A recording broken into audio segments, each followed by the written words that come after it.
question. Who do you think there's anybody that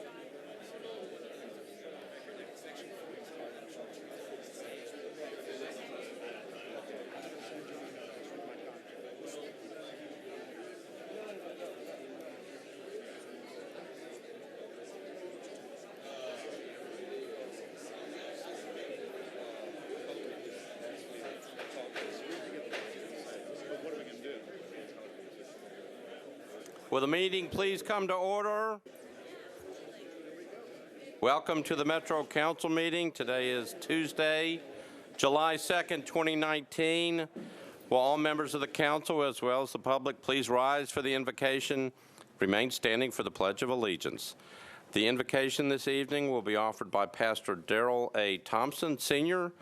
of Bass Street Missionary Baptist Church. He is a guest of Councilmember Brenda Haywood. Let us bow. Our Heavenly Father, we thank you for this day. We thank you for this opportunity, Lord God, as we gather now to carry out the business of your city.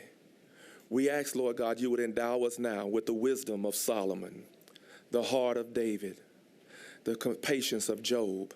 And Lord, we ask now in your Son Jesus' name, amen. I pledge allegiance to the flag of the United States of America and to the republic for which it stands, one nation, under God, indivisible, with liberty and justice for all. Thank you. You may be seated. Without objection, we will suspend the calling of the roll and ask the clerk to record the names of those members present throughout the meeting. Is there a motion for adoption of the minutes of the meeting from June 18, 2019? I heard a motion and it was properly seconded. Without objection, the minutes of the meeting will stand approved as written. Madam Clerk, any messages from the mayor? No, Mr. Vice Mayor, there are no messages from the mayor. All right. Are there any reports from committees other than legislative committees? Seeing none. Two things. A big congratulations to the Vanderbilt Commodores baseball team, NCAA champions. I think we'll hear more about that in just a little while. And one other thing I would ask from the members, during this term, a resolution was passed that tried to determine the worst traffic areas in the city. So I would like each of you to pick the one or two worst traffic congested areas in your district. At-large members can pick wherever they want to, and then send them to Mike Jameson. I didn't tell Mr. Jameson I would ask him to accept all those. But if you would, please pick one or two. You can do three if you want, of those areas in your district that are the most traffic congested so we can have a list. I would like to have that information, especially from the members who know that they will not be returning next term. We are now on to elections and confirmations. I'm going to reach out to Councilmember Lee. You're recognized. Yes, sir. The committee met and we have voted to appoint Ms. Martinez 6-0. The appointment of Bishop Campbell 6-0. The reappointment of Ms. Franklin 6-0. And we voted to defer Randy Miller's appointment to Tourism and Convention Commission for one meeting. And I would like to move those elections and confirmations. All right, so I have a motion to approve the three, and we'll defer on Mr. Miller. Motion properly seconded. Any discussion on the motion? Seeing none, all those in favor say aye. Opposed, no. You adopt. Thank you, sir. All right, thank you. If you would, when I call your name, please stand up so we can recognize you. Ms. Paula Martinez to the Human Relations Commission. Bishop Marcus Campbell to the MDHA Board. And Ms. Sherry Franklin to the Tourism and Convention Commission. If you will join me in thanking them for their willingness to serve and to volunteer their time and expertise.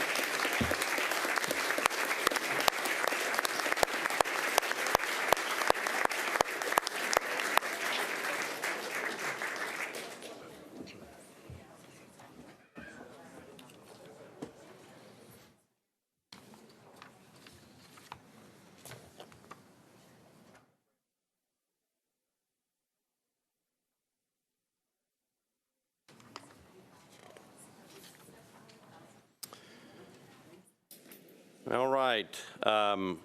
We are now on bills on public hearing. We have a very, very long calendar tonight. In fact, I believe 16 pages of the calendar are bills on public hearing. For the people in the back and for the viewing audience, let me explain kind of how this works. I will call up the bills one at a time and then refer to the sponsor. Unless the sponsor moves to defer the public hearing, the sponsor will call for a public hearing. I will then ask for a show of hands for those who are here in favor of the bill.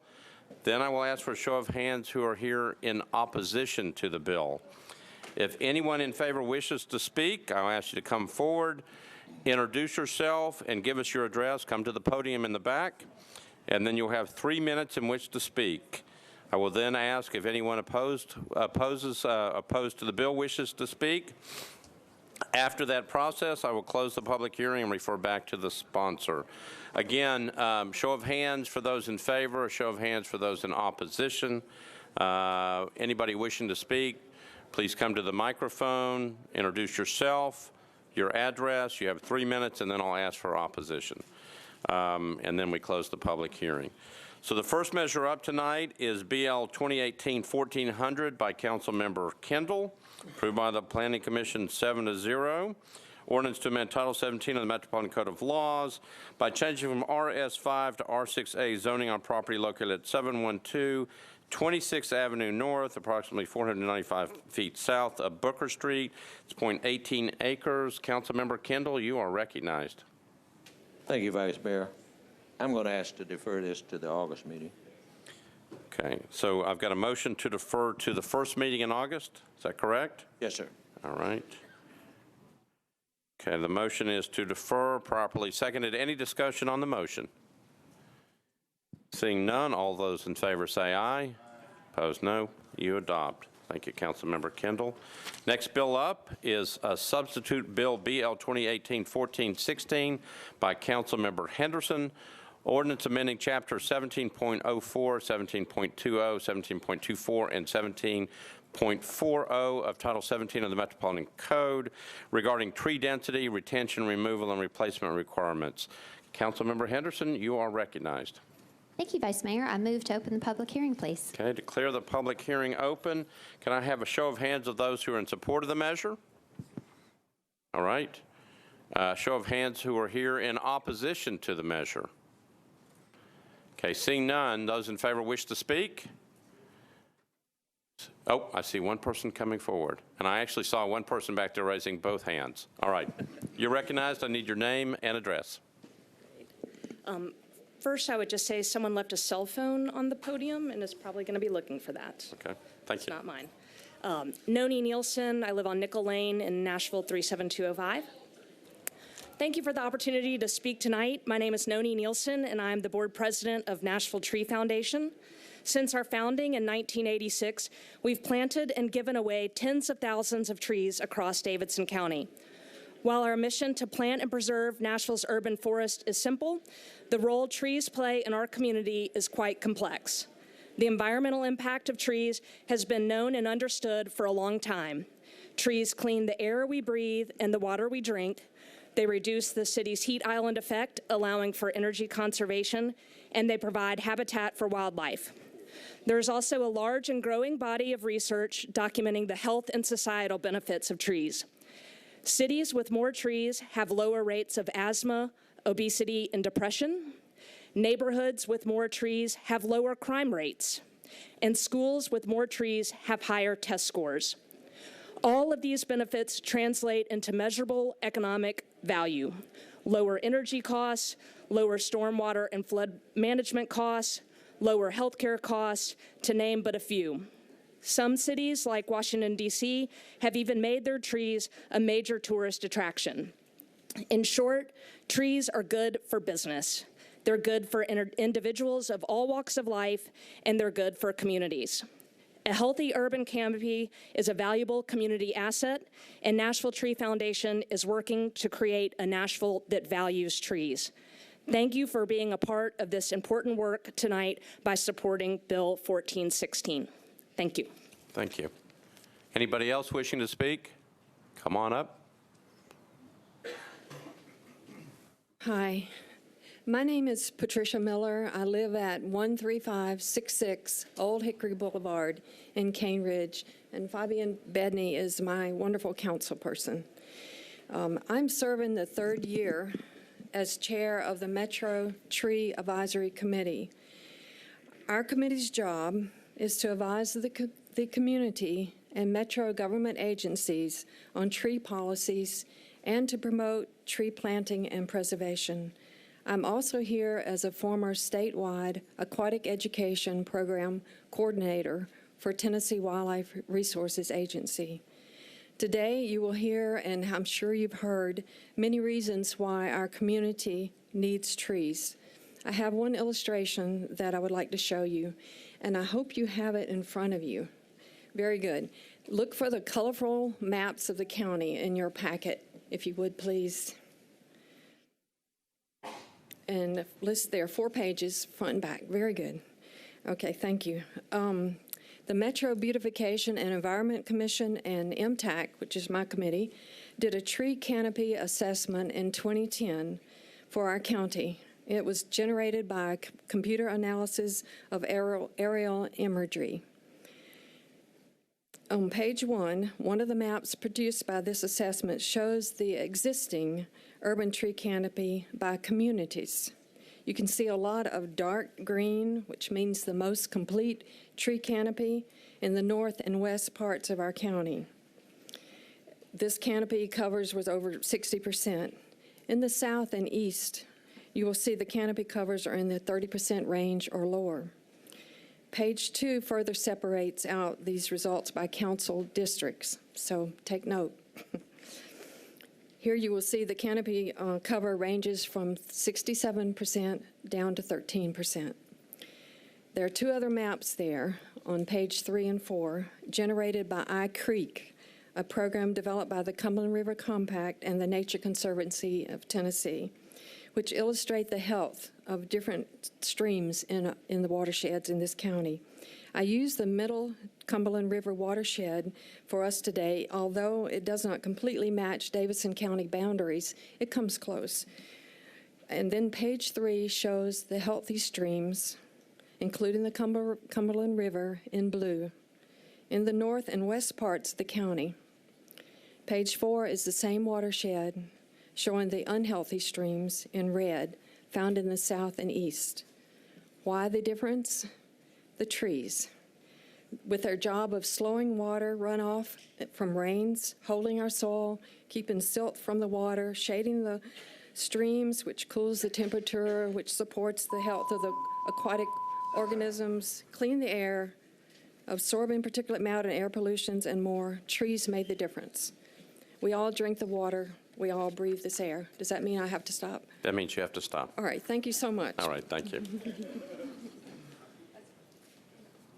Ms. Willis, if you come up to the microphone. Thank you.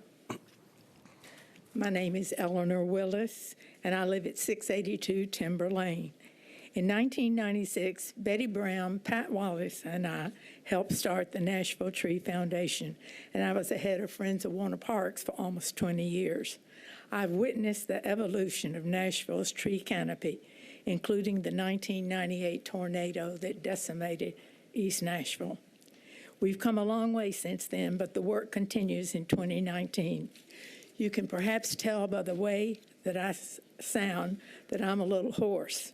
I stay that way because I walk each morning in Jim Schulman's neighborhood, and the air quality in Nashville and Davidson County is not good because, as you know, we live in a bowl.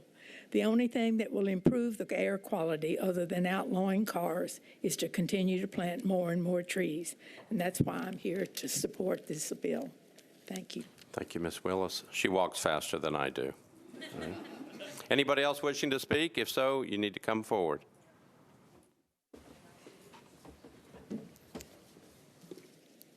Hi, council members. My name is Will Worrell. I'm a civil engineer. I also served 3 deployments in the Army. I wanted to provide a little bit of a different perspective from what you might normally hear about trees. So during my time when I was in Afghanistan for 2.5 years, I was part of a military team that would design roads, bridges, schools. I designed I master planned a new base for the Army. One of the most rewarding parts of my tour overseas was schools. I oversaw the design and construction of schools. In Afghanistan, the Afghan citizens, to my surprise, were very, very interested in landscaping and trees in their properties. Despite the economic conditions, the hardship, all the war zone conditions, the Afghan citizens demanded trees when we worked to build schools and other facilities. So how did the military respond? We responded by installing trees on all of our new projects. All of our new schools had rows and rows of trees. This was because the public demanded it and because it was cheap. It wouldn't even impact the cost of the projects.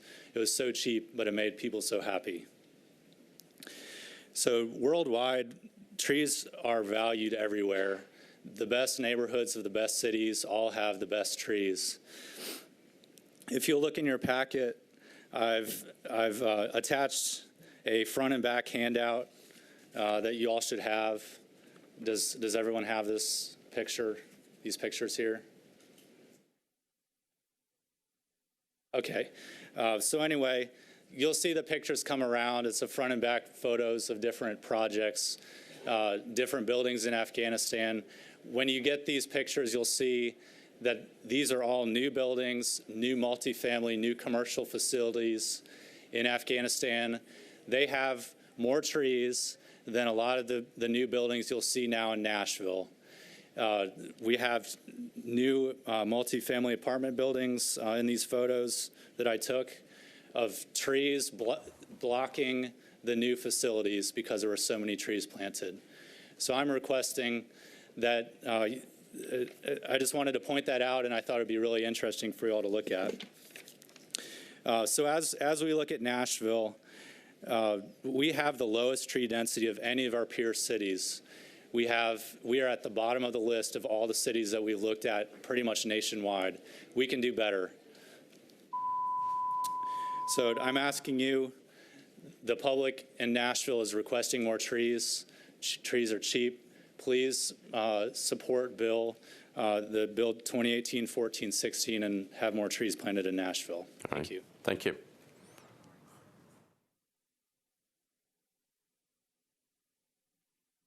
Hello, council members. My name is Alder Brandon, and I am 10 years old. I am named after a strong, helpful tree that grows right here in Nashville, the alder tree. And I'm here to ask you to do everything you can to protect our city's trees. There are many reasons why Nashville should protect its trees. First, trees make Nashville a beautiful place. When I heard the city was going to chop down beautiful cherry trees this spring to build a stage for football players, I thought, how can they do that? Those trees are beautiful and were a gift from our friends in Japan. Second, trees improve air quality. We all need clean air to breathe. Third, trees provide habitats for birds and other animals. I would hate to show someone a picture of a bird like a cardinal and have to say, these birds used to live in Nashville, but we messed up and now they can't survive here anymore. Fourth, it's summertime, and when we're outside far from home, trees provide shade to keep us cool. Fifth, trees take a long time to grow. My dad grew up in a Nashville full of big, beautiful climbing trees. If we cut down a lot of trees now, kids like me will grow up in a very different Nashville without big trees to enjoy. Sixth, I Trees hold dirt together and help soak up water. If we have fewer trees, floods in our city will be more dangerous. In conclusion, trees are helpful to Nashville in many ways. Please make laws that protect our trees from being cut down so kids like me will live in a beautiful, strong, healthy city. Thank you. Thank you.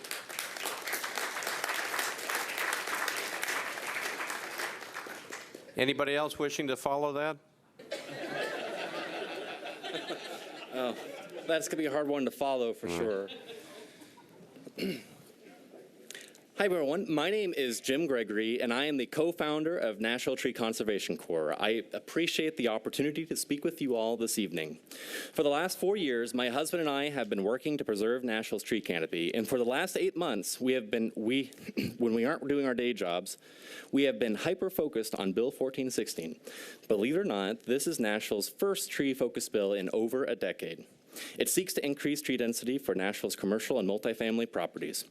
And while this substitute bill before you tonight is a good step in the right direction, it is not where we ultimately need to be. As many of you know, we have produced more than 100 pages of research on this bill and have attended every meeting as it moved through the various stages of Metro government review. Our goal was simple: to help create a public policy that protects and expands Nashville's tree canopy. During this process inevitably, compromises were made. Some were good, some were bad. One of the compromises I celebrate most was the inclusion of street trees and the tree density factor. This will ultimately result in more beautiful shaded streets in our city. Another very positive step was the introduction of a new class of trees called heritage trees. These are old, beautiful trees that we now have a much greater incentive to preserve. These compromises moved our city forward, but there are several areas of this compromise bill that leave our city behind. The area of concern that I would like to address at this time is the full building footprint exclusion. This is complicated, but I'll do my best to explain. The full building footprint exclusion says that the space a building takes up on a piece of property is exempted from the requirement to plant trees on that property. In other words, this bill penalizes the builder who chooses to build a smaller building by making them spend more money to plant trees than the builder who builds a larger building. So the larger building, the fewer trees you have to plant. Therefore, the incentive to build larger buildings, which create more stormwater runoff, generate more heat and more CO2, this does not incentivize builders to add more trees in our city. In fact, it does just the opposite. Ultimately, we must correct this part of our tree code. Our peer cities have found a way to incentivize builders to plant more trees. In this specific area of our landscaping code, we will remain among the few cities our size in the United States to still implement a full building footprint exemption. I am hopeful that in the coming years, we will correct this flaw in our landscaping code. I'm hopeful that we will continue to improve our public policies that protect our natural beauty of our city. All of us in this council chamber may not agree on everything, but I think there's one thing we can all agree on, and that's trees make Nashville a healthier city, a more beautiful city, a better city. Our tree canopy is one of the greatest assets, and it is our job to preserve it and pass it on to future generations. Obviously, there's much work to be done, but for now, the bill before you, Bill 1416, is a good first step. Please support Bill 1416. Thank you. Mr. Gregory, I need your address. I think we forgot to get it. 1000 Glenview Drive. Great. 37206. Thank you. All right. Anybody else wishing to speak? Okay. Come on up to the microphone.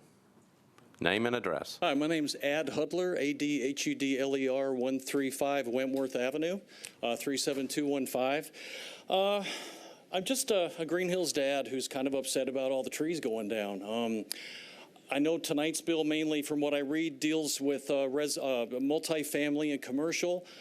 The single-family situation is crazy, too. I don't know about y'all, but I mean, every time I turn a corner, there's another clear-cut lot. And I know we got to have place for people to live. I get that, but I just think we need to be a little bit more careful with the trees. We have so many trees right now. We take them for granted. We always have, but we're going to reach a point where all of a sudden we're going to look around and say, where did all the dang trees go? I mean, and it takes 100 years or so for one of these trees to get up to its full maturity size. That 70,000 signature petition with the NFL staged, that wasn't about 21 little cherry trees. It was obvious to me that, I mean, we are at a time of pushback here in town, folks. People are looking at their city. Look at the Vanderbilt poll showing less than around 30% not happy with the direction things are going. I just think that people are concerned that we're losing our identity and the things that keep us Nashville. And guys, trees are a big, big part of it. I'll just leave with one little thing. I was coming in on a flight to B&A not long ago. I was sitting by an older gentleman at the window, and he said, I knew he had come into town about every 3 years to visit his in-laws. And he looks out the window as we're coming in, and mind you, he had not been here, I think he said, for 4 years. And he said, gosh, wow. And I said, what's wrong? And he said, I always loved landing in Nashville because it was like, wow, look, there's a city down there and you can't even see it. And he says, you can see it now. Just please think about it. Thanks. All right, thank you. Anyone else wishing to speak? Come on up. Good evening. I'm Mikhail Houghton, Executive Director of the Cumberland River Compact, 2 Victory Avenue, Nashville 37213. The Cumberland River Compact is the organizational lead on the public-private partnership that is Route Nashville. We launched on October 3rd with the goal of restoring the city's urban canopy for all the reasons that you've just heard that I don't need to repeat.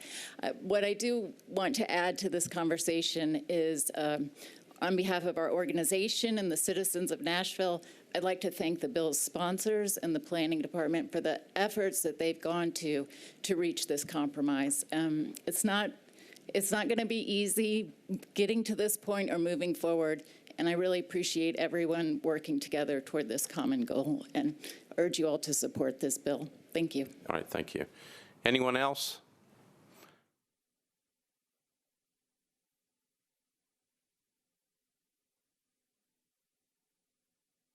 Thank you all for your time. It's quite a crowd. My name is George Ewing. I live at 4601 Whites Creek Pike. Many of you all were here when Director Potter of Metro Stormwater came and spoke about some general floodway plans or flood prevention plans for downtown.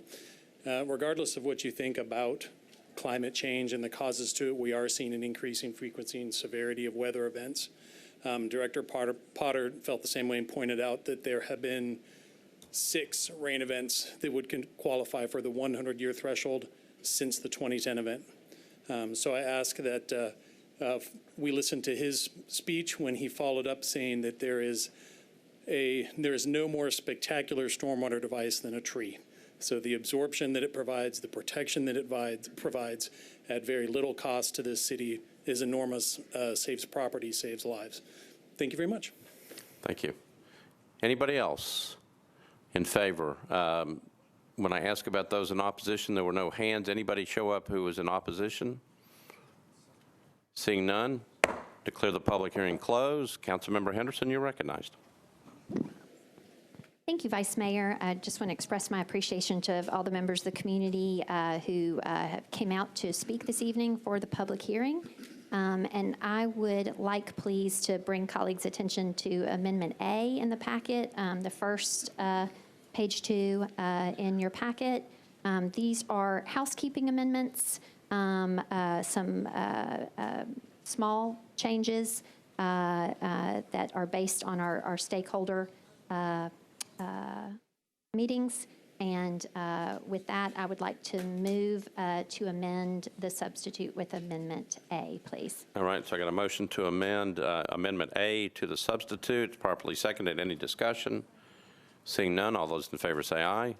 Opposed, no. Amendment is adopted. Amendment A. Councilmember Henderson. And I would like to move the bill as amended, please. Does she have another amendment? Okay. All right. So I've got a motion to move the bill as substituted as amended. This is BL 2018-1416. Properly seconded. Councilmember Syracuse, you're recognized. Thank you, Vice Mayor. Real briefly, because everybody sees the proposed amendment that I had in there. I'm not going to move it, but I just wanted to speak briefly to it. Thank you so much to Councilmember Henderson and the sponsors for all the work that they did. And I realize that the compromise that was put together will have efficacy towards this effort. As you heard from some of our advocates, this is a first step, and so my intent here was to kind of take it one step further. It is aspirational, and I do again thank the sponsors for this bill, but I hope that at some point we can come back and look at that building footprint and move the needle even further. So I'm not offering the amendment, and I've put my support towards the bill as amended. Thank you. All right, thank you, Council Member. Any other discussion? So we are on substitute bill BL 2018-1416 as amended. Seeing nobody else in the queue, all in favor say aye. Opposed, no. You adopt. Thank you, Council Member. Council Member Kendall, this is BL 2019-1568.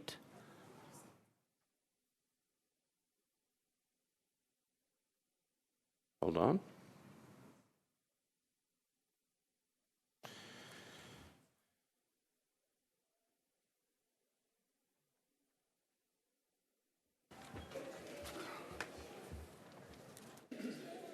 Hold on just a moment, Council Member. Okay, I'll try it again. Get her off. Turn her off. Trying to.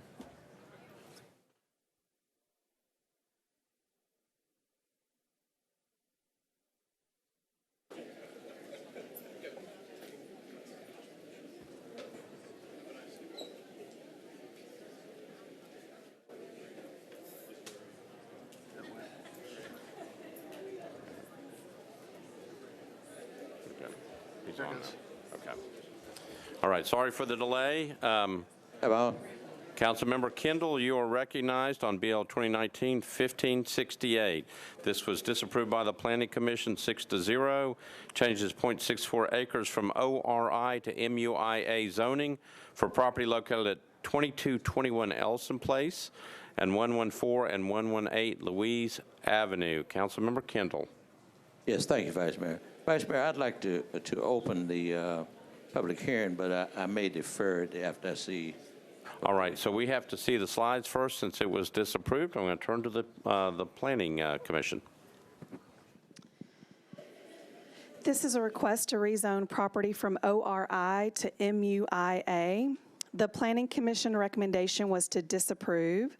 The property is located at the corner of Elliston Place and Louise Avenue. The current zoning is ORI, Office Residential Intensive. The land use policy is T5 Center Mixed Use Neighborhood Policy. However, the property is also within a supplemental policy. The property is within the Midtown study, and there are different sub-districts within that study depending on the location. Those sub-districts specify the appropriate zoning and height for specific properties. This is within the low-rise sub-district, which calls for heights of 2 to 8 stories. And also indicates that office and residential uses are the preferred uses within this area of Midtown. The existing zoning is in line with these approvals in regards to the uses as well as the height. The proposed zoning of MUI exceeds the height and permits uses that are not consistent with the land use policy. Therefore, Planning Commission recommended disapproval. All right, thank you. Councilmember Kendall. Yeah, if we could open the public hearing. Okay, declare the public hearing open. Show of hands of those who are here in support of the bill. All right, thank you. Show of hands of those who are here in opposition to the bill. Okay, we've got people on both sides. Those who are in favor wish to speak, please come forward. Name, address, you got 3 minutes. Mr. White. Vice Mayor, members of the council, my name is Tom White, 315 Dedrick Street. I represent the applicant in this matter. As the staff commented, this is a change that allows the exact same uses that are now allowed. Our purpose is that under the current zoning, there's basically mandated a wedding cake design. That's not the most functional on the site. We're far more interested in a building that would be more suited on the site and not required for the wedding cake. Basically, we can have the same stories under our proposal as are currently located, as the staff has mentioned. It's just a question of design. I want to thank Councilman Kendall for the number of meetings that he's had with us and others. No one appeared at the Planning Commission in opposition to this, and we'd urge you to consider this and support it this evening. Thank you. Thank you. Next. Roy Dale, 516 Heather Place. I'm also here to represent the applicant. I worked with Mr. Kendall and Tom White on this proposal.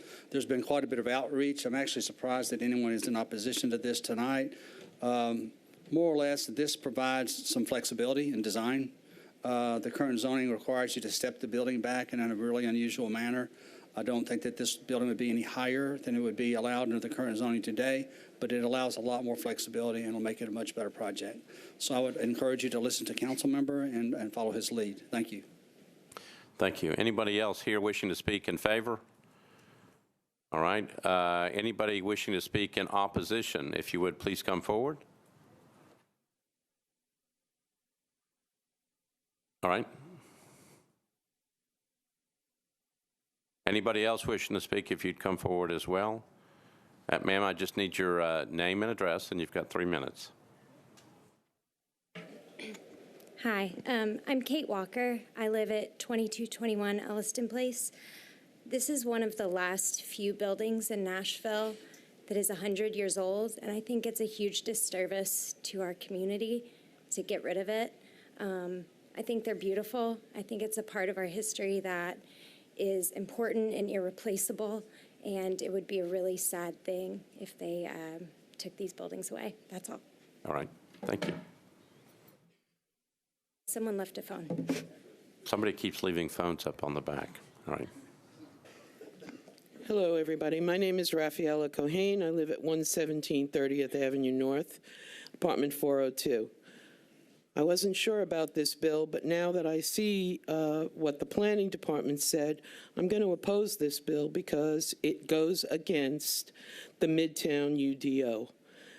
Those UDOs that I live under and that were approved by the citizens of Nashville in those neighborhoods, I'm going to oppose this on principle because you should not go against what those people wanted just because now it's a different time. Those people chose the rules under which they wanted to live. And I am, on principle, going to say that you should not approve this bill. Thank you. All right, thank you. Anybody else wishing to speak in opposition? Seeing none, declare the public hearing closed. Councilmember Kendall, you're recognized. Yes, we sought out those, or at least I sought out those who I thought might be opposed to this bill, and found very few people in the area. There is another building, as I understand, close proximity, which has a much higher height. Now, planning may correct me on that, but I think it's like a block away from this building. But I would ask that you approve it at this point. If there is some further opposition between now and third reading, and I certainly would hope to meet with those residents to discuss that. But approve it at this time. All right. Thank you, council members. So there's a motion to approve on second reading, properly seconded. Any discussion? All right. Seeing none, all those in favor say aye. Opposed, no. BL 2019-1568 is passed on second reading. BL 2019-1577 by Councilmember Blaylock, approved by the Planning Commission, changes 1.15 acres from R6 and CS to RM15A zoning for properties located at 4409 J.J. Watson Avenue and a portion of 4415 Nolensville Pike. Councilmember Blaylock, you will be recognized in just a moment. Okay, you're on. All right.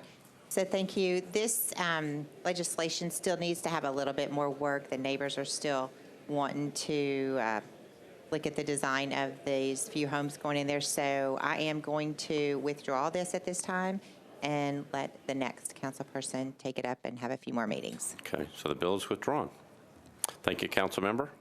We're on BL 2019-1584 by Councilmember O'Connell.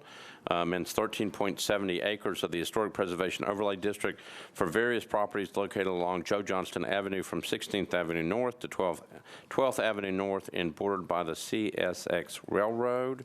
Councilmember O'Connell, you're recognized. Thank you, Mr. President. I'd like to defer this to the public hearing in August, please. All right. So the motion is to defer to the first meeting in August, properly seconded. Any discussion? Seeing none, all those in favor say aye. Opposed, no. You adopt. Defer to the first meeting in August. Okay, next bill is BL 2019-1591 by Councilmember Sledge. This was approved with conditions, disapproved without by the Planning Commission. Changes 2.24 acres from R8 to SP zoning for property located at 945 South Douglas Avenue to permit 19 residential units. Councilmember Sledge, you're recognized. Thank you, Mr. Vice Mayor. Please open the public hearing. Okay, declare the public hearing open. Show of hands of those who are here in favor of the bill. Thank you. A show of hands of those who are here in opposition to the bill. Seeing none in opposition, those in favor wish to speak. I see no one moving forward.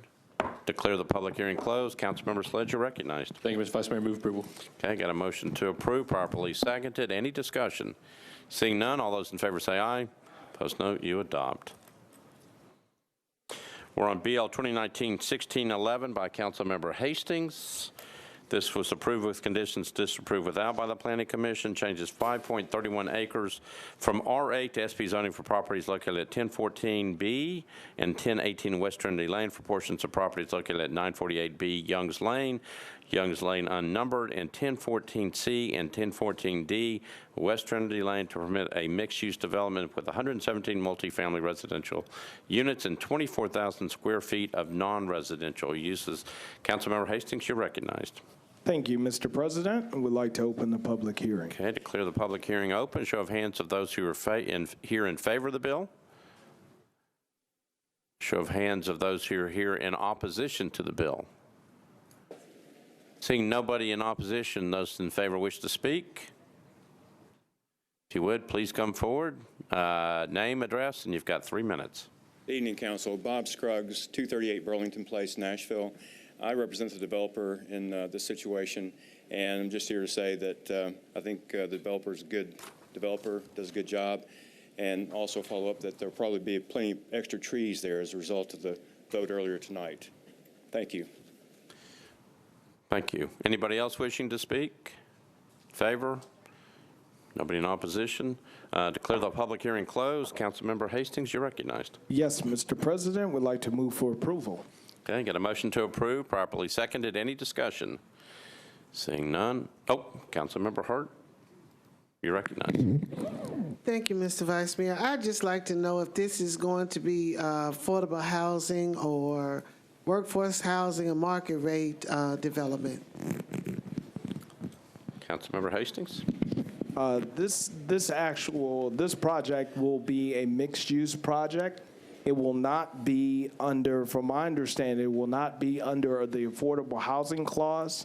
Neither did the developer apply for any TIFs or any pilot agreements. It is market rate as far as the information that we have received. Councilmember Hart, get your questions answered. Thank you, Councilmember. Councilmember Vercher, you're recognized. Thank you, Vice Mayor. If the sponsor can answer, will any of these streets be private streets, or will all these streets be public streets maintained by Metro? Thank you. Councilmember Hastings. Well, from the information that I found out, actually the planning will be able to answer those questions for us. Hold on. There you go. These would be new public streets to be installed by the developer. Councilmember Vercher. Okay. Any other questions? Okay, we are on BL 2019-1611. Councilmember Hastings moved for approval on second reading. It's properly seconded. Seeing nobody else in the queue, all those in favor say aye. Opposed, no. You adopt. Thank you, Councilmember. BL 2019-1614 by Councilmember O'Connell, amends the Metro Code pertaining to prohibited signs. This was disapproved by the Planning Commission. Councilmember O'Connell, you're recognized. I think you're on. I wasn't until just that moment. Thank you, Mr. President. I would like to open the public hearing, please. All right, we need to see the slides first. Go to the Planning Commission.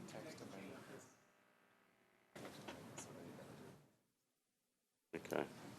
So it looks like a text amendment. Okay, so we don't need to show any slides, all right? All right, so we are on BL 2019-1614. Show of hands of those who are here in support of the measure. I see one hand. Oh, I see two. Okay, show of hands of those people who are here in opposition to the measure. Don't see anybody opposed. Those wishing to speak in favor? Anybody wishing to speak? Seeing none, declare the public hearing closed. Councilmember O'Connell, you're recognized.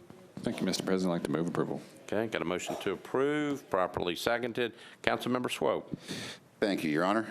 With all due respect to Councilman O'Connell, who has deferred this, I think, once before, correct? There is still a little bit of work to do left on this one, and we're waiting to hear back from one of the other advertising sign companies. I would ask him to defer this for 2 more weeks, if we could. Councilmember O'Connell? I think my preference would be to get this through this reading, and we'll see where we are in third. And if we need to defer that, we can. Councilmember Swope? Much appreciated. Okay. Thank you. Any other discussion? Okay, the motion is to approve on second reading. It was properly seconded. Any other discussion? Seeing none, all those in favor say aye. Opposed, no. You adopt. Thank you, Councilmember O'Connell. We're on BL 2019-1615 by Councilmember Vercher. Amends the code to require the Metro Planning Department to provide 3 business days notice of any pre-application conference to the district council member representing the affected area and a summary thereof, including copies of any renderings or drawings. Councilmember Vercher, you're recognized. Hold on.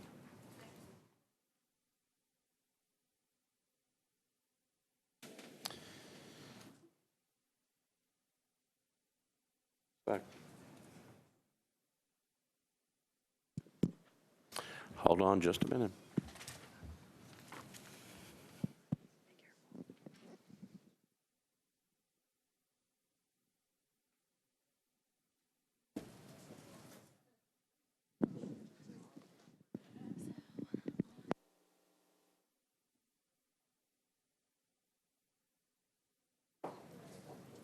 Try it again.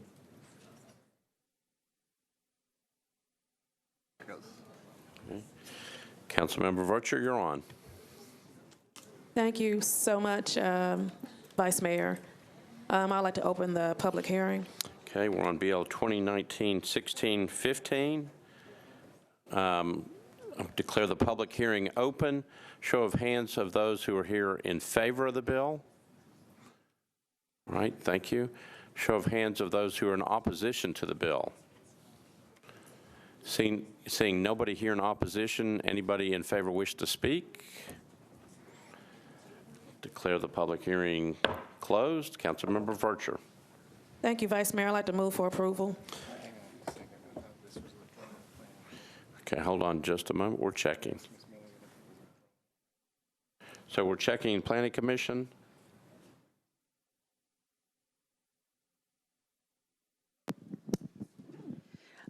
Yes, the Planning Commission made a recommendation of withdrawal on this one. I believe that we had thought that that was the intent. So the Planning Commission has not made a recommendation on the substance. It was a withdrawal.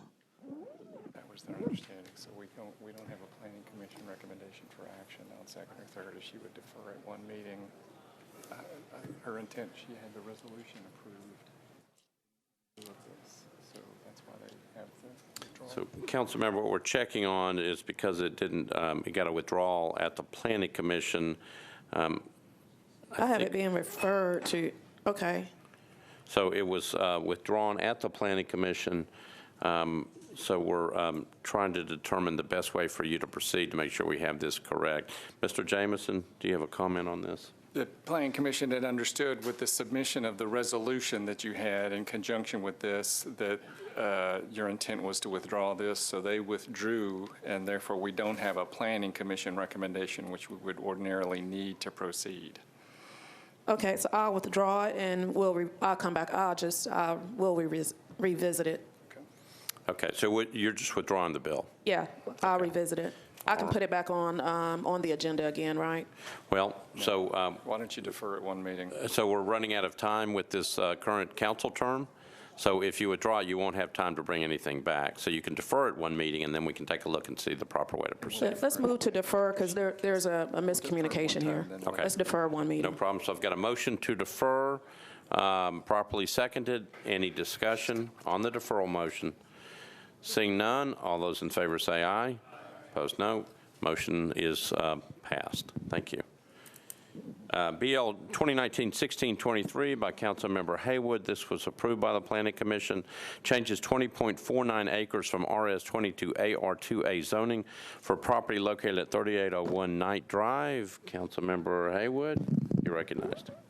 Thank you, Vice Mayor. At this time, I would request that the public hearing be open. Okay, I'm going to honor that request, declare the public hearing open. Show of hands of those who are here in support of the measure. All right, thank you. Show of hands of those who are here in opposition to the measure. Got hands on both sides. Those in favor or wish to speak, if you would, please come forward. Name, address, and you've got 3 minutes. We are on BL 2019-1623. Hold on just a moment. There we go. Thank you. John Donaldson, I'm the property owner. Normally I'm the one that's going for the up zone. In this case, I'm going for a down zone. This is somebody else's phone. It's like it's not mine. Anyway, down zoning it to AR2A to be inconsistent with T2 rural conservation. I had a public meeting in April. A neighbor has recently put the public notice up about the meeting and said something to the effect that I intended to put a trailer on the property. I've got another property that's in Whites Creek. If somebody wants a trailer, they can take the one that's there. But I have zero intentions of putting a trailer there. I'd like to be able to build a barn. It's consistent with the policy, and the property is heavily sloped. There's no chance of any kind of development beyond a barn, maybe a single-family home. Thanks for your time. All right, thank you. Yes, sir. My name is George Ewing, 4601 Whites Creek Pike. Thank you all for listening to me again. I am a fan of the policy work that was done in Whites Creek, and recently with the Planning Commission, there's been some struggles between more suburban type zoning under more rural type policies. This is basically under the recommendation from Planning Commission that we try and bring those into harmony. I feel like the move by the owner here does that in the sense that we're moving towards an AR2A zoning in some of these larger parcels. As we get closer to the Whites Creek Historic District, I think this provides appropriate protections while also still allowing for reasonable development that fits in with the community. And I want to be clear that speaking in favor of this down zoning, it's very exciting to be able to speak in favor of something like that and not feel like you're just saying no, because we know development is coming, and I appreciate that this move makes it more appropriate. So I vote that y'all vote for it. Thank you. All right, thank you. Anybody else wishing to speak in favor? All right, anybody else, anyone wishing to speak in opposition to the measure, if you would, please come forward. Yes, ma'am, I need your name and address. Sure. Gail Humes, 3845 Knight Drive, Whites Creek. Could we turn the mic back up a little bit because some people are having a hard time hearing? So one real quick thing is the gentleman who owns that property, I've met him on multiple occasions, and he is saying that he wants to put a barn on that piece of property. My understanding is he could certainly put a barn with the current zoning, so I'm not really sure why he needs to rezone to put a barn there. So several years ago, my husband and I and some of the community members that are here tonight were part, as that Whites Creek community spent months and months working with the Planning Commission, trying to develop what we wanted to have for our community. And we were very specific about what we wanted and very passionate about what we wanted. And some of the things that we didn't want were things like, multifamily possibilities, possibilities of trailers, that kind of a thing. So my understanding is when we did this planning, John Donaldson was not part of it. He was not present. He was not part of our community and is not part of our community at this point. You know, his plans for what he says he wants to do at that property have repeatedly changed. His initial plan was to build multiple multi-million-dollar homes at the top. It's already been plotted out for it. He has multiple sites already cleared off at the top of that hill that he says is too steep to put anything. The place he wants to put his barn is fill. So it's fill, and you can't put a structure down there. So the only place you can put a structure is at the top of the hill where he already has multiple areas for building sites. He did this like about a year or so ago. So I'm not really sure what his plan is. It clearly has morphed multiple times. And it doesn't look anything or sound anything like what our community has asked for. So the zoning that it's going from, or that it's being asked to go, so currently we are low to medium density residential, requiring a minimum of 20,000 square foot lot intended for single family dwelling, density 1.85 units per acre. It's being asked to go to agricultural, which I'm not sure what he's going to do because it's straight up. There's no agriculture that he could do there. And there's fill where he could possibly do any kind of agriculture, requiring minimum lot size of 2 acres intended for uses that generally occur in rural areas, including single family, 2-family, and mobile homes. And this is something that our community has been very passionate about, something that we don't want in this area. Knight Drive does not have multifamily dwellings at this time. So, you know, we just don't know what his real plan is, but I'm really, if he wants a barn, he can build a barn in the zoning that he already currently has. So I'm just a little confused about what his real purpose is. Again, it keeps morphing. He said he did it for taxes exclusively, and even looked at my husband and I and said, if you would like to rezone your property, because I'm going to get a huge tax break and I'm only going to pay a couple $100 a year instead of what I should be paying, he said, I can get y'all's changed too. I can get it changed too. Thank you for your time. All right, thank you. Anybody else wishing to speak in opposition? Seeing none, declare the public hearing closed. Councilmember Haywood, you're recognized. I'm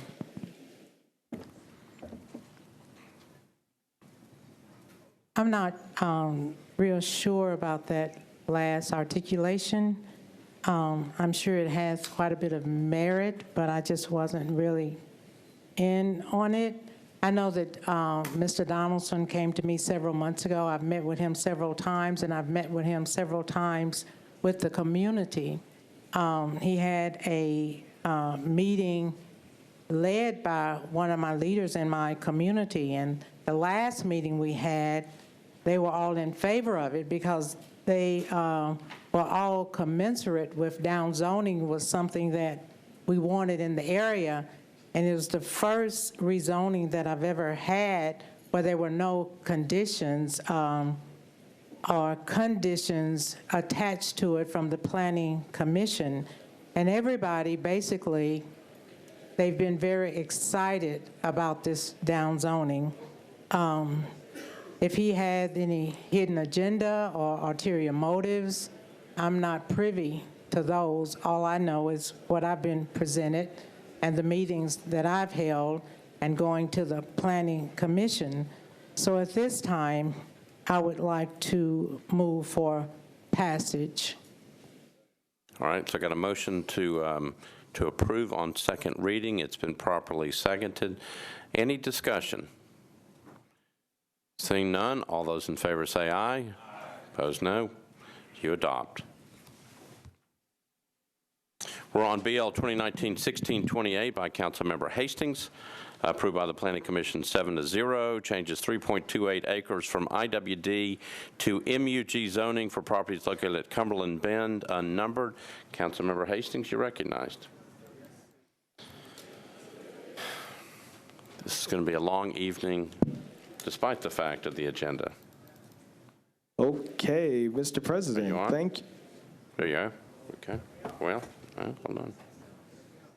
Coming on? Okay. All right, back on, all right? All right, thank you, Mr. President. I would like to open the public hearing, please. Declare the public hearing open. Show of hands of those who are here in favor of the measure. All right, thank you. Show of hands of those who are here in opposition to the measure.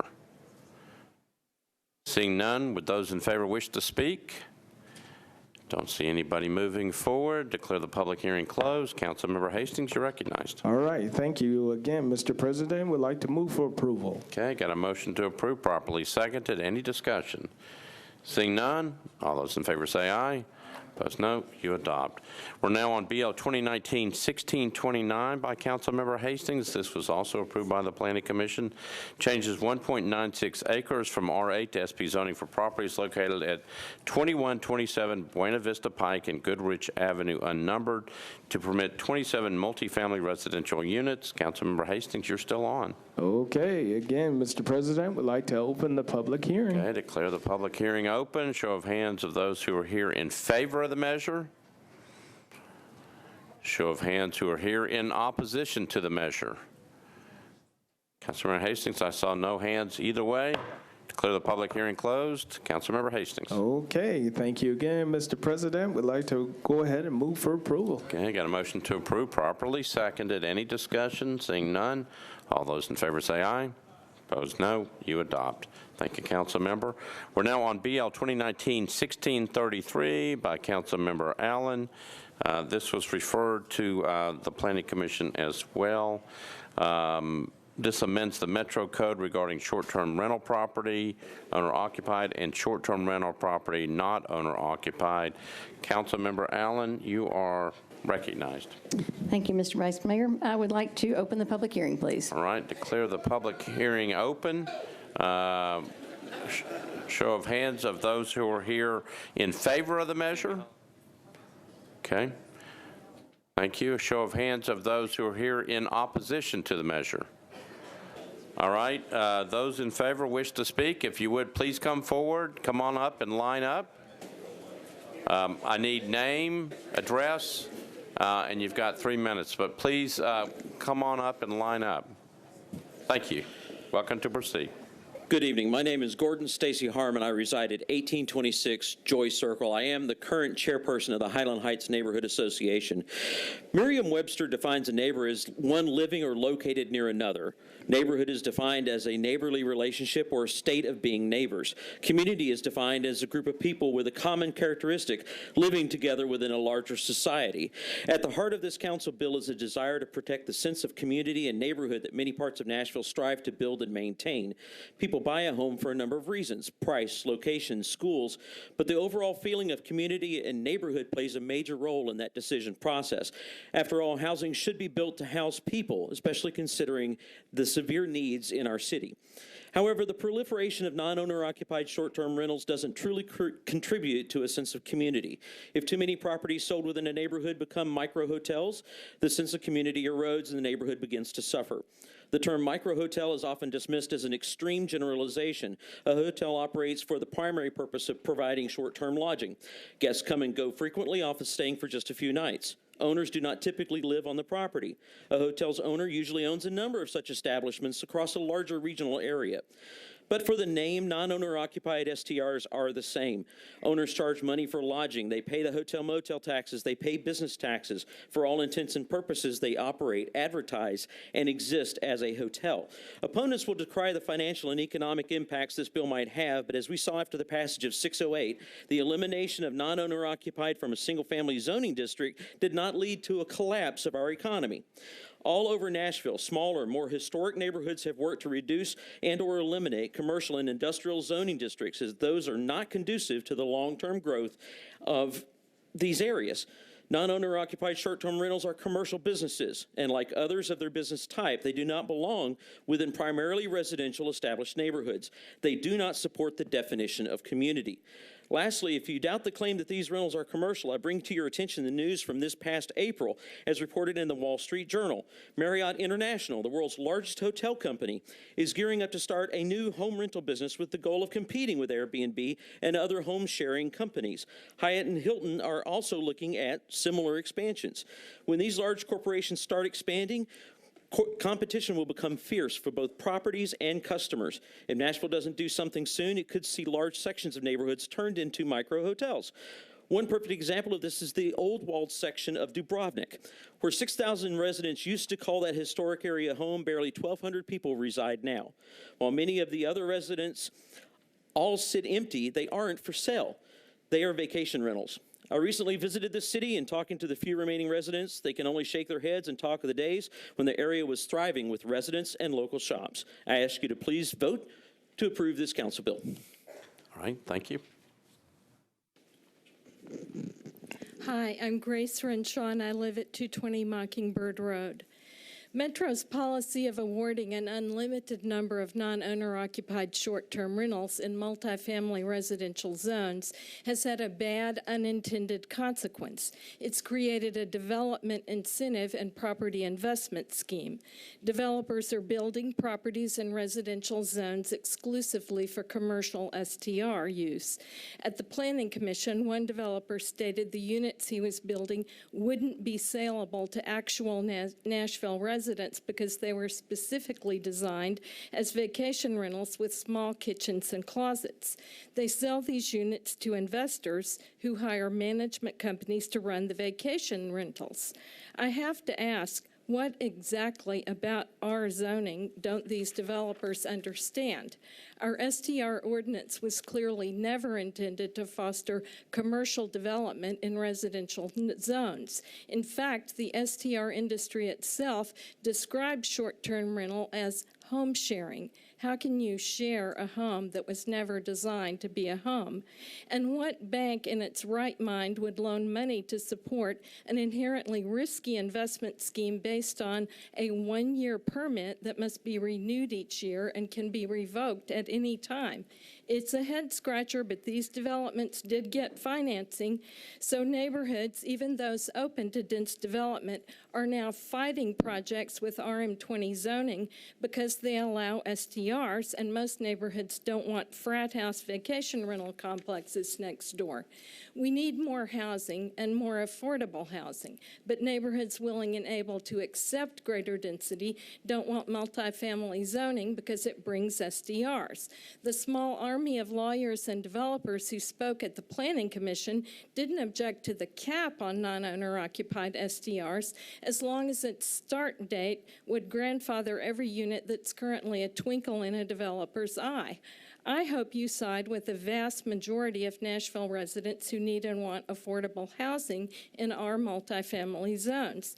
The developers speaking at the Planning Commission also asked to have short-term rental use assigned to the properties they develop as a permanent land use right. A one-year permit should never have been treated like a permanent land use right. It should never become one. This bill closes a loophole that should never have been opened. Please vote for it. All right, thank you. Good evening, Vice Mayor and members of the council. My name is Martha Carroll. I live at 325 Gatewood Avenue in East Nashville. I'm here as a member of the Highland Heights Neighborhood Association and also of NOAA's Affordable Housing Task Force to support Councilperson Allen's bill. This bill is of interest to NOAA because it is one more way of addressing our housing crisis. This past June at NOAA's recent Issues Conference, representatives from our 63-member organizations, churches, unions, and nonprofit agencies representing thousands of Nashville's residents chose affordable housing as our #1 issue. In our church, as well as in many other groups, affordable housing ranked far ahead of the other issues that we chose. Our housing crisis is a many-splintered thing. Solving it requires every government entity to seriously consider what can be done through policy changes and ordinances and wise financial decisions to make this work.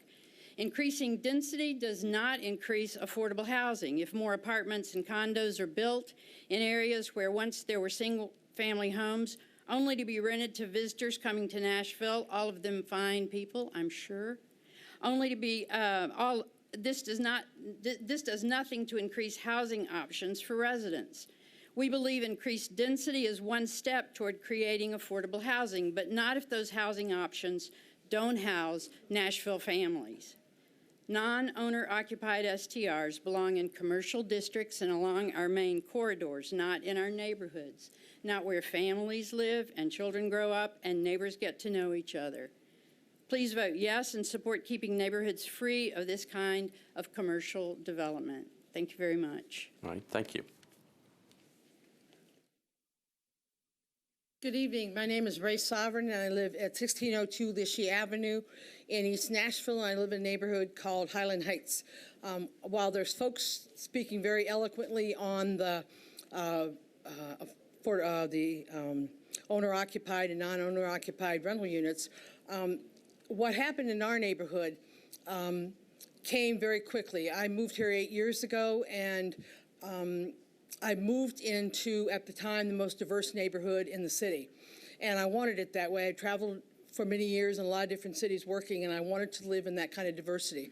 And in the 8 years since then, the neighborhood has flipped from predominantly black, working class, Latino, and working class whites to being predominantly the young people that are coming in. Great, I love the young blood. But vast areas of our neighborhoods, and a lot of streets behind me, are now rental units. And what it's done into our neighborhood is really sort of remove those historic families. I used to be able to see 12, 15 kids at the school bus going to school in the mornings. I don't see anybody now. I mean, not because it's summer, but they aren't there. Those families are gone. And the families that are moving in are not, while they have small children, they are not the historic families that were there with multi-generation. In experiencing this in Highland Heights, I know it's too late for us. We went through a charrette and have agreed to corridor areas, and we don't care, put the rental units there. But the agreement was that the inner part of our neighborhoods were to stay single-family homes and building single-family homes, not for commercial purposes, but for families that needed places to live that they could afford.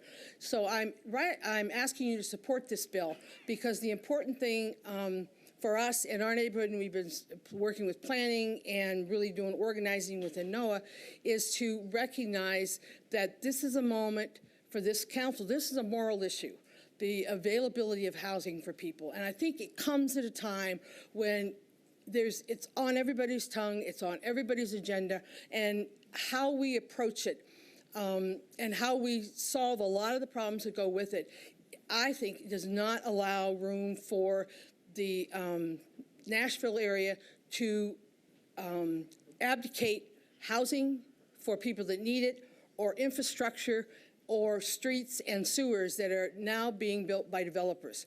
I know there's a lot of issues with budget and stuff, but one of the things that's important is to understand that the housing issue is so multifaceted, and there are so many competing entities trying to get profit, understandably trying to build housing for what they think is a new workforce. We support that, but there are commercial areas that those rentals can be at without being in our neighborhoods. Thank you. All right, thank you. Hi, good evening, Vice Mayor and council members. My name is Sean Parker. I live at 108 Manette Court, and I'm here this evening to speak in support of BL 1633. This is primarily a land use question, and I think that it's pretty clear that commercial activity should not be allowed in residential areas. For as long as I can remember, we've been having debates and arguments about, home studios and piano lessons and hair braiding in residential areas, and none of those things have been allowed, and neither should this commercial hotel activity. And short-term rentals have broader impacts. It's not just about quality of life issues. People, the proliferation of short-term rentals has material impacts on folks. If you're a working person cobbling together a down payment and a FHA loan, and you're trying to buy a multifamily property, a hotel investor will come in with a cash offer right behind you, and then you're out of the conversation. And also this trend of our residential housing stock turning into commercial hotel units, this removes the possibility of those properties delivering students to our zoned schools. And, that's to the tune of about $10,000 per student per year. And so it's having a major impact on our, I live in District 5, and many of our zone schools are well under capacity. And, we need neighbors in our residential areas. We need students for our zone schools. So I support 1633, and I ask that you do the same. All right, Thanks. thank you.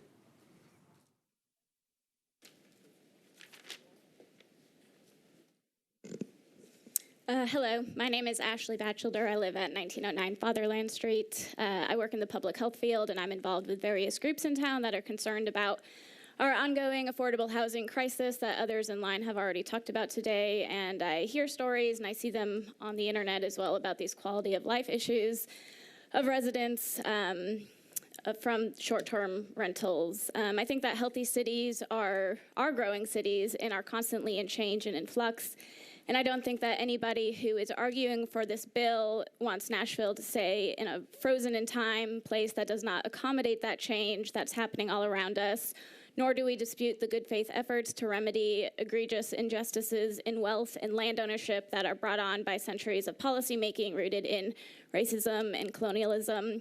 What I'm concerned about is change that is masked as neighborhood revitalization, but results in the continued displacement and social disruption of the urban working class. Urban and land use planning has largely become a tool under the grips of what is really a state that's controlled by real estate, a powerful system that continues to shape our city through alliances of finance and developers and for-profit that places private interests over the basic functions of what a city should provide for everyday working people. Nashville is in a housing crisis, and we need leadership and policy to piece the solutions together that are required to solve it. One thing that I do hear from time to time is that if we build more housing, it will automatically help the working poor through lowering prices across the board. And while I am somewhat skeptical of this reasoning overall, I think one indisputable fact is that this is not the case if we do nothing to stop the buying of homes for investment purposes rather than for residents living in them. About 2 weeks ago, I was sitting in a public meeting about the rezoning of the River Chase apartments, where we were told that the current plan that calls for large towers includes no regulation for short-term rentals. I do believe that part of the solution to our housing crisis will require greater density and infill housing. However, targeting historically lower income areas for upzonings without regulations for STRs is doing nothing to add to our residential housing stock, let alone affordable residential housing. Rather, we are just continuing to convert spaces for nothing but profit. We're bombarded by candidates and campaigns all around us that are telling us that we're building this city for people and neighborhoods, and if that is really true, then this bill seems like the least that we can ask for. And as a basic litmus test for such claims, this bill is not a radical strategy nor solution by any stretch of the imagination, and I hope that anyone who says that they care about preserving affordable housing in Nashville will line up to support it. Thank you. Thank you.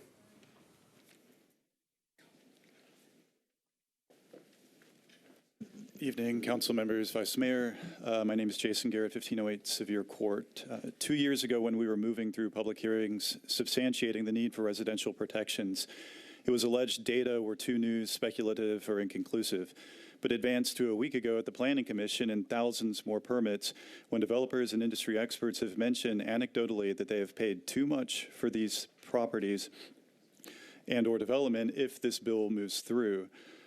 It's important to consider as well now as we're dealing with budgetary issues in the city and asking about raising property taxes or how these investment properties are affecting other neighboring properties. And as a board member of a neighborhood association within a mile of downtown, we've seen the effects. The deja vu from the past hearings, pure land value comp increases in unnatural ways are the consequences of these investments, as they can earn several multiples of traditional rental unit pricings.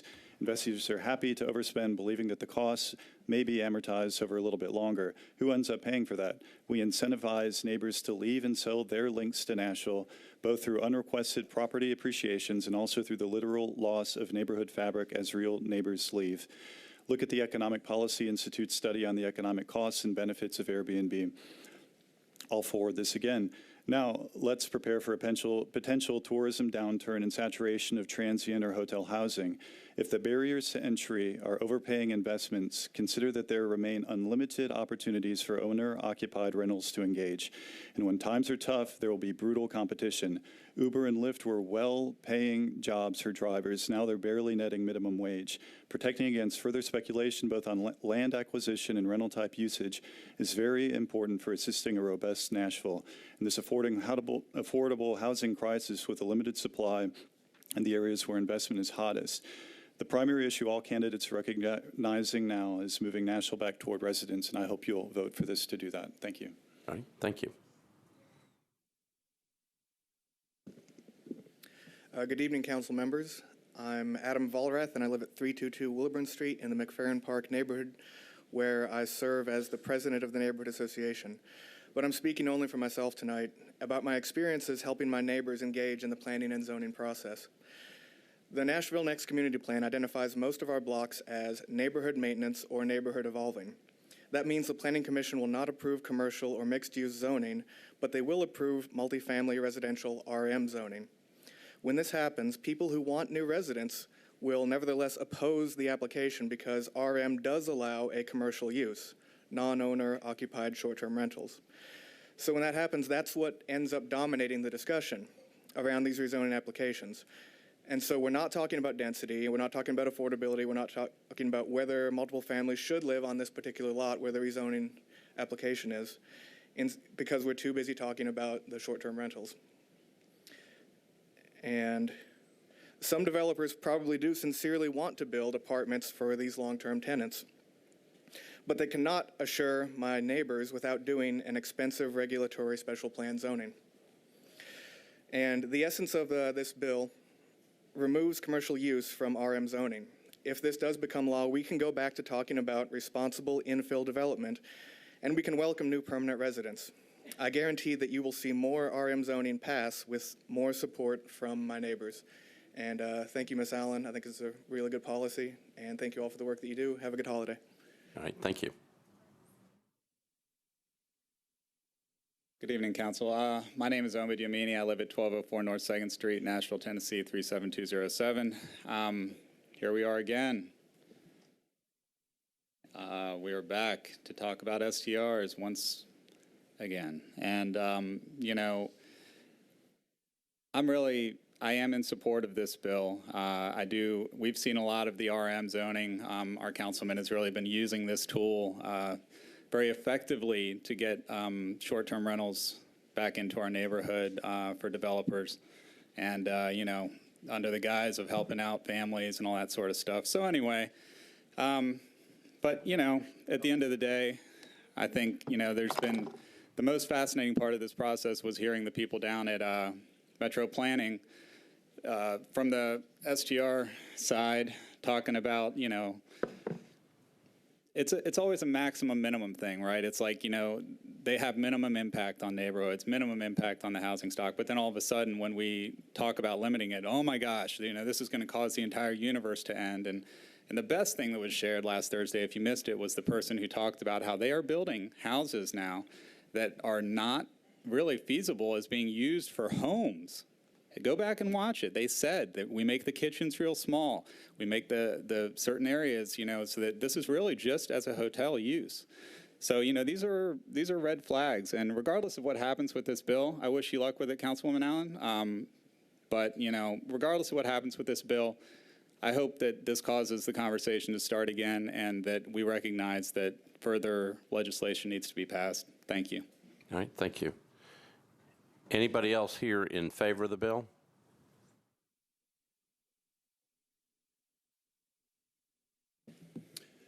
Mr. Vice Mayor, Sean Henry, 315 Dedrick Street. I'm here representing several developers of RM zone property. You're hearing a lot of testimony of concern about single-family residential neighborhoods. It's important to realize that RM zone property is commercial. It is commercial property. It's assessed at a 40% value. So they pay a commercial rate for RM zone property. My clients are here in support of the proposed substitute, and that's why I'm speaking in support of this. And that's conditioned on three things, really, and appreciate Council Lady Allen sharing that with us, and Mr. Jameson. We're supportive of the substitute that you're going to be hopefully considering here tonight conditioned upon that there's going to be no deletions of the underlying text. So essentially, the substitute demonstrates the additional language with underlined text, and that underlined text is very important. Secondly, there's a typo error in section 14 regarding the year. That simply needs to be adjusted to match the chronology of the dates that are preceding in section 3 of the bill. And then thirdly and finally, timely notice of complaints. This is the essence of due process. When a complaint is issued by Metro Codes, it needs to be quicker than months and months later. And that's been happening. We understand Codes Department is stressed with a lack of personnel. We understand that you've helped with that with the budget. But it's important that we have timely notice. So what we're suggesting for third and final reading is that when a notice goes out to a STR permit operator, that notice goes out within 15 days of the complaint being received by the department. That helps everyone. That helps any complaint get cured a lot quicker, a lot sooner by an operator. And so we think that would help everyone. So with those three stipulations, my clients would support the substitute bill as presently written. Thank you. All right, thank you. Anybody else in favor? My name is Craig Freiberg, 4021 Overbrook. I've actually met with Councilman Allen, and simply put, I just want to echo what the previous gentleman said. I'm in support of the bill as it's written, the amended bill. The amended bill allows the folks that have made investments to not be harmed. They played within the rules. They followed the rules by this council. At the same time, it also allows, future properties to be governed by certain rules, which was stressed by the previous gentleman, regulating those STRPs. So as the other folks had mentioned, folks can't come into a neighborhood and act, in a crazy manner, but they can act responsibly. So I think it solves, as long as all of the amended principles are there, it allows folks that have to not be harmed. It allows the real estate industry in Nashville to not be harmed. And it lives up to the councilwoman's word that she would do no harm. So I'm in favor of her amended bill.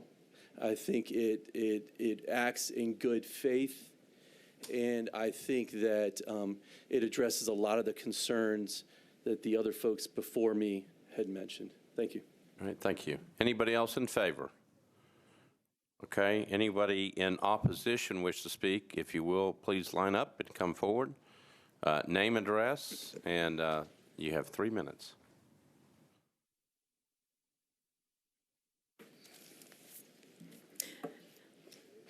Good evening, everyone. My name is Barbara Redwine, and my address is 3301 Batavia Street. The short-term rental law in Nashville has undergone so many changes that it's really hard to keep up with them. By the time I get comfortable with one change, another change takes place. The bill before us this evening is evidence of yet another change. There have been so many changes that ordinary people like me who try to comply cannot. And why would we not want to comply with the laws? We don't want any trouble. And in most instances, compliance is really very easy. But because of the frequent changes in the Nashville short-term rental laws and an aggressively eager codes enforcement group, this bill before you tonight must not pass.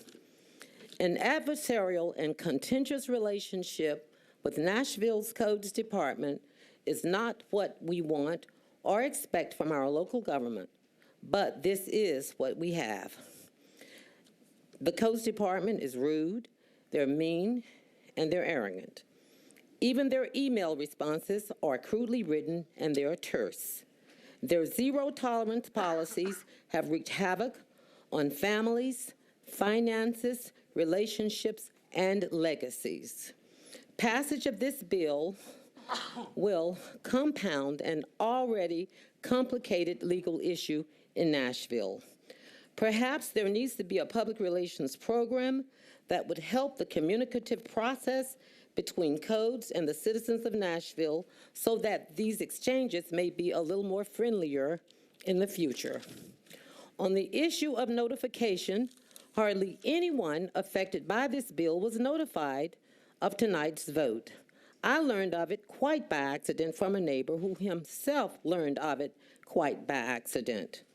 Would you want to pass a bill that would clearly impact a large number of people and deprive them of their basic rights without letting them even know about it? Would you really want to do that? I'd like to thank you all for letting me voice my concerns about the frequent changes in the law, about the aggressive and unfriendly behavior of the Codes Department, and the lack of notification to the citizens who are adversely affected by this law. Please vote no tonight. And if you do not vote no, would you please defer this vote until proper notice is given to the majority of the people who are adversely affected by it? Thank you. Thank you. Yep.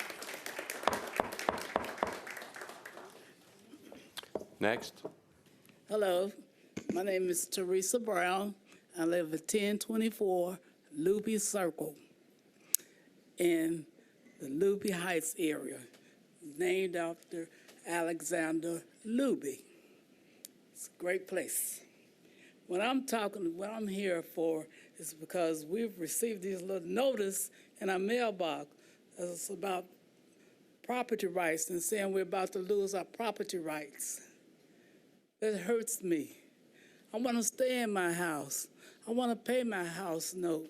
I want to let my daughter have it if I cross over before I pay it off. But I'm close to paying my house off now. I don't like this. I don't want this. I don't want it at all. I'm here with my neighbor, Miss Eloise. She's been here, been in her house. Her house is paid for. She's not trying to get an Airbnb or whatever you call this thing they're talking about. I say Airbnb. What is it? Oh, Airbnb. She's not trying to do all that. I'm not trying to do it either. I want to stay in the house. So I'm saying no. Voting no. Ain't that right, Miss Eloise? Okay. Thank you. All right. Thank you. So we have a lot of pages to go on our agenda, so I'm going to bang the gavel and try to keep you all from clapping. It's not meant to be rude. We just need to proceed ahead. Yes, ma'am. Hi, my name is Rafaela Cohane, 117 30th Avenue North, apartment 402. I originally supported this bill to the Planning Commission, but on further reading of this, I was concerned about why the effective date of the higher fees for the short-term rentals needed to be extended. I mean, they've had 2 years. They figured, they should have figured out that the fees are going to go up, and that should not have to be extended, I don't think.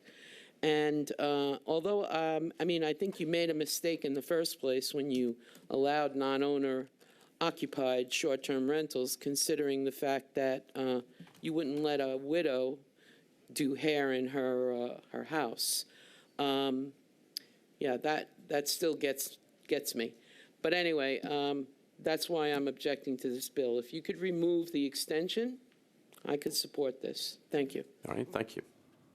Yes, sir. Good evening. My name is Michael Carter.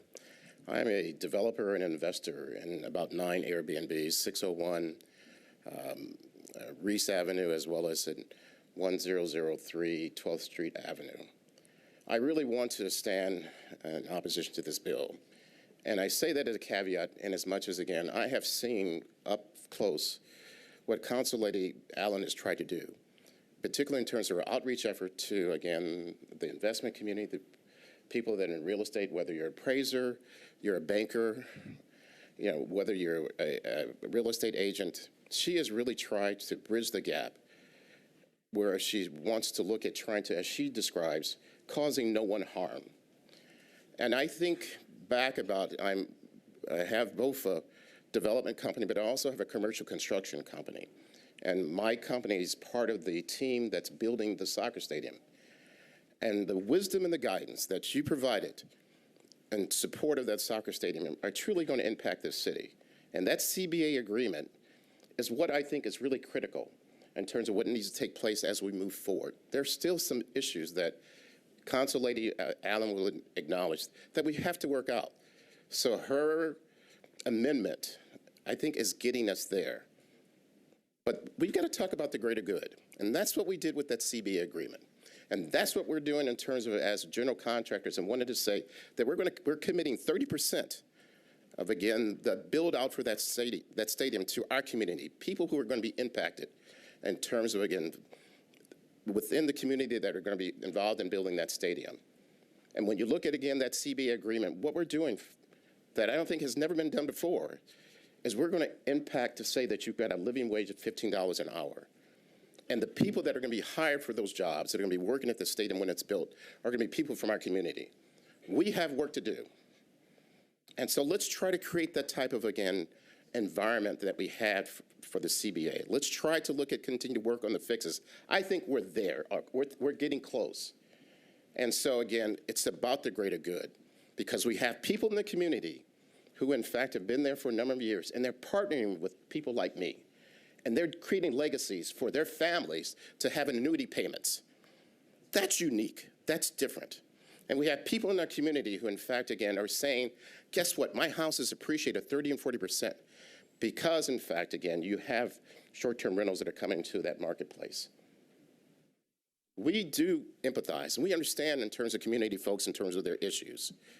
But again, let's talk about the greater good. Let's talk about how we can collectively and collaboratively come together to make this bill better for Nashville. So I thank you. Thank you. Hello, Metro Council. My name is Ken Oakes, 1412 Knox Valley Drive. Thank you. I don't have any notes. I have nothing written down. I'm just going to speak from the heart. I have to oppose this bill. I'm a third-generation local realtor. I've worked in Nashville all my life, 36 years. I've tried to help everybody buy a home in this city my entire life. Most of the customers that I work with now are my age or a little older. Most of them are about to retire or thinking about retirement.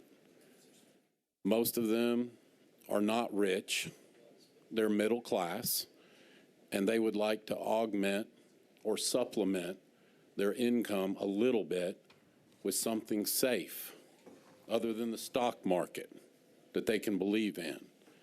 They believe in Nashville, they believe in real estate. They want to buy one property and supplement their golden years. Now, if you want to take that away from them, I don't think that's what you want to do. These are hard-working Nashvillians that love the city. I'm not working with any investors from Chicago or California. They're all Nashville people. They want to do the right thing. They want to adhere to the codes, rules, and regulations. Berkeley, we appreciate you meeting with us, okay? We're moving in the right direction, but we cannot support this bill. I already have nearly half a dozen customers that are so scared they've already left Nashville. They're going to go invest in another city. Is that what you really want? That's not what I want. I want Nashville people to invest in Nashville. Thank you. Thank you. My name is John Sheely. I'm the Executive Vice President for the Home Builders Association of Middle Tennessee, and I'm at 9007 Overlook Boulevard.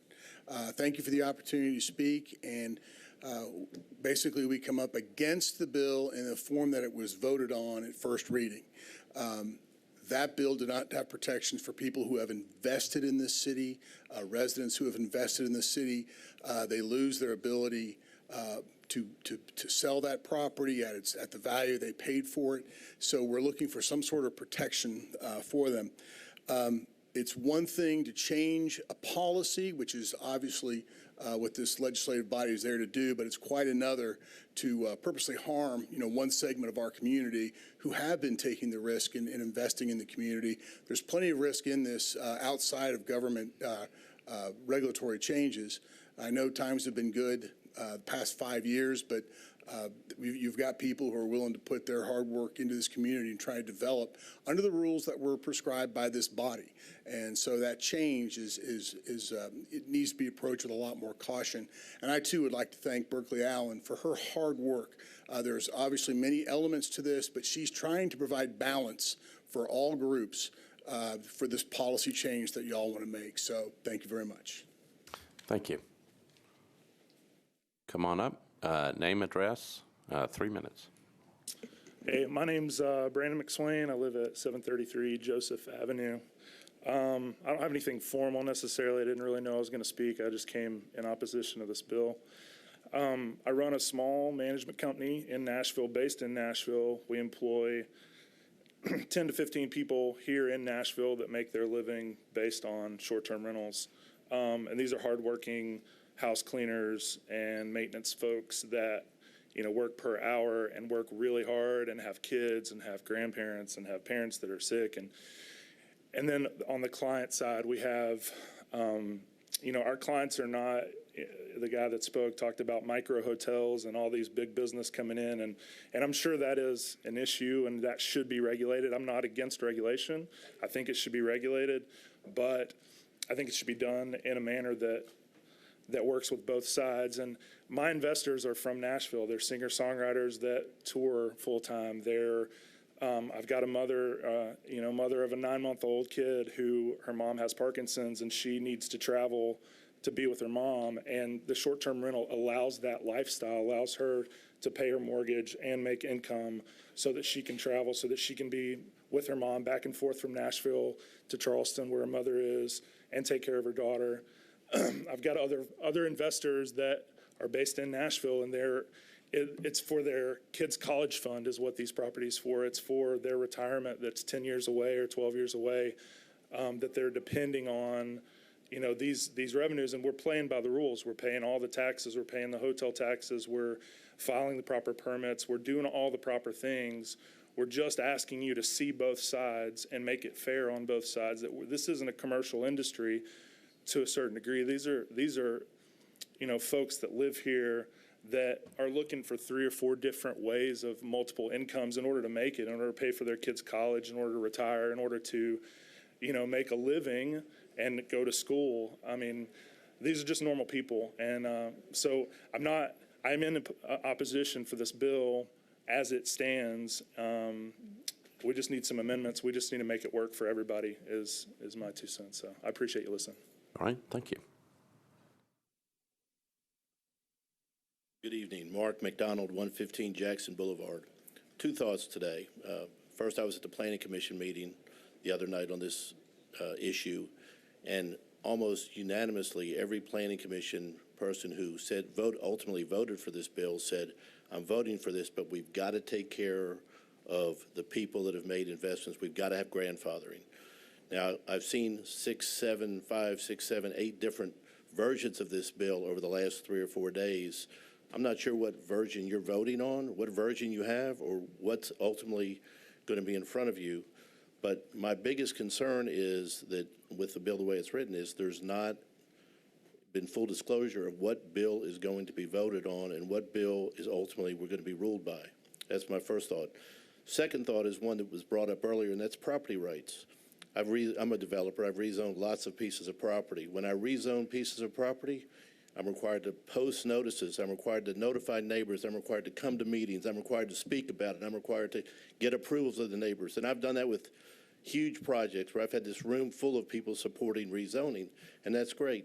In this case, you've got people that have owned property, that have owned it in some cases for many, many years, and you all are talking about taking their property rights away from them. You've not given them proper notice. You've not given them any adequate notice. You've not explained to them carefully exactly what the ramifications of this are. This bill needs to be defeated, and you need to give people notice before you take the property rights away from them. Thank you. All right, thank you. Come on up. Thank you. My name is Mark McGinley. I live at 1140 Brookmead Drive. I moved here to Nashville from Canada about 5 months ago, and we are just loving it. It's a lot warmer, which we like. Before we came down, I had spent about a week a month here coming down to look for properties to invest in. During that time, I stayed in lots of different Airbnbs. You get a kitchen, a little bit more space, a little bit more comfortable. I stayed in Germantown and 12 South and East Nash. Tons of different communities I wouldn't have had the chance to experience had those Airbnbs not existed. Those trips really helped me fall in love with the city and imagine myself and my family living here, which we now do. I feel that taking Airbnbs out of RM zone properties will really reduce the diversity of experiences that travelers to the city can have. And in doing so, may reduce their desire to move here and see a part of Nashville that they might not otherwise have seen. I think that doing that would be a true shame. Thank you. Thank you. My name is Jeff Zeitlin. I live at 404 Taylor Street. I was not planning on speaking on this issue tonight, but several of the people that spoke in for the project, for the bill, I felt needed some clarification.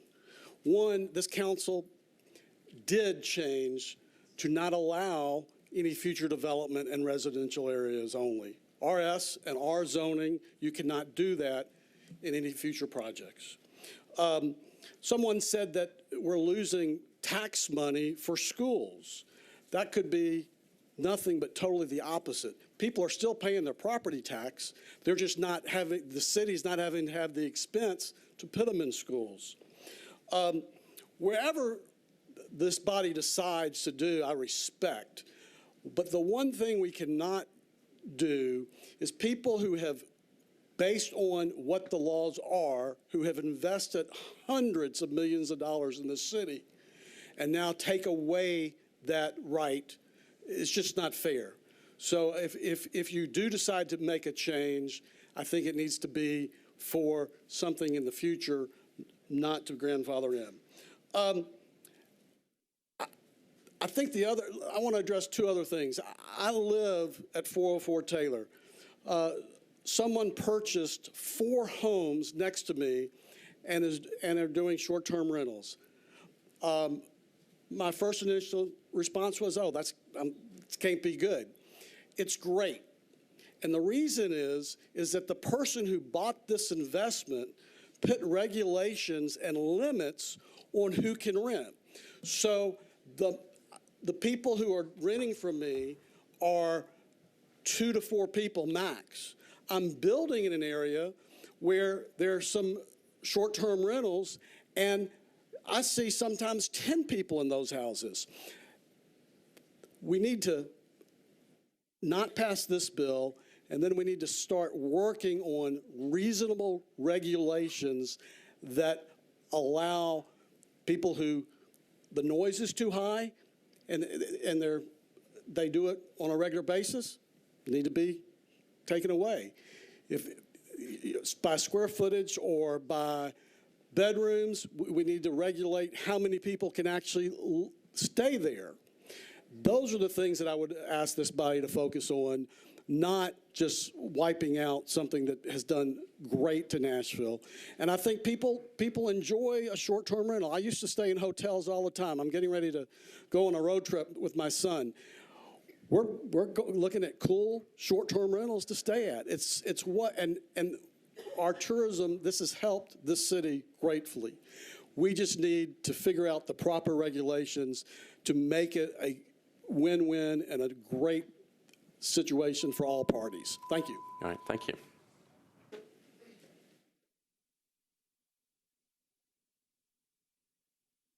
Good evening. My name is Pete Prosser. I live at 623 Oakley Drive. Councilman Allen, thank you for your extensive work on this piece of legislation bill we're considering. Numerous different stakeholders throughout the city came together with Councilman Allen when she looked at this legislation.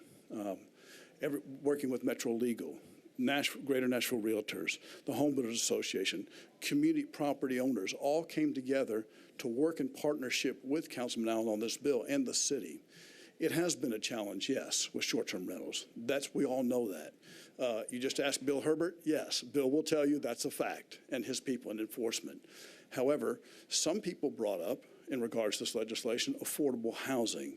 It's my understanding that Barnes Fund does get some fees from the Strip, and we have a plan with the Barnes Fund and bringing affordable housing to the city. It's been on everybody's agenda. You know, started out with Mayor Dean, then Mayor Berry, and now the current administration understand the need for affordable housing. Many of these property owners have voluntarily had affordable units within their developments. It was voluntary. They didn't have to, but they did. Councilman Allen, with the amendment she's proposing and the changes, those three sections, have to be a part of this bill. If we're going to move forward as a city, thinking about tourism and our growth, managed growth, of course, but what's good for the city overall? And also, I'd like to ask, what are the tax implications and the revenue, given our budget, and we're all familiar with the budget right now, and the challenges we face, if we take revenue off the table by restrictions?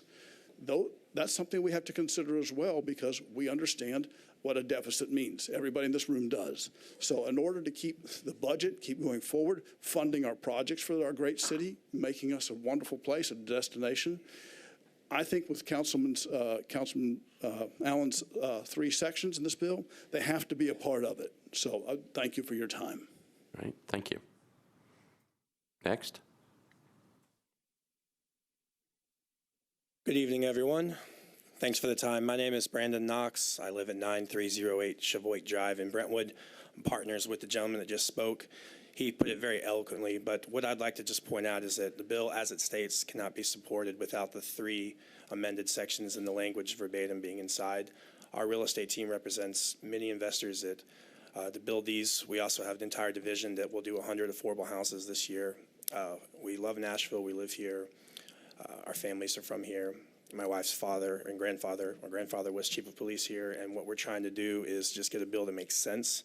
So I would urge you to vote no on this bill, get the three amendments in, and bring it back next session. Thank you. All right, thank you. Come on up. Name, address, 3 minutes. My name is Bransford Maxwell. I live at 1609 Linden Avenue. I spoke at the Planning Commission about this as well. I think this bill was rushed, and there's a lot of implications that were not originally looked at in terms of the economic impact to the city and the tax revenue. One thing that all these RM properties do allow right now is a large amount of tax revenue with the hotel occupancy, state, local, everything that we pay, which is north of 15% on all income, and obviously that goes towards infrastructure, schools, you name it, everything that ultimately y'all are looking at your bill.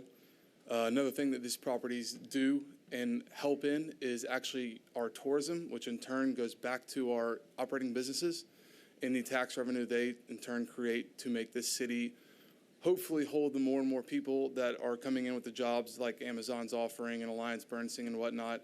And for us to do that and have infrastructure to support that, I think these properties operating as they are is absolutely crucial. Something else I don't think that's been very considered is, despite the amount of hotel rooms coming online in the future, we still, if taking these out of circulation, will lend us to having the $800 a night at Omni or whatever that may be in the downtown to make us no longer affordable travel, which makes this city so appealing to so many people. We're within a 7 or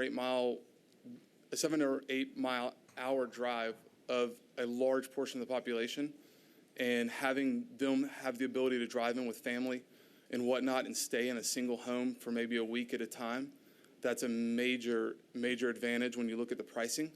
So if you divided it up per person, it's very affordable.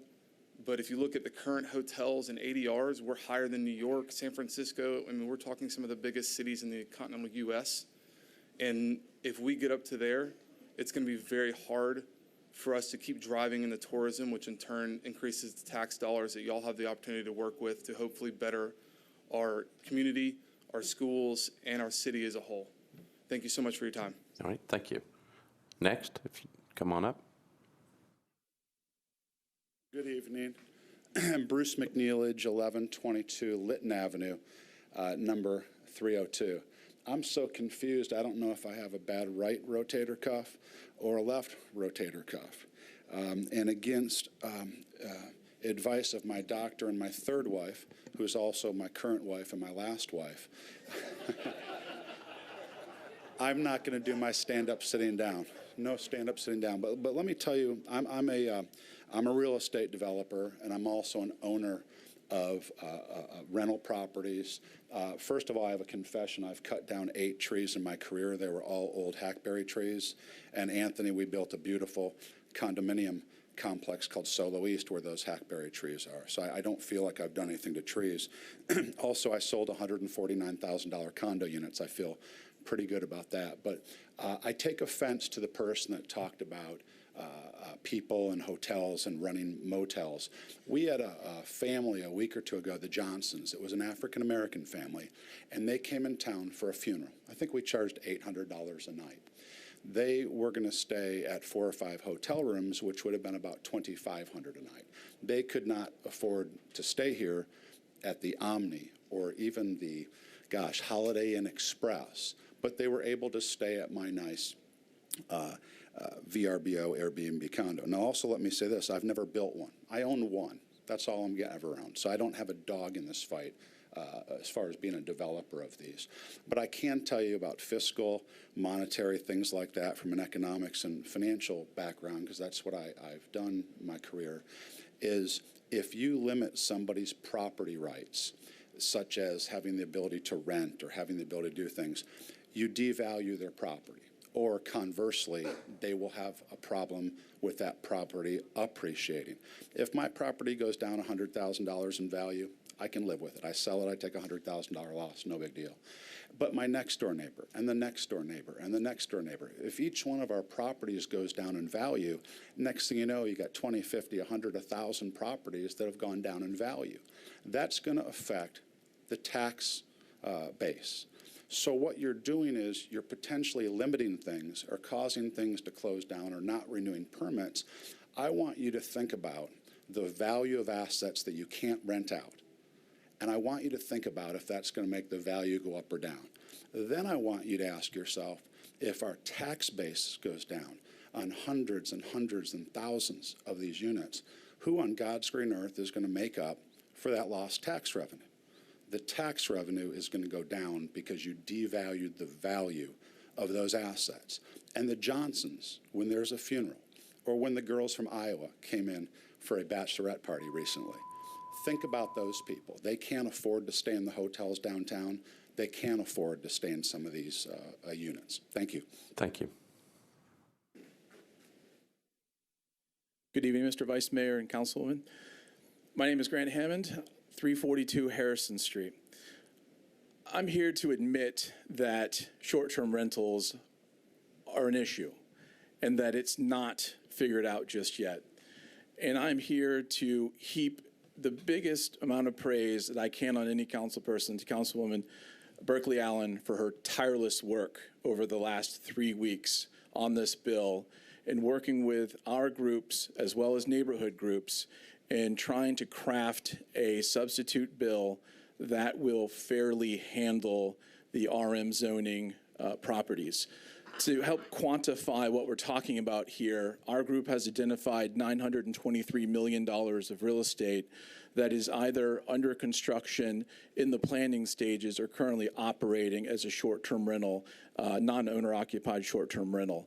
The Appraiser Association has estimated that if this bill passes as proposed and voted on in the first reading, that 22 to 25% of the value will decrease. The local Realtor Association members have spoken, and we believe that number could be higher if the bill is voted on as proposed. We are advocates of continuing to work with Councilwoman Allen as well as all other members of council to craft a substitute bill in which it does no harm to any of the stakeholders, including the neighborhoods, the developers, the builders, the realtors, the appraisers, the laborers, and on down the line. We believe that the substitute bill that will be proposed this evening comes very, very close to accomplishing that goal. We've been told that sections 3, 14, and 15 are integral to all of these stakeholders agreeing upon this amended bill. However, we've also received guidance from legal minds within Metro and in the private sector that Section 14 may not survive. If that's the case, the rest of BL 2019-1633 as amended this evening later by Councilwoman Allen cannot pass, as it will do harm, both financial as well as community harm, by losing tax revenue within those communities where these short-term rentals currently operate. Again, with emphasis, there are problems within the short-term rental industry. This bill does not solve all those problems, but it is a very good first step. We need to continue working together in a collaboration with all stakeholders in order to propose a new amended bill in which we can all support. Thank you for your time. All right, thank you.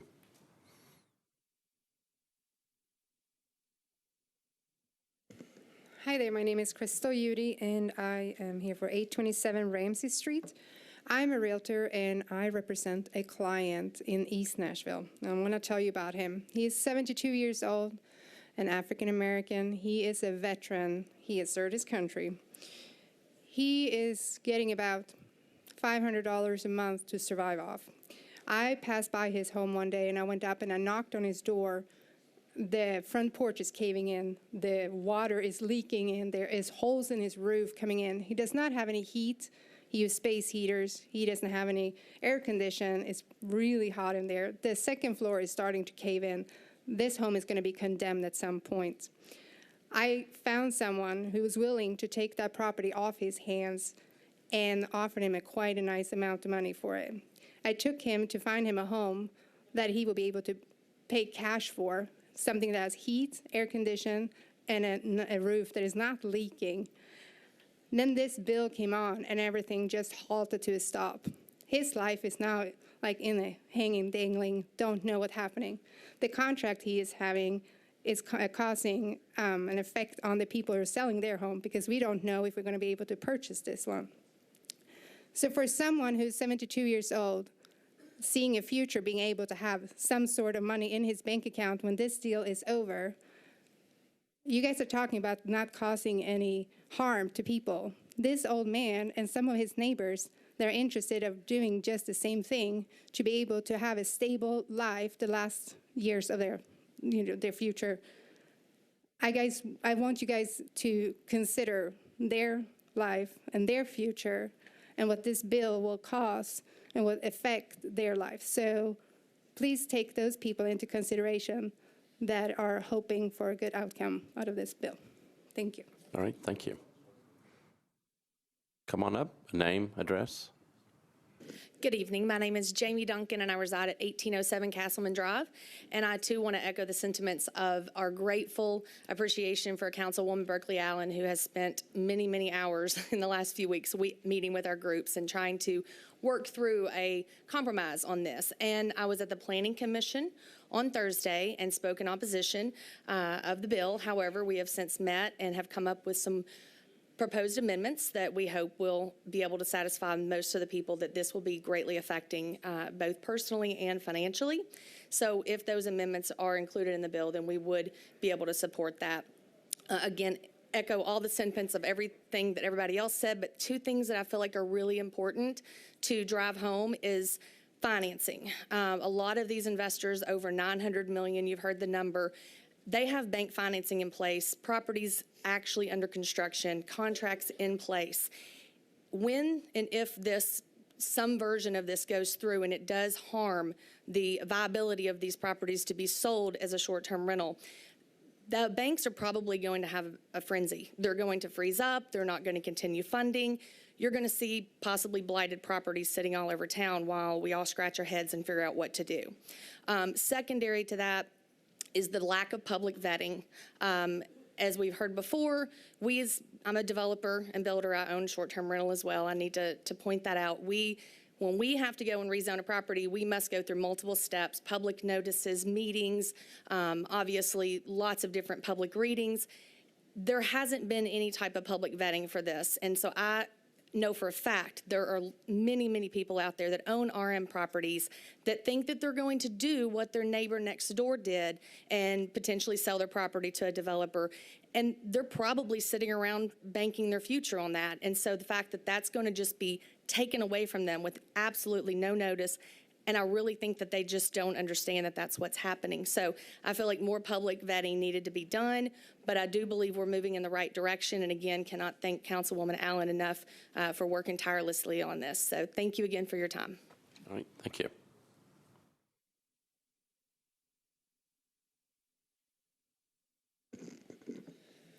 Howdy, I'm Jacob Rice. I live at 3019 Oakland Avenue. I'm relatively new to Nashville, at least in my own opinion. I moved here in December for a job as a property manager. While I've been here, I've experienced a lot. CMA was one of them, as well as the NFL draft. And as my job as a property manager for these short-term rentals, I have to keep up with them. I have to make sure they're up to my level of standards and make sure it's all set in a way that is best provided for Nashville. And I can't speak for everyone, but we were sold out, especially during CMA. And I don't have a lot, but I know a lot of these large companies probably do. And I wonder if those weren't allowed and how much money would we have lost if I had groups of 20 and 30 in each of these houses. How many would have not been put into circulation for Nashville? How many would not be used as a taxable income for Nashville? I feel like that's something that's a little overlooked, especially with the fact that while in line, I just did a little Googling and found that Nashville was ranked 4th as the most visited center or city in America. We're number 1 in a bachelorette capital, which I imagine if anyone's been down Broadway truly understands. It is a city based off of tourism, and as a result, I believe that hurting that isn't the right way to move. That's all. Thank you. Thank you. Next. Good evening. My name is Austin Adams. I live at 415 General George Patton Road. I'm a property owner in Davidson County and affiliate broker with American Realty. I've lived in Nashville for 13 years. I had a long career in the entertainment industry as an artist and a producer, and now as a real estate professional. I come before you today because I am extremely taken back by the hastiness of this bill being passed in relation to non-owner occupant STRPs.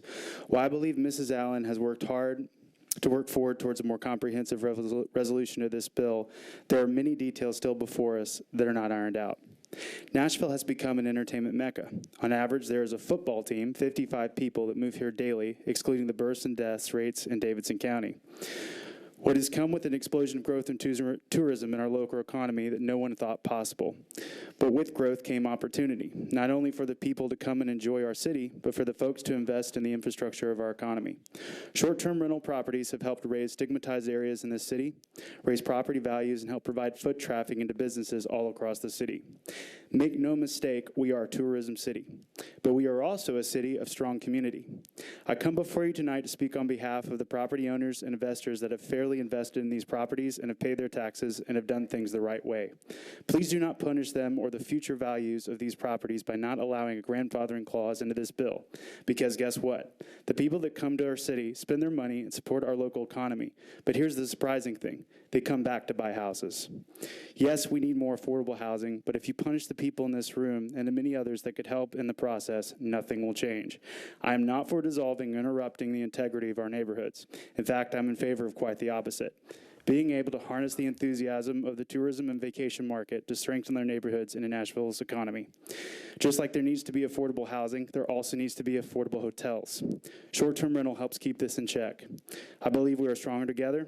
Let's find a way to create opportunity and strengthen neighborhoods. Thank you for your time. Please support the amended version of this bill. Thank you. Thank you. Next, come on up.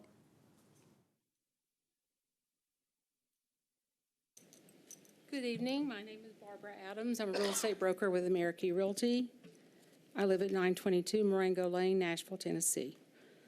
First, I'd like to state that the three buzzwords that I heard tonight predominantly were first, do no harm, responsible residential development, and affordable housing. I would like to begin by pointing out that Berkeley Allen has been very kind to us, very gracious in all of the meetings that we've had. However, I think it is important for each one of you to understand there is a right way and a wrong way to do things. I feel this is much deeper than allowing or disallowing this bill to go forward. It is about following the proper protocol, the proper order, and the proper timeline that it deserves for all of us. And I do not feel that has taken place. In one of our meetings, it was determined through questions and answers. Again, going back to my three buzzwords, number 3 being affordable housing, was there any study whatsoever done towards the impact of affordable housing affected by short-term rentals? The answer was no. So my question is, how do we even consider a bill of this magnitude that would affect so many in so many ways without proper study? Was this compared to Austin, to Denver, to Phoenix, to the other cities that have had similar growth patterns that we have had? No. The answer was no. Again, if we're all for affordable housing, and we want that, but I go back to there is a right way and a wrong way to do things. All of you are familiar with the Nob Hill cluster. We all went through that for 2.5 years. 2 weeks ago, it was defeated. And you know, it was defeated because they did their homework. They did what they were supposed to do. They read, they studied, they collaborated, they met. They did everything they were supposed to do. And in the end, it came out because it was something, it was safety related. Now, it may or may not stay that way. I don't know. I understand there's legal framework around that now. But it was a safety issue. Point being, it was done in a way that everyone had the proper time, the proper protocol to follow, and the study was done. Again, I go back to how do you support or even implement or even suggest a bill that has the negative impact that this will have on our community, not just our real estate developers and builders and everything else of the kind. It's all of us. It's all of us sitting in this room. It's not that we're against it. We're against it as it is written. It needs time to be evaluated. It needs and deserves the attention to the study that it would command to have its proper place to be considered in a magnitude of this depth. Thank you. Thank you.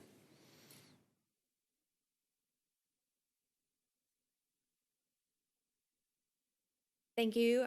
My name is Elizabeth Gatlin, and I live at 826 Evansdale Drive. I'm a Nashville native and the owner and broker of a real estate company here in Nashville. I'm also a licensed architect, part of the Home Builder Association, AIA, and the Realtor Association. We have worked tirelessly with Ms. Allen on amending the bill that's been proposed, and what I request at this time is to give it the time that is due so that no harm is done. We've got clients under contract currently that if this bill passes, will not only lose money, but we will be losing the commissions of our agents on both sides. We will be losing the ability to sell those properties in the future at the value that they're proposed. The developer may have to declare bankruptcy based on having done what is needed to build these properties per the current zoning and law, and then just to have the rights taken away. What the bill in its current form does is it does take property rights away from individuals. It's unfortunate, and we need the proper time and amendments to adequately deal with grandfathering processes, with rezoning processes, with educating the community about what Airbnb does and does not do for their property values and for their communities. I grew up, I went to Meg's, I went to Hume Fogg, I've lived in these communities. I invested in East Nashville before it was a safe place to live, and would not have been able to do so if my rights while I own properties had been taken away from me in the fashion that's happening today. So I would ask that you all vote no for this bill because of the negative impacts that it has on our communities and the people that are investing in our beautiful city, and do the due process that we need to have this bill properly vetted and amended to protect the people that have invested in our city. Thank you. All right, thank you.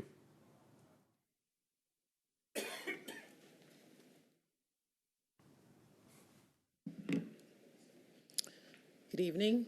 My name is Jackie Sims, and I live at 1813 Pearl Street in District 21.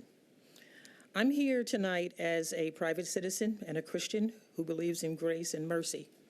And I'm advocating for the least of these, a family who are the unintended consequences of this bill. A woman who has returned to her home to care for her mother who is in her 90s. I want to thank Council Lady Allen, first of all.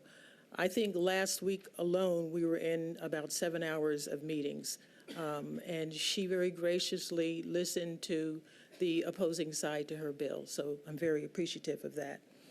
I'm asking that you as council be more mindful when passing bills and look more carefully at consequences, because far too often, it is people of color who are on the receiving end of these unintended consequences. Even Council Lady Allen herself admitted that there were unforeseen consequences when we met here with the Minority Caucus. I will continue to fight for the much-needed affordable housing here in Nashville, and I do hope the city would really take this matter of affordable housing much more seriously. The young woman following me has fought to find a way to preserve ownership of her family's property, which she's had since the 1860s, and still use that property to provide for them. She has come up with a solution to do both through a co-ownership of her property with a developer. Please support the amended bill so that this family's property can continue to bless their lives. And I also want to make note of the fact that a lot of people in District 5 and District 19, which historically have been the communities where people of color have been relegated to, could be harmed by this bill. Again, unintended consequences. And in closing, I want to share with you how short-term rentals have blessed my family. My sons purchased one in Freddie O'Connell's district. That short-term rental is being used now to fund my youngest son's terminal education. He's receiving a PhD at TSU. It will help pay for my middle daughter's wedding this August. My youngest daughter has decided to go to graduate school as a physician's assistant. It will pay for that. And when I'm finally ready to throw down my organizer activist mantle, I'm sure it will pay or help fund my retirement. So there are benefits and blessings. Thank you. All right, thank you.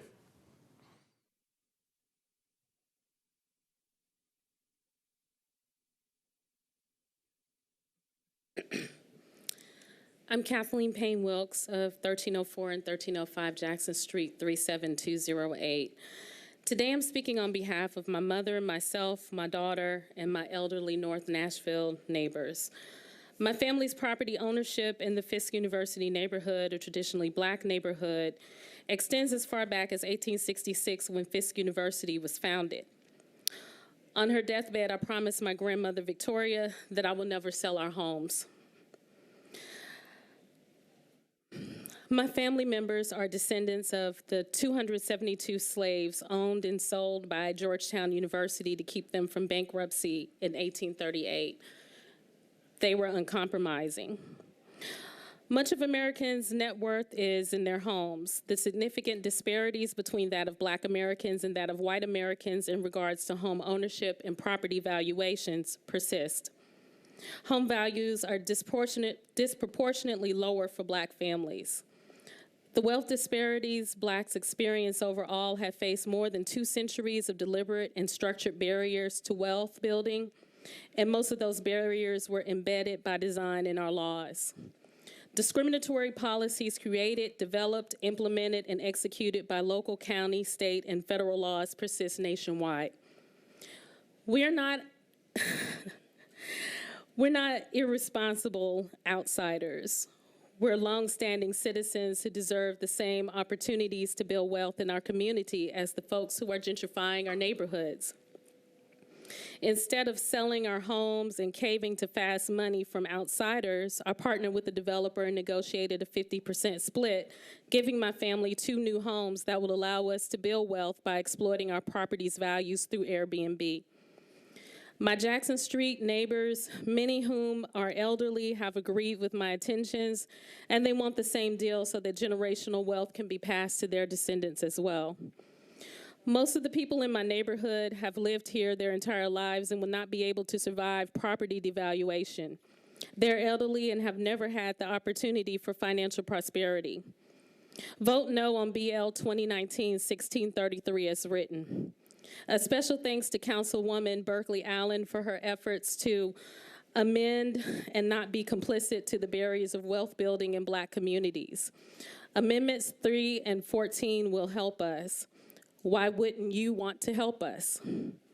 The North remembers economic development in our community, but we also remember redlining, interstates dividing our neighborhoods when Blacks became financially astute. We remember code snitching to cause financial burden to prevent insurance coverage. That's structuring and systemic discrimination. Blacks who refuse to sell their land are being forced to lose the opportunity for wealth accumulation that whites so easily require through privilege. Thank you very much for your consideration today. I hope that you all do actually listen to what we have to say.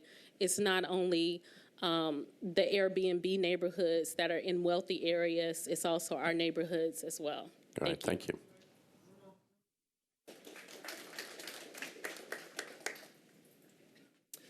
Hi, I'm Mark Wallace at 340 Wandering Circle.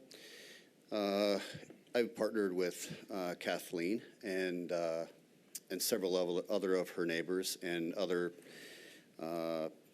people in the district on the other side, in District 5 and 19, to help them retain that ownership in those communities. And immediately when this bill was introduced, we cut off every single deal that we had to close, including 3 in 1 week, 2 in another week, and any deals with any potential, we had to stop immediately. And it impacted all kinds of ripple effects of other closings that they had as well.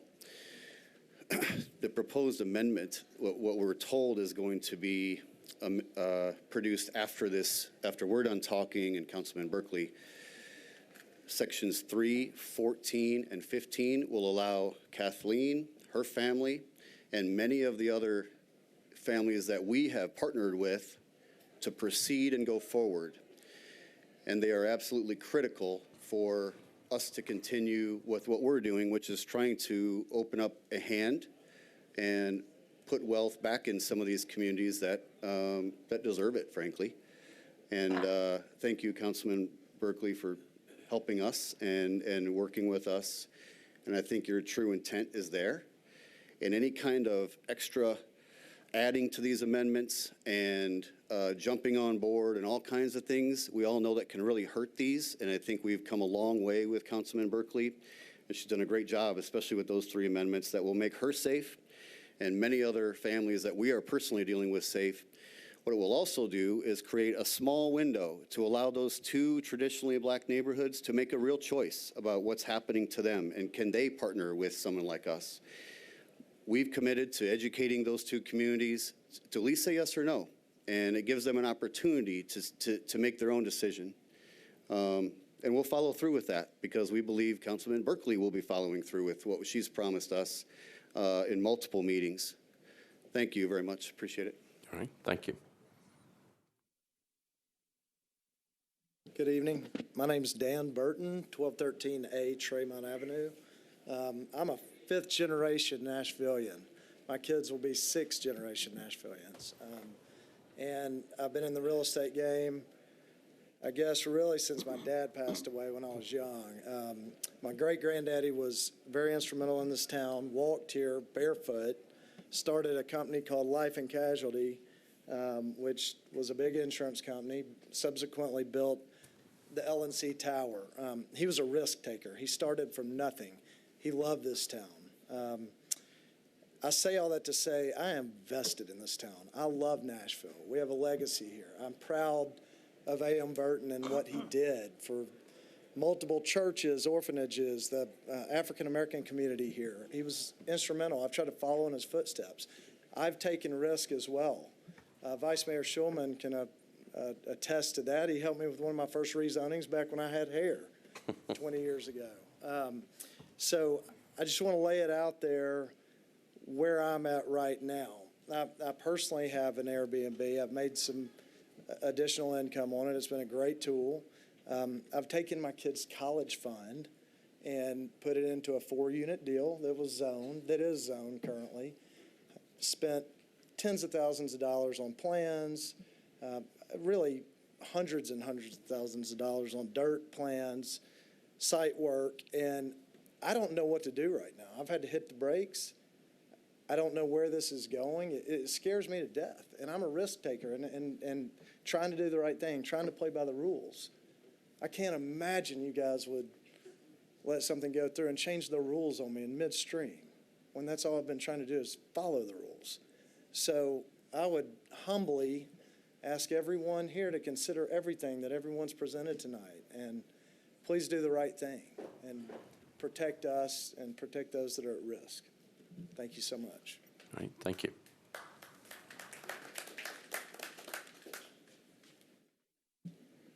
Good evening. My name is Jimmy Johnson, and I'm a partner in the development at 1003 12th Avenue South. And I originally came here from Alabama in 1993 to attend Tennessee State University. So I've had a firsthand chance to witness all the growth that Nashville has experienced over those years. And in doing that, have become a builder in this city and primarily doing construction on infill projects. So in the projects that we're doing and me being an entrepreneur, I don't have a formal retirement plan. So a part of my retirement plan is investing in short-term rental properties. So in this development that we're doing at 1003 12th Avenue South, I have contracts to buy 2 of those units, which now basically terrifies me in not knowing where this is about to go.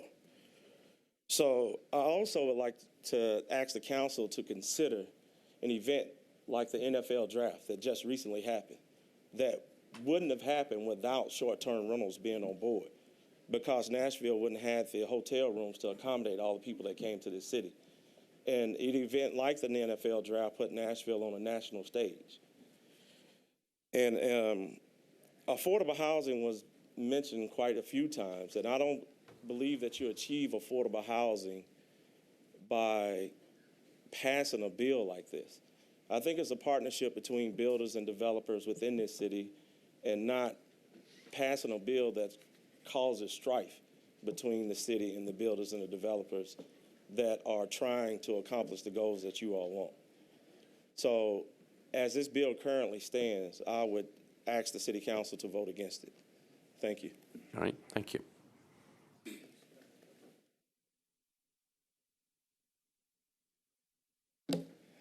Hello, Council. My name is Deron Jenkins. I live at 1433 15th Avenue South. I really wasn't going to speak today, but I heard a lot of things that just really didn't sit with me well. I have been an investor. Actually, I have lived in Nashville for 20 years. I've heard a lot of trigger words. It seems like being an investor or the big bad person from out of town seems to be, something that's negative to council. But I am actually a person who lives in Nashville, and I invested in Nashville when no one cared about Nashville, when it was Bordeaux, not Bordeaux, Bordeaux.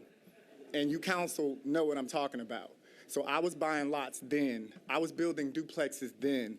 I was doing things in Nashville then, when no one cared about Nashville. Now, because of the growth, now we're sitting here today. I have 8 RM properties that I've had for 16 years. 16 years.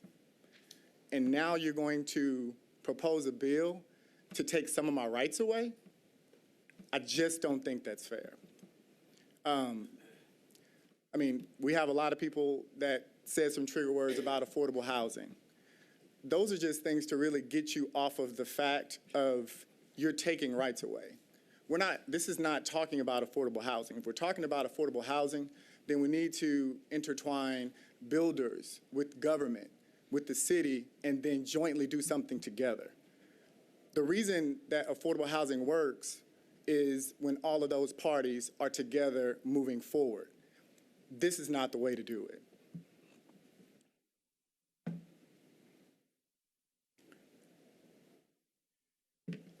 One of the key points, in addition, that I wanted to mention is, like I did earlier, I only found out about this about 2 weeks ago, and I'm an actual owner of 8 properties. So that's very unsettling to me. And I think you should ask yourself, can you actually pass a bill that no one really knows about? You think the 100 people that are about going to speak today are the only ones that care about this bill? I guarantee you, if we looked into everyone and make sure they're notified, then this room would be full now. We'd be here till 2 o'clock in the morning. So we might still anyway. So, right. So I appreciate, I know a lot of people are saying the same things, and, I get that, and I appreciate your patience and listening to everyone. But the way that this bill is currently structured, it's just not fair. It's not fair to people who have invested in Nashville when no one else wanted to. And I am one of those people. I'm not an investor from New York. I'm not an investor from California. I have been here 20 years. It's not fair. All right, thank you. Next.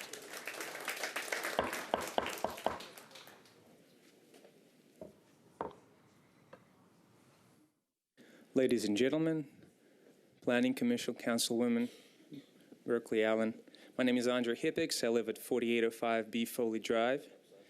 I recently started a practice, a short-term rental management, under my company B&B Top Management with my wife and soon-to-be-born son.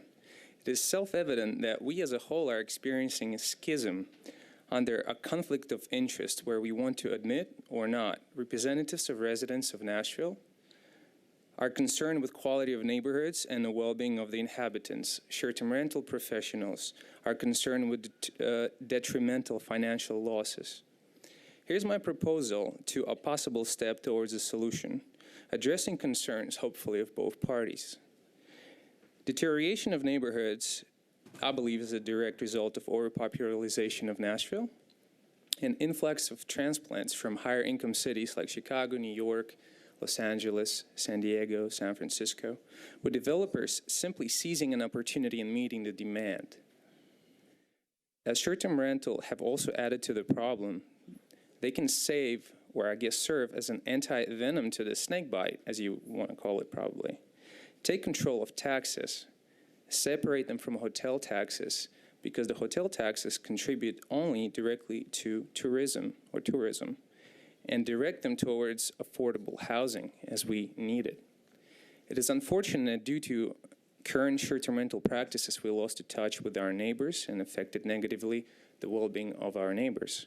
Just as these neighbors, short-term rental advocates, just as myself, recognize the need for change.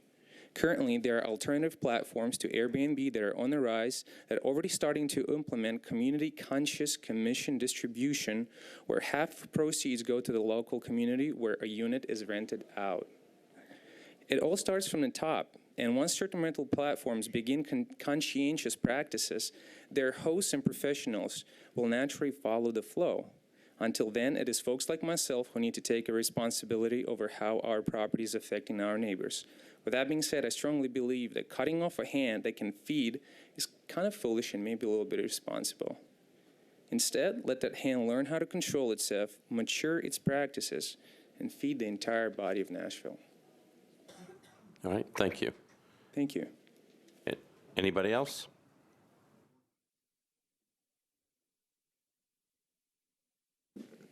My name is Michael Ellsworth, 5601 Saddlewood Lane. Want to thank you guys. It's been a long night, so I don't even know if you'll hear me at all. After all you probably got dead ears and dead brains by now. So I just thought I'd want to talk on something else. The fact that we would just appreciate more time, I think, is the biggest issue. Proper public vetting. And I believe in Nashville. I'm from here. I've always wanted affordability, and I don't know that this is going to get you there. I feel like Nashville is different, and I think that we can prove it when we take time and respect each other's where we're coming from and what their purposes are. And so I would just strongly urge more time, because I think with open minds and respect for others, you can come to a real good decision. And so just simply stated, just if we could just hold off, that would be great. Thank you. I don't think anybody else is in the queue. Oh, come on up. You got to come on up. Sorry, I'll be brief. Nevin Badawala, 615 Eastboro Drive. I just want to urge you to amend the bill, do the right thing, be fair to property owners, people who have invested under the current rules, and just and come to some sort of compromise. I think everybody wants to, do the right thing. So please amend the bill. All right, thank you. I believe that's it. Declare the public hearing closed. Councilmember Allen, you're recognized. Thank you. I want to thank everyone who came out to speak both in favor and in opposition to the bill, and to the nice people that acknowledge that I have put a fair amount of time into this recently. And thank all the council members for listening patiently. I know this is, it's a lot to take in.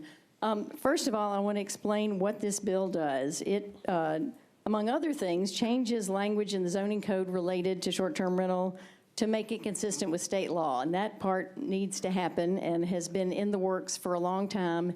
It's been waiting for a fee study that only recently became available. And so we've been waiting for that to happen to sort of gather together the things that a number of us have talked about that we felt needed to be pulled into the short-term rental regulations.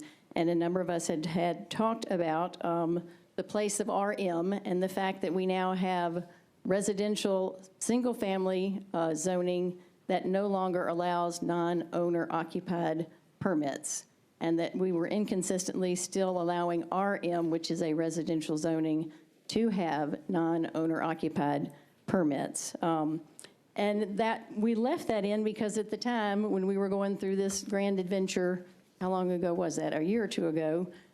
We really weren't having many complaints from multifamily housing. We were having issues in the neighborhoods where people were having significant impacts to the fabric of their neighborhood and the peace of their neighborhood from the few bad actors. And we've worked hard to get enforcement better, and that's a whole other discussion we're not going to have tonight. But that kind of explains the timing of the bill, why it's coming here at the end of the term, because we were waiting on the fee study, and that was an important part of that. We did move the bill, Mr. Jamison, you can help me, back in May or June, so it has been out there for quite some time, and I apologize for not doing community engagement. We were kind of focused on a budget for a while there, so next time I will do more community engagement ahead of time. In the meantime, anyone who has asked to meet with me, I have spent as many hours as they have needed and will continue to do that, and certainly will continue to engage with people after we talk about this tonight. So the reason we did this, those reasons have mostly been brought up already. We were beginning to see in the council people who were trying to rezone to RM to build housing for people to live in, and neighbors were showing up in opposition because they were concerned that it was going to be short-term rental. And as a result, those projects were having to go back and restart their process to be zoned SP so they could specifically say that they were not doing short-term rental. And so we're causing the people to jump through hoops who are simply trying to do what RM is made for. And the folks who are doing something that's a little bit unique in residential areas, which is this quasi-semi-commercial use of having transient stay in a house, are sailing right through. So it seems that we've gotten that part backwards, and this is a fix for that. And again, as we've heard, properties that can be used for short-term rental, we've heard this repeatedly, are more valuable. People are paying more to buy them. There is competition now to buy properties that people also want to buy for housing. And this whole connection with housing affordability is simply if we have increased the competition to buy properties that can be used for housing with the housing properties that can be used for short-term rental, then that again has increased the difficulty in simply providing housing that people can spend less than 30% of their income on. And that is an issue that we have heard about on an ongoing basis for the past 4 years. And finally, just in general, there are people who have bought in a multifamily area like townhomes expecting to live there to discover that the two on both sides of them are going to become short-term rentals, and they didn't know that. So it works both ways in terms of your ideas of how you're going to use your property and discovering that things have changed. So first of all, to say, since the inception, this bill has included a grandfather clause that says those properties that are already permitted for short-term rental will continue to be able to renew their short-term rental permits. So I apologize to anyone who has been concerned that they cannot continue to make use of an investment that they made based on the rules that we put in place. I absolutely agree that that changing the rules underneath people should not do them harm. We have to respect the fact that they made a decision based on what they saw in the laws. And so I have said from the beginning that this had the grandfathering clause. It had a delayed start of October of 2019.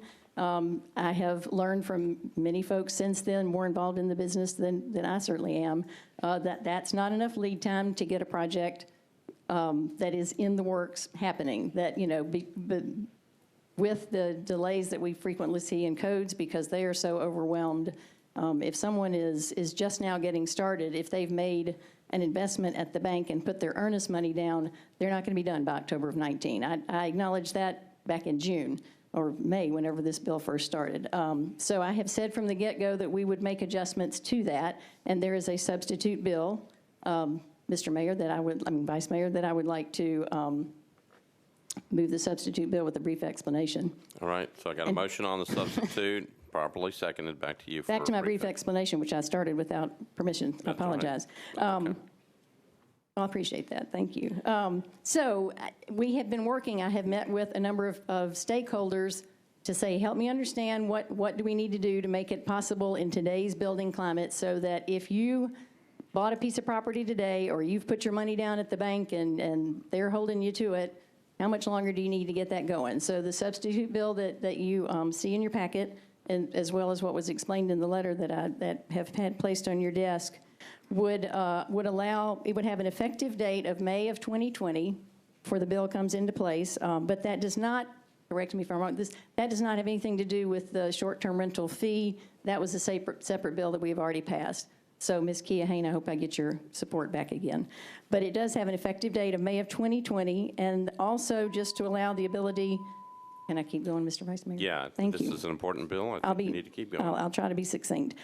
With the ability to apply for the permit, even beyond that, as long as you declare your intention to get a short-term rental by January of 2020. So we have built in, I believe, what most of the folks behind me that I have met with have agreed to as a reasonable lead time for folks that are already planning to do this. And some of those people have spoken tonight and have simply said, we just made this decision based on the rules, and now you're changing the rules, to which I'm saying we always intended to allow you time to finish, and we have adjusted that time to to try to make it absolutely realistic with how things work in Nashville these days, because I know you have to wait to get a builder, you have to wait to get the codes, and you have to wait on your contractors. So that is built into that. So what this bill essentially will do is, after some date in the future, it will essentially cap the number of short-term rental permits that are non-owner occupied in RM. It will not take any of the ones that are existing away, and it will not stop the ones that are in the process.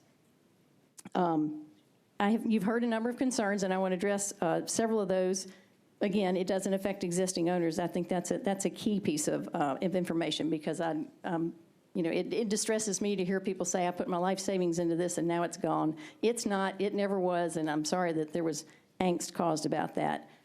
There was some concern about pending legislation and codes would stop issuing permits, and they have assured me repeatedly, put on their website, that because we have this delayed effective date, which with this substitute is now delayed even further, they will continue to issue permits until the effective date takes place. Then they will still continue to issue permits, but it will be a different set of rules if we pass this. Finally, there is a concern that this will hurt home values in some fragile areas that we've heard about, or some areas that are newly beginning to emerge, which I think we're all excited about. And I would say this quote right of short-term rental use is actually a permit that we began to grant about 5 years ago. So if someone has owned properties for 16 years, this is sort of a new thing that came on the scene because this new thing appeared. And it is technically not a property right. It is still a one-year permit, and it is still available to you within the guidelines that we have provided, and I will certainly continue to meet with people to talk about that. But again, because if you're planning to take advantage of it, I have a delayed start date so that you can do that, and I hope that that will serve most of those people. Again, I will continue to meet with people to see if there are other things we need to do, but my hope is that by having the delayed start date and the grandfather of the existing properties, that we can do several things, allow the people who have plans to continue to not be damaged financially, because that was never the intention of any of this. It's simply to save the rest of RM zoning for people to live in. I mean, the best time to plant a tree is 30 years ago. The best time to make this change in RM is soon. But if we don't make it at some point down the line, we will continue to see properties that could be using for people to live in being used for tourists. And we've got a lot of them out there, and they can all stay. There are 3,000 more hotel rooms coming online. So I feel like we're still taking good care of our tourists, but we need to take care of our neighbors as well. And there were two more things. Loss of tax revenue. Again, just to say, the properties that currently have this permit will be keeping it. So their value will not be dropping. And I'm not enough an assessor to know for a fact that the ones that don't have it yet, where their property values are. But I don't believe that there is a basis for saying that property values will drop, because, I mean, I think that was based on the misconception that somehow this bill took all permits away, and that is not the case and was never the intention. So with that very long-winded explanation, I would ask for your support of the substitute. I know that there's still some concerns from the folks behind me, and you may still have some concerns, and I absolutely want to talk about those. If we need to defer this on third reading to continue to work on that, we can do that. It's a zoning bill. It's amendable on third reading.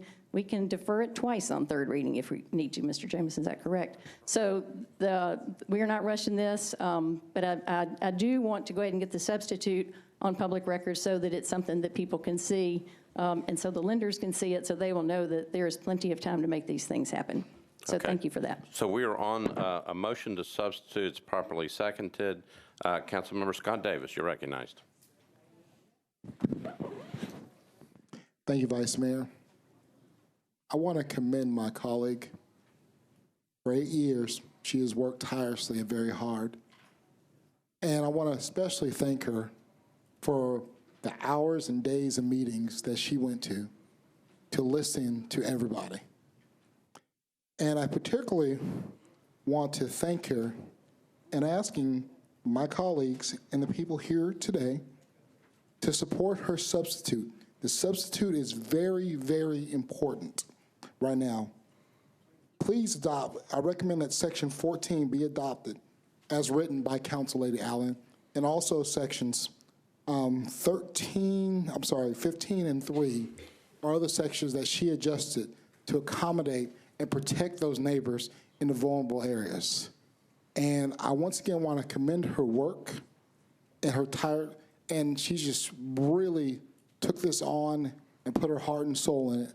And Councilor Allen, I really, really thank you for that. And making people feel more secure and making the bankers not calling the loans, because everybody was panicking. You said, hold on, let's talk about this. And so I really, really much appreciate that. So I encourage people to support her substitute because that's what we're going to need to protect those homeowners. And I like to yield the rest of my time to you if you want to explain any more. But in that case, let's continue. All right, thank you, Council Member. Council Member O'Connell, you're recognized. Thank you, Mr. President. Unfortunately, I'm going to have to disagree with my colleague here. Section 14 is in fact what makes, I think, the substitute particularly objectionable. It transitions these permits so that they behave unlike any other short-term rental permits in the sense that they will now follow the property rather than the person, which more or less undoes the intent of the bill as originally filed. I think it is too soon to move the substitute, and I would encourage the sponsor to defer it. All right, thank you, Council Member. Council Member Virtue, you're recognized. Thank you, Vice Mayor. I am in support of the actual substitute, and you know, I'm out in the suburbs. I really don't have a big dog in this fight, but I do have a dog in the fight, if you can understand that. It must be a small dog. So I want to say this, Vice Mayor. I do want to thank Councilwoman Allen in all her efforts as it relates to this. Once we get on the bill as substituted, and I didn't know if we were going to have additional discussion once we move the substitute, but I would ask the sponsor if she would defer just out of consideration of everyone here in this body. Many of us remember the back and forth, the information, the meetings, the public coming out as it relates to short-term rentals. You also recall we had an ordinance with vague language that was deemed unconstitutional. Then at some point, we had an ordinance that had a code change. Then we had to go back in and update it to a zoning change. We've created countless changes as it relates to STRPs. We've created administrative burden for both codes, the BZA, and the police. And I just want to say this. I do stand firmly that our neighborhoods are our neighborhoods, and we should not have commercial activity in those neighborhoods. But on this bill is so important. The more we mess with it, the more we mess it up. And I can't vote in good conscience moving it forward in the process with us putting in some more work, more effort, more community feedback, more colleague feedback as it relates to this. We're going to have another piece of legislation that's going to be coming up too. That's akin to this, the same dynamic, the same quality of life issues as it relates to the citizens here in Nashville. And I just want to say this, and then I'm going to end. We have to start looking at these things with a different lens. When we built almost $1 billion convention center, that solidified our identity as a city. Short-term rentals, in the beginning, we either should have never allowed them to occur, but we are here now. And just for me, my level of comfort, I would ask when we get on the bill as substituted that we defer. I would suggest that, I don't know which committee that it could come through, maybe the Ad Hoc Affordable Housing Committee, that we have a special session with the Ad Hoc Affordable Housing Committee, so we can get all these pieces, tie all these pieces together, so that we as a body know where we are as it relates to where we are comprehensively as it relates to short-term rentals. I'm not liking that every other year or so we're having to come back and tweak it, and the codes department doesn't know what the intended legislation is, and the BZA doesn't know what the intended legislation is. I think for us, We just need to look at it with a different lens, with a comprehensive approach. And I would ask if the sponsor, if she would entertain, once we get on the bill as substituted, if we can defer it with a plan of having a special call meeting so that all of us in here, we know actually what we're actually voting on. Thank you, Vice Mayor. All right. Thank you, Council Member. Council Member Roberts. I just wanted to abstain and be on the record as abstaining. Okay. All right. Thank you. Councilmember Pardue. Call for the question. Okay. Previous question has been called. We're voting on the previous question. All in favor of the previous question, say aye. Aye. Opposed, no. Previous question prevails. We are on the motion to substitute. All right. So, and I believe, it's just okay. So it's so we're not on the final as of yet. This is just simply the motion to substitute. We're voting on that. All in favor say aye. Aye. Opposed, no. All right, we're on the board. Madam Clerk, this is simply on the motion to substitute. We're not on the bill as substituted. It's simply the motion. Councilmember Pardue, you're recognized. Turn my mic off for embarrassment.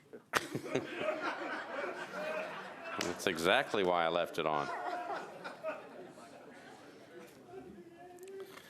All right, so we are on the motion to substitute.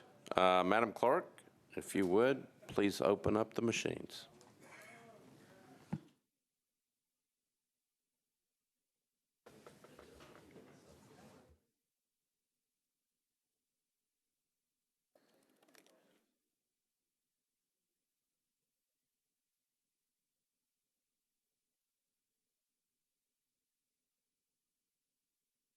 With their hand raised who aren't voting. The hand's raised. Oh, well, I see it as hand raised on here, but they voted now. Okay. Wait a minute, we have a point of order. Councilmember Henderson? We're not voting on the bill as substituted. We're moving the substitute. That's correct. Okay. Everybody voted? Yes. Madam Clerk, close the machine to take the vote.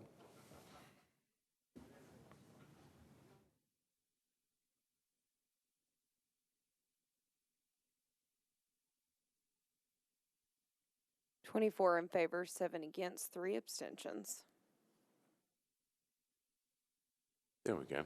24 yeses, 7 noes, 3 abstentions. The motion to substitute prevails. So, Councilmember Allen, we are now on your bill as substituted. I'm going to go back to you. Thank you, Mr. Vice Mayor.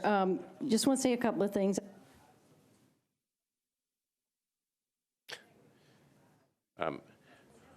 You're lit up. Now you're not.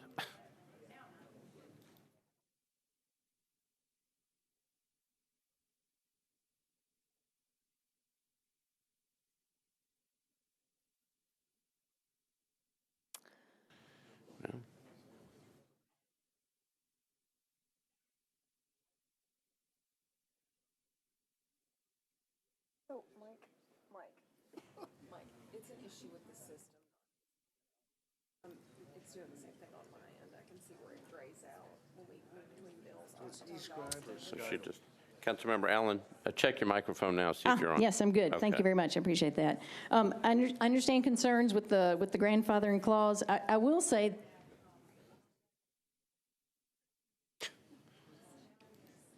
Now try. doesn't look, okay, doesn't look lit, is it up? Well,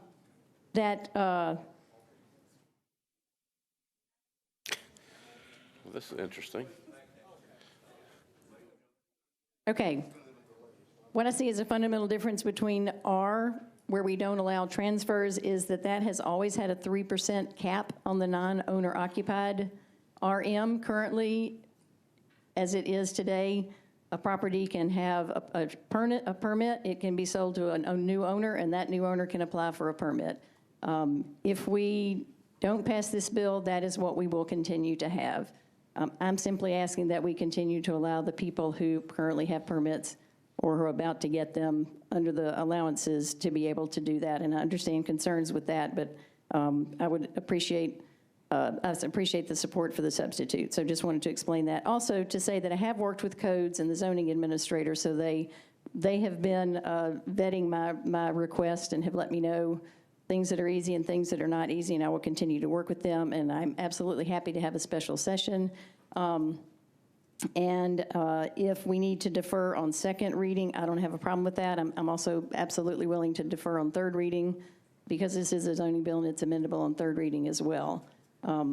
So if, I don't know, I mean, part of what I have tried to do is to provide certainty to the banking and lending community by going ahead and getting the substitute passed. And if that's all it takes to make the bank certain, then I'm happy deferring. If there's a loud cry in the back that says, no, don't defer, and I don't hear it, then with that said, everybody seems to think more time is good. I will defer one meeting to allow more time for whatever meetings and work to get a special session of the Affordable Housing Committee set up as well. So Councilmember,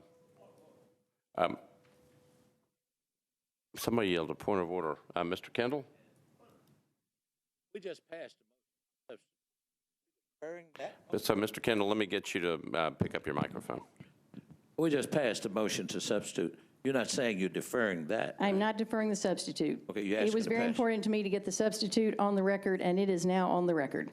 But now I am okay with deferring the bill as substituted so that we can have more time to talk about that with the community and with the other council members. Councilmember Kendall, we are on the bill as substituted. What I'm waiting for Councilmember Allen to do is to either move the bill as substituted on second reading or to defer. And so that's what I'm waiting for her to decide what she wants to do. I will make a motion to defer the bill as substituted. All right, so there's a motion. I guess my question is. Hold on. Mr. Kendall? I guess my question, I guess I'm asking Mr. Jameson, does that do anything? I mean, if she's deferring the bill as substituted and we want the banks to feel comfortable that the substitute has done something, does it really do anything? Yeah, the substitute is now the bill. So its question is, if she defers it, you're simply deferring the bill as substituted, but you have officially substituted the bill. Okay, thank you. All right. And it will show up on public record, and I think that's important. All right, so Councilmember Allen, I believe you moved to defer your bill as substituted for how long? One meeting. For one meeting, and I believe I heard a second. Okay, so I've got a lot of people in the queue. I'm just going to go through the list and make sure that, see if people want to, so the motion before us is to defer, we haven't adopted the bill on second reading. We have simply put the substitute on. So the bill, it's the bill as substituted. And the motion is to defer that one meeting. Properly seconded. Councilmember Hurt? Okay. Councilmember Perdue, you showed back up. Okay. Councilmember Hastings? Call for the question. Okay. Previous question on the motion to defer. All those in favor of the previous question say aye. Aye. Opposed, no. Previous question's adopted. We are now on the motion to defer one meeting. Got it? Again, it's properly seconded. We're on the motion to defer one meeting. All in favor say aye. Aye. Opposed, no. Motion is passed. So the bill is deferred one meeting, right?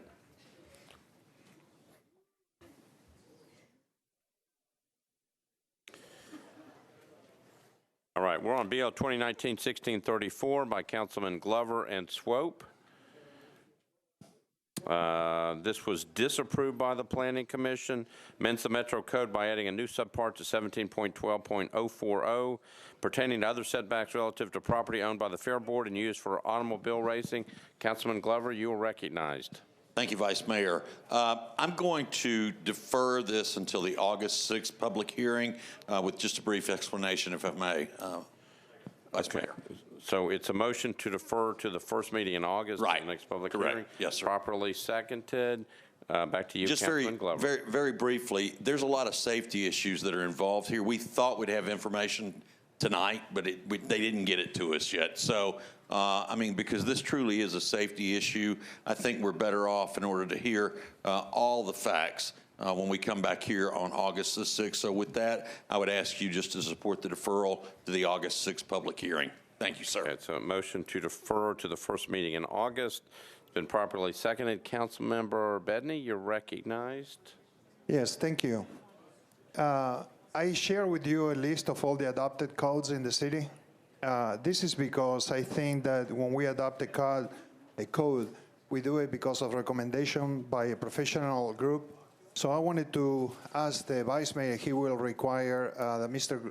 Councilmember Glover gets some kind of a statement from the civil engineers and the people that are tasked with designing life and safety issues that deal with civil design, stating if this is a required need or not. I don't think we need to be legislating what the engineers do. Actually, they need to give us their experience and skill set on doing these things, and they should share with us what is required, and then we should act on that. So we don't politicize something. So please, if it's okay with Councilmember Glover, I'd like to get that information from that body. Thank you. All right, I'm relaying that information to Councilmember Glover. So, Vice Mayor, we didn't set that up, but I couldn't have asked for him to ask a better question, because that's exactly why I want to defer it, because I think we do need to understand exactly what we're playing with here, and it is a safety issue. And so, absolutely, we want to get that information to you. That's one reason for the deferral tonight. Thank you, Vice Mayor. All right, so I've got a motion to defer to the first meeting in August, properly seconded. Councilmember Elrod, you're recognized. Thank you. And in that, just how it would apply to current buildings that are also on site as well, if that's possible. All right. Councilmember Glover, you got that? Yes. Okay. All right. Thank you, Councilmember Elrod. We are on the motion to defer to the first meeting in August. Again, properly seconded. Any other discussion? Seeing none, all those in favor say aye. Opposed, no. You adopt. Motion is adopted. All right. We're on BL 2019-1635 by Councilmember Sledge. Amends the Metro Code to add conditions to the uses billboards regarding the distance from residentially zoned property. Councilmember Sledge, you're recognized. Thank you, Mr. Vice Mayor. Open the public hearing, please. Okay, call for the, I would open the public hearing. Show of, it's all right. Show of hands of those who are here in favor of the bill. If you would, please raise your hand. Show of hands who are here in opposition to the bill. Seeing none, declare the public hearing closed. Back to you, Councilmember Sledge. Thank you, Mr. Vice Mayor. Move approval. Okay, got a motion to approve, properly seconded. Any discussion? Seeing none, all those in favor say aye. Those opposed say no. The bill is adopted on second reading. BL 2019-1636 by Council Members Cooper, Bedney, and others amends the Metro Code pertaining to the required action by the Metro Historic Zoning Commission for specific plans. Council Member Cooper, you're recognized. Thank you, Mr. Vice Mayor. Committee reports? Let's see, do you have a committee reports? No, I believe this is just calling for the public hearing. So not on the, then let me call for the public hearing. Okay, declare the public hearing open. Show of hands of those who are here in favor of the bill. All right, thank you. Those show of hands of those who are here in opposition to the bill. Seeing none in opposition, you want to speak? Declare the public hearing closed. Councilmember Cooper, you're recognized. I would like to thank my co-sponsor, Chair Bedney, and move for approval. Okay. Got a motion to approve on second reading, properly seconded. Any discussion? Councilmember Bedney, is that from before? Hold on. There you go. Yeah, I just wanted to thank Councilmember Cooper for bringing this up. And those of you that have been in the council for 2 terms might remember that the planning staff used to give us information about demolition of buildings on the report. This will just formalize what we used to have as a request from the planning department. So I appreciate the leadership of Councilmember Cooper. Thanks. All right. Thank you, council member. So we have a motion to approve, properly seconded. Any other discussion? Seeing none, all those in favor say aye. Opposed, no. You adopt. Thank you, Councilmember Cooper. We are now on page 5 of the agenda. All right. BL 2019-1637 by Councilmember Hall. Ordinance amending section 17.40.720 of the Metropolitan Code of Laws pertaining to distance provisions for public hearing notices issued by mail pursuant to Title 17 of the Metropolitan Code of Laws. Councilmember Hall, you're recognized. There you are. I'd like to open the public hearing, please. Okay. So declare the public hearing open. Show of hands of those who are here in favor of the bill. Thank you. Show of hands of those who are here in opposition to the bill. Seeing none, wish to speak? Don't see anybody moving. Declare the public hearing closed. Councilmember Hall, you're recognized. So this is just something simply expanding notification distance for planning. Council members have been, since I've been here, I've definitely seen this, have been going above and beyond and notifying their constituents. We go to great lengths in having community meetings and engaging folks. And what I've seen from my colleagues and peers is almost in every incident, they're going far beyond that distance anyway. And we already recognize someone from 10, 12 miles away that wants to speak on any matter. And so this is just simply almost a housekeeping thing for us just to assist in council members being able to continue to do what they're already doing. Okay, so motion to approve on second reading? I'd like a motion to approve. Okay, motion to approve on second reading, properly seconded. Any other discussion? Seeing none, all those in favor say aye. Those opposed say no. The bill is passed on second reading. BL 2019-1645 by Councilmember Mendez, Cooper, and others. Approves an amendment to the Arts Center redevelopment plan, the Bordeaux redevelopment plan, the Casey Place redevelopment plan, Central State redevelopment plan, the Jefferson Street redevelopment plan, the Phillips Jackson redevelopment plan, the Rutledge Hill redevelopment plan, and the Skyline redevelopment plan. Councilmember Mendez, you're recognized. I understand the mailing on this didn't happen the way it was supposed to, so we need to move to defer it one meeting to July 16. Okay, so there's a motion to defer one meeting, properly seconded. Any discussion? Seeing none, Councilmember Bedney, you're recognized.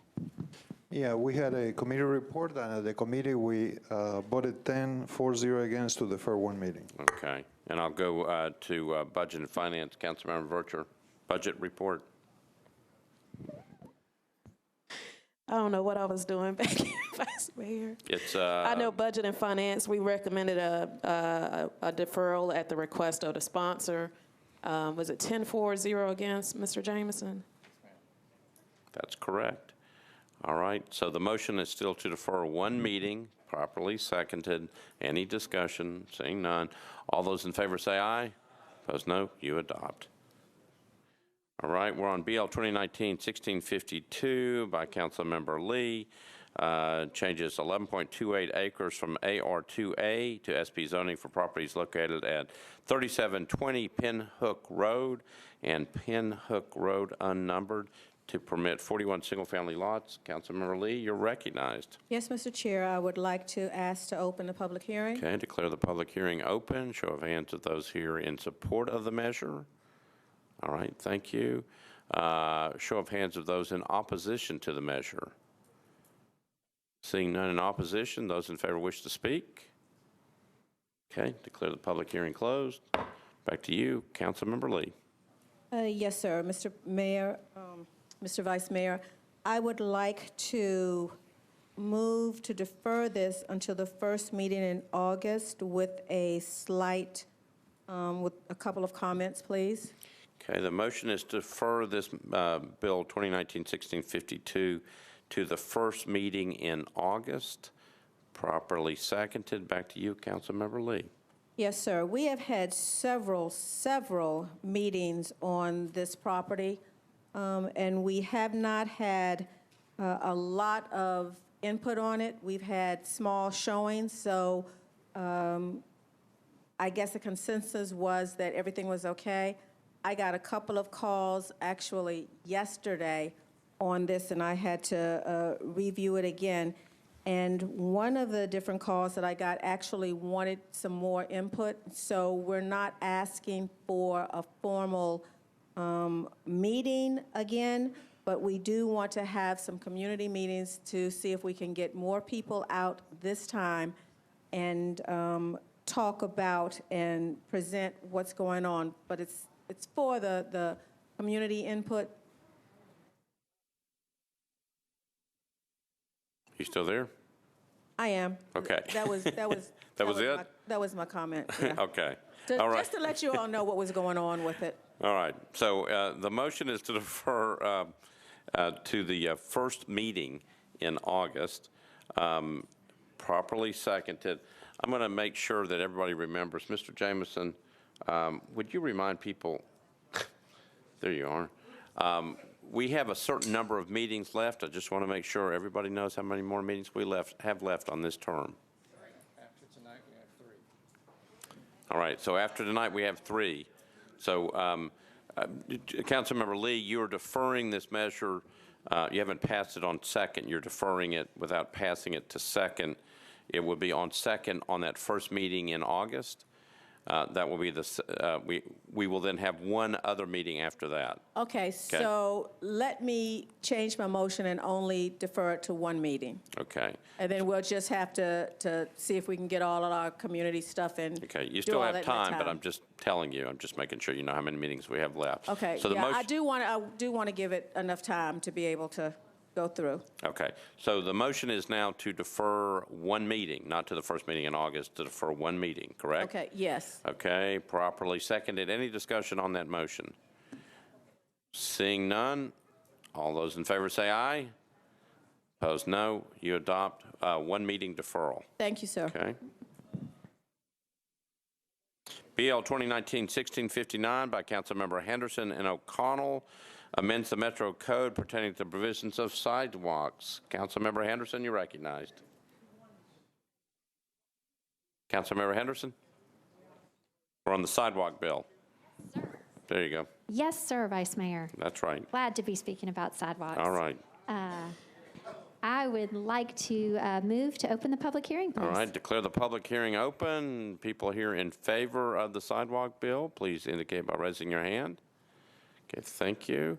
Those here who are opposed to the bill, please indicate by raising your hand. Okay, those in favor wish to speak. I saw nobody in opposition. See no one coming. I declare the public hearing closed. Councilmember Henderson, you're recognized. Thank you, Vice Mayor. Just with a brief comment before moving approval, I want to thank staff and all the feedback that we've gotten over the kind of first 2 years now of effectiveness of this bill.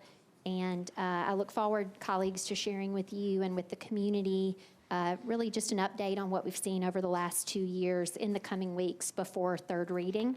But with that, I appreciate staff's work on this and getting us to a place where we've had a lot of good stakeholder meeting and stakeholder engagement. I think, as you see by the fact, really nobody here to oppose or nobody here to speak for. I did want to mention you will find in your email support from Walk Bike Nashville supporting the bill.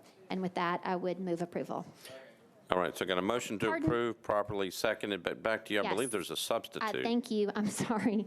We had a little housekeeping. And with that, I would like to please move to substitute. Okay, so the motion is to approve the substitute, properly seconded. Any discussion on the substitute, Councilmember Henderson?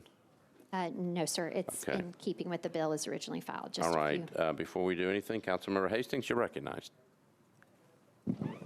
I just wanted to look at the overall sidewalk bill and tell me what is the difference for the sponsor? What is the difference that we're making to the sidewalk bill right now that's different from what we have had prior to? I am not understanding that correctly, so if she should speak to that. Absolutely. Happy to share. The strategic framework of the legislation as originally passed remains in place. Basically, those places in Davidson County where we are saying we need to provide walkable infrastructure internal to our centers, a quarter-mile buffer of our centers, our arterials, our collectors, our high-speed streets, our urban zoning overlay. So what we have found, colleagues, in looking at the first 2 years of matters coming before the BZA, feedback we were hearing from the builder community and neighborhoods, we tried to see if there were patterns and if the legislation needed to be amended based on what we were seeing. What we found and kind of knew from the get-go, as you all know, it is very hard to legislate for 532 square miles, and often and almost always things are context sensitive. So while the strategic framework of where sidewalks are now required and increasingly required, that remains the same, but we have worked with staff very diligently in development services, in planning, to rather establish through this legislation an internal waiver process. So this legislation is not affording just a waiver right out of the box for all the contexts and situations that are mentioned in the bill. It is just saying that that process can be conducted internally with subject matter experts, whether stormwater, public works, and otherwise. Colleagues will still be notified when someone is seeking this waiver for your notice and engagement and for sharing that with the community. We've also worked with staff very closely to make sure that this is a transparent and public-facing process so that there will be accountability and awareness about the waivers that have been sought and the ones that have been granted. And let's see, Councilman Hastings. That's really mostly it. We also added a lot of language at the beginning of the bill as to legislative intent that really contextualized the expansion of sidewalk regulations in the context of Nashville Next, the Walk and Bike Strategic Plan, and all of our many strategic planning goals. And so that's a lot of the language that's at the front of the bill, a lot of whereases just to provide more context. Strategic framework remains the same, and largely the changes in the body of the legislation are for this internal waiver process. Councilmember Hastings? Yes, Mr. President. I just wanted to take this opportunity to say that that is one of the pieces of legislation that all of us in this body voted on in the beginning of our term piece. And I think the councilwoman had all good intentions on doing what it said. And I hate to open up this Pandora's box, but for those of us that are district council members that have a lot of development going on inside of their districts, and for us that being the active districts, for our constituents to continue to ask us, where's our sidewalks? Where are the other things? And then we continue to have sidewalks being built on new construction that a lot of times is adding to our water issues with flooding and also gravel and grass and all of those other things that are flowing down onto other pieces of property. I think that overall, I just wanted to use this opportunity to, if we don't have a major overhaul with our sidewalk variance, because overall, I really believe that Public Works needs to be taking a more active role on delivering the sidewalks. And I know we have collected a lot of money for a long period of time since this legislation has taken place to where more sidewalks could be produced. And I know there are layouts and there are some that have been built inside of my district. But I think that overall, I don't think that we're reaching all the totem pole of what we should be reaching. Because as me out canvassing today or any other day, most of the times I'm walking on the street. And I think that's a part of the legislation of what we're looking at.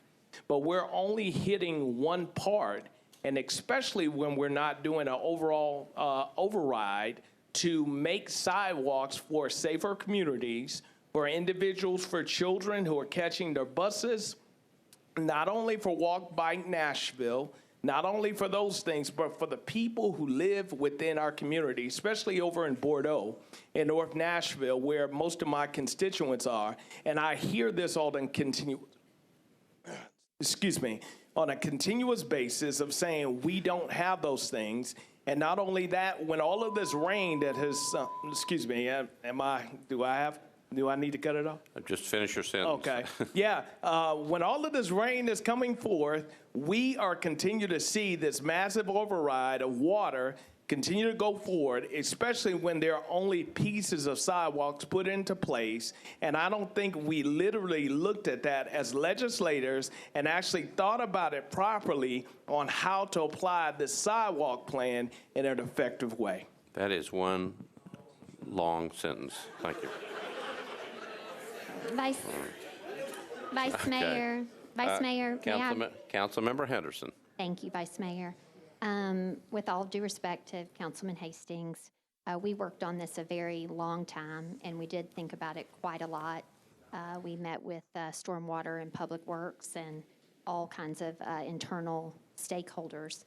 I share your frustration on our city's delivery of sidewalk infrastructure. This city is 75 years behind simply because we did not have appropriate sidewalk regulations. So we kicked the can down the road for decades in this city, and this body, this council, collectively together with 37 co-sponsors passed very significant sidewalk legislation. Passing any major countywide legislation is not without hiccups in the initial year of implementation. But we have listened closely, both to staff and the community, and that is why we are bringing this update bill. And so I think, Councilman Hastings, what you are expressing is somewhat of a frustration around delivery for capital projects. I think we also in our Public Works Committee have met and tried as best we can to put more transparency and accountability on that delivery. This legislation for contribution in lieu of sidewalk construction, because again, sidewalks are not required willy-nilly everywhere. There is a strategic framework, and the builder, when they do not have an abutting sidewalk, has a choice whether to build the sidewalk or contribute in lieu. So when you see a sidewalk to nowhere or something that is sitting out, that was a choice.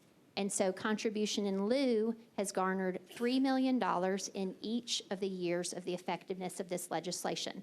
So that is roughly 10% of our capital budget that this legislation delivers in each of its 2 years of effectiveness for a total of $6 million.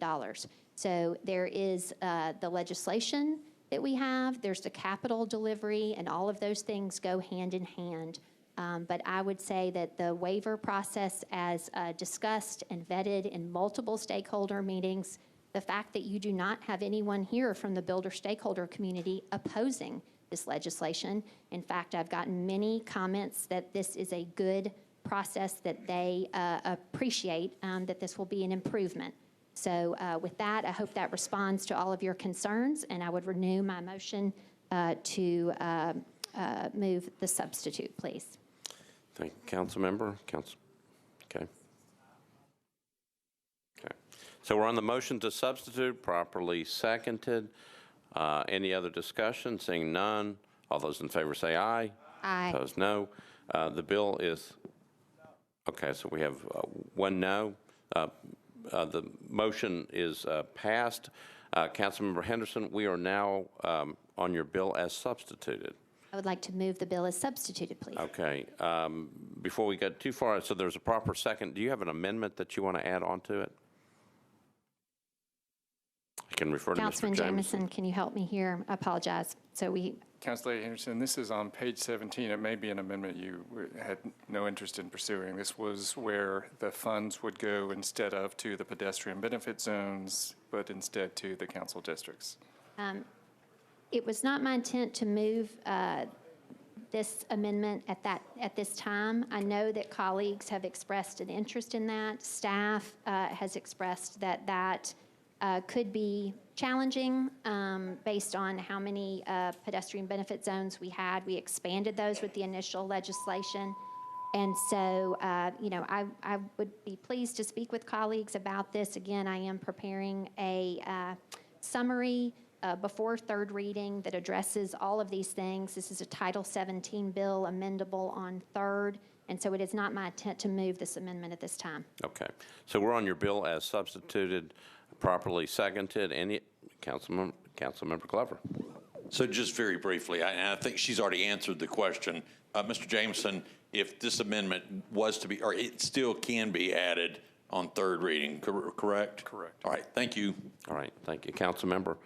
We're on the bill as substituted. This is a motion to pass on second reading.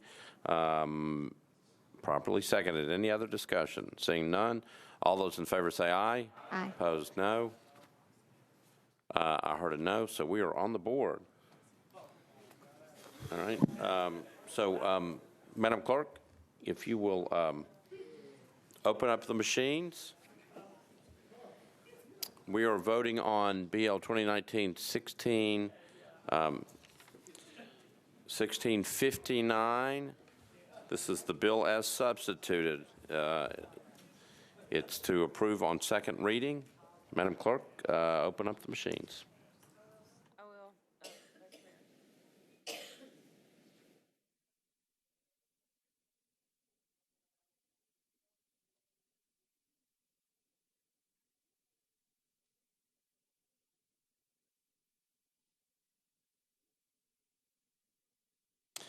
So the reason we have to go on the board is that pursuant to our rules, if there's a negative vote, we have to go on the board.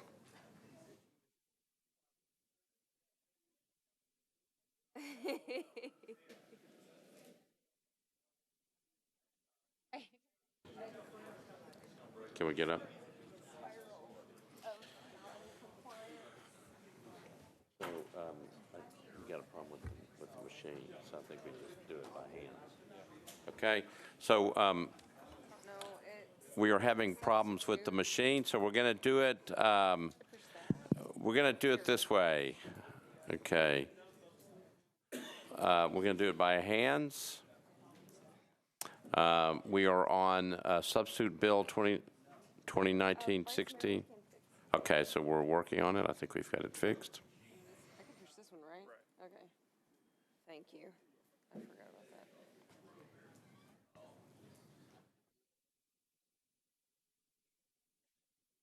Are we good? Oh, is the spiraling again? Okay, so we're going to go ahead and vote by hands. So we are on substitute bill 2019-1659. All those in favor of the bill, please indicate by raising your hand. If you're for it, please raise your hand. Keep them up.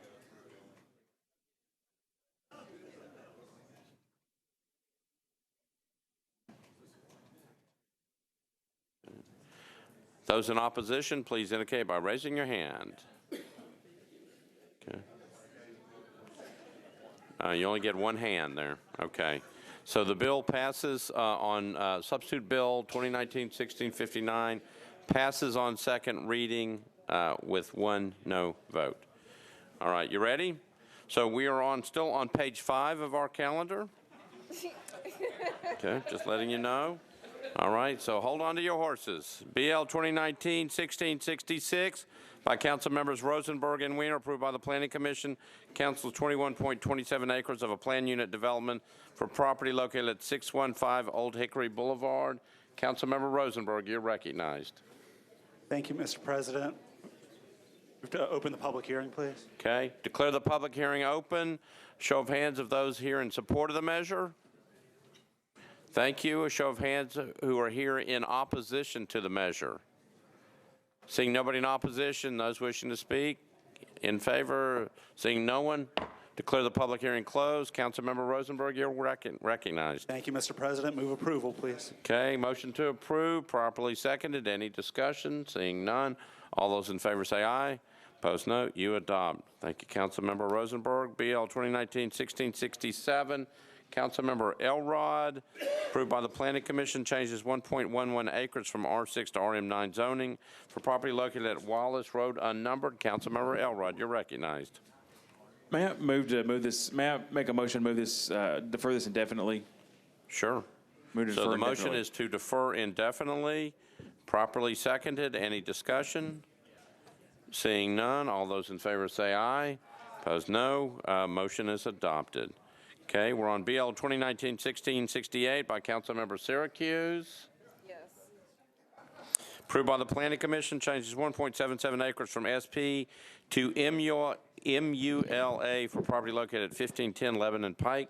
Councilmember Syracuse. Thank you, Vice Mayor. Open the public hearing, please. Okay, declare the public hearing open. Show of hands of those here in support of the measure. Thank you. Show of hands of those in opposition to the measure. Seeing nobody in opposition, those in favor wish to speak. Declare the public hearing closed. Back to you, Councilmember Syracuse. Thank you, Vice Mayor. Move approval. Okay, got a motion to approve, properly seconded. Any discussion? Seeing none, all those in favor say aye. Opposed, no. You adopt. BL 2019-1669 by Councilmember Van Rees. Approved by the Planning Commission, changes 10.63 acres from R10 to RM20A zoning for properties located at 600 and 602 Creative Way. Councilmember Van Rees, you're recognized. Please open the public hearing. All right, declare the public hearing open. Show of hands of those here in support of the measure. Way in the back. Show of hands of those who are here in opposition to the measure. Seeing no one in opposition, those in favor wish to speak. Don't see anybody moving. Declare the public hearing closed. Councilmember Van Rees, you're recognized. Yes, I'd like to move approval with a brief comment. All right, motion to approve, properly seconded. Back to you. Yes, I'd like to thank all the family involvement in regard to this particular project, particularly the Bates family. It's been an amazing process. This will provide some apartments next to Nosy College of Art and fulfill our goal of having a mixed income neighborhood along Creative Way and Inspiration Boulevard. And with that, I ask for your approval. All right. It's been moved to approve. It's been properly seconded. Any other discussion? Seeing none. All those in favor say aye. Opposed, no. You adopt BL 2019-1669 on second reading. BL 2019-1670 by Councilmember Sledge. Approved by the Planning Commission, changes 1.19 acres from IR to MULA zoning for properties located at 500 and 510 Houston Street. Councilmember Sledge, you're recognized. Thank you, Mr. Vice Mayor. Open the public hearing, please. Okay, declare the public hearing open. Show of hands of those here in support of the measure. All right, thank you. Show of hands of those here who are in opposition to the measure. Seeing nobody in opposition, those in favor wish to speak. All right. Declare the public hearing closed. Back to you, Councilmember Sledge. Thank you, Mr. Vice Mayor. Move approval. All right, got a motion to approve, properly seconded. We are on BL 2019-1670. No one in the queue. All those in favor say aye. Opposed, no. You adopt on second reading. We're now on page 7. BL 2019-1671 by Councilmember Hager.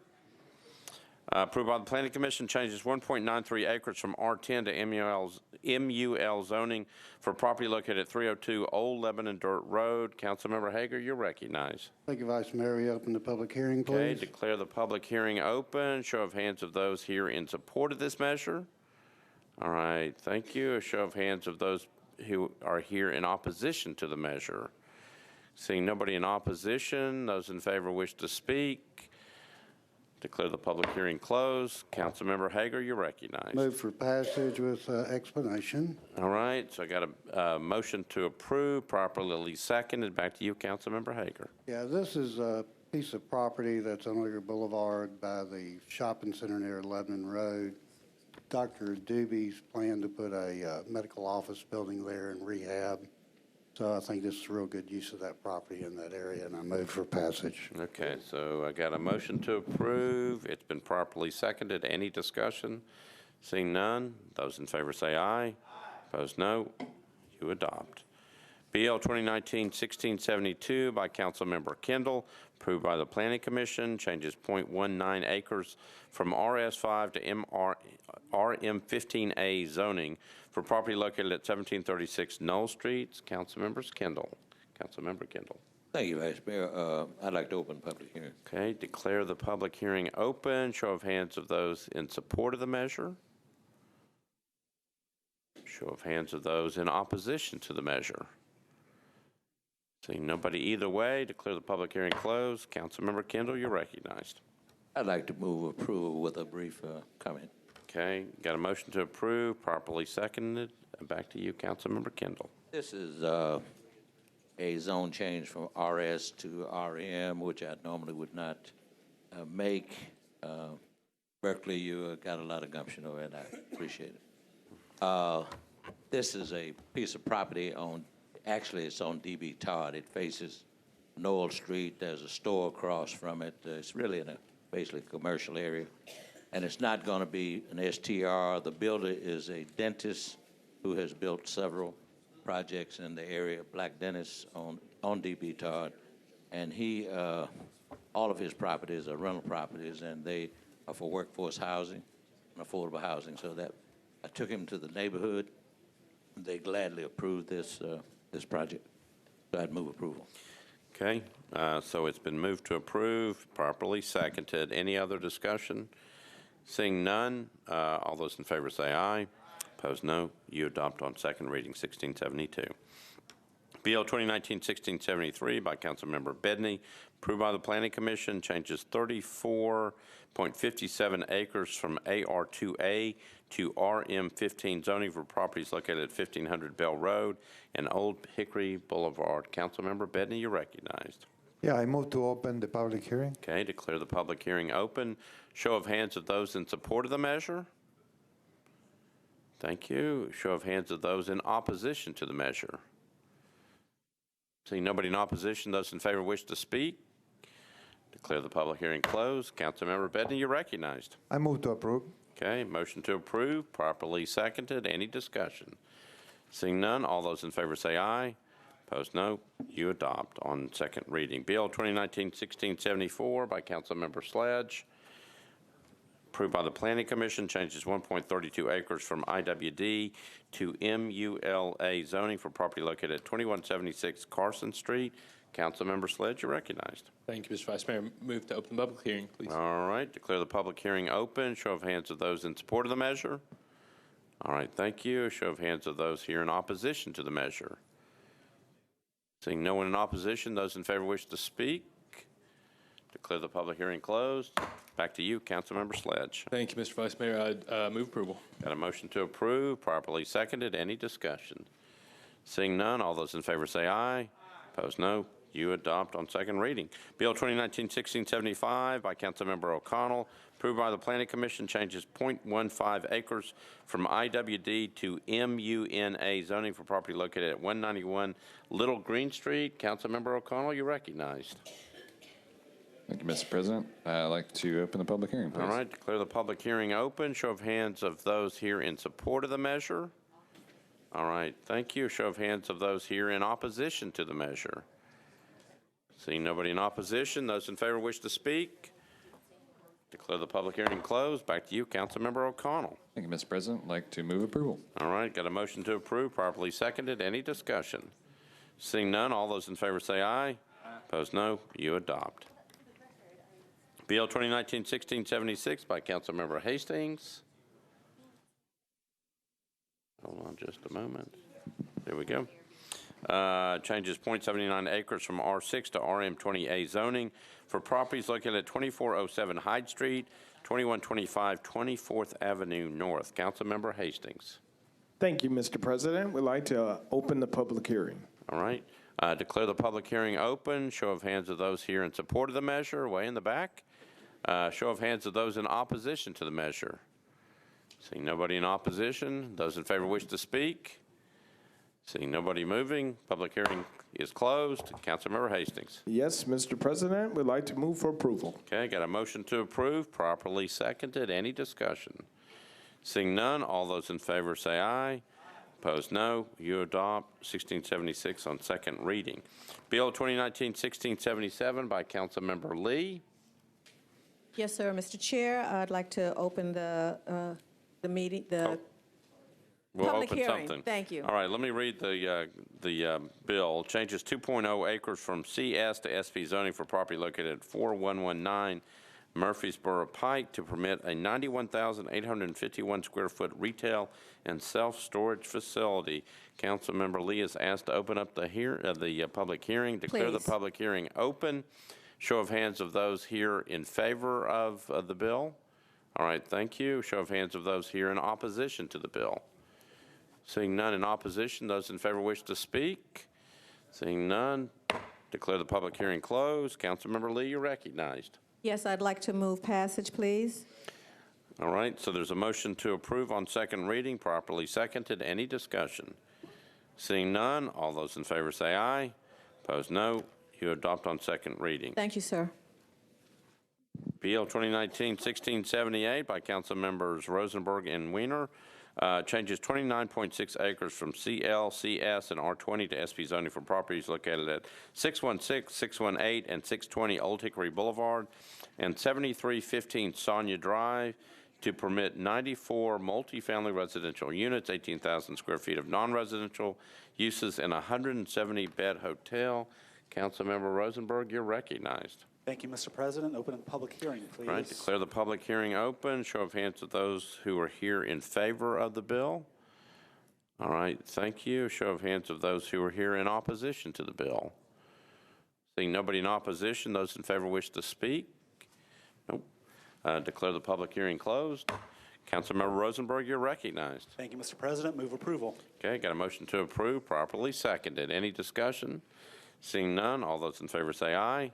Opposed, no. You adopt on second reading. BL 2019-1679 by Councilmember Bedney changes 38.49 acres from AR2A to SP zoning for property located at Pettis Road unnumbered to permit 143 multifamily residential units. Councilmember Bedney, you're recognized. Thank you, Vice Mayor. I move to open the public hearing. All right, declare the public hearing open. Show of hands of those here in favor of the measure. All right. Show of hands of those who are here in opposition to the measure. Seeing nobody in opposition, those in favor wish to speak. All right, come on up. Name, address, and you got 3 minutes. Okay. Tiffany Capehart, 2940 Baby Ruth Lane, Unit 5, Antioch, 37013. I'll be quick because I know you guys were on a roll. Only here because we have worked with the neighbors in this community. We've had 12 meetings and counting. So we wanted to hold the public hearing open just in the event somebody wanted to come and speak. But we are going to, I think, move for a second reading vote on the next meeting, just so that we can solidify things in writing with an attorney between the builder, developer, and the neighbors. So just wrapping up communication with neighbors, but we've had multiple meetings, so I wanted that to be on record. All right, thank you. Okay, I'm going to declare the public hearing closed.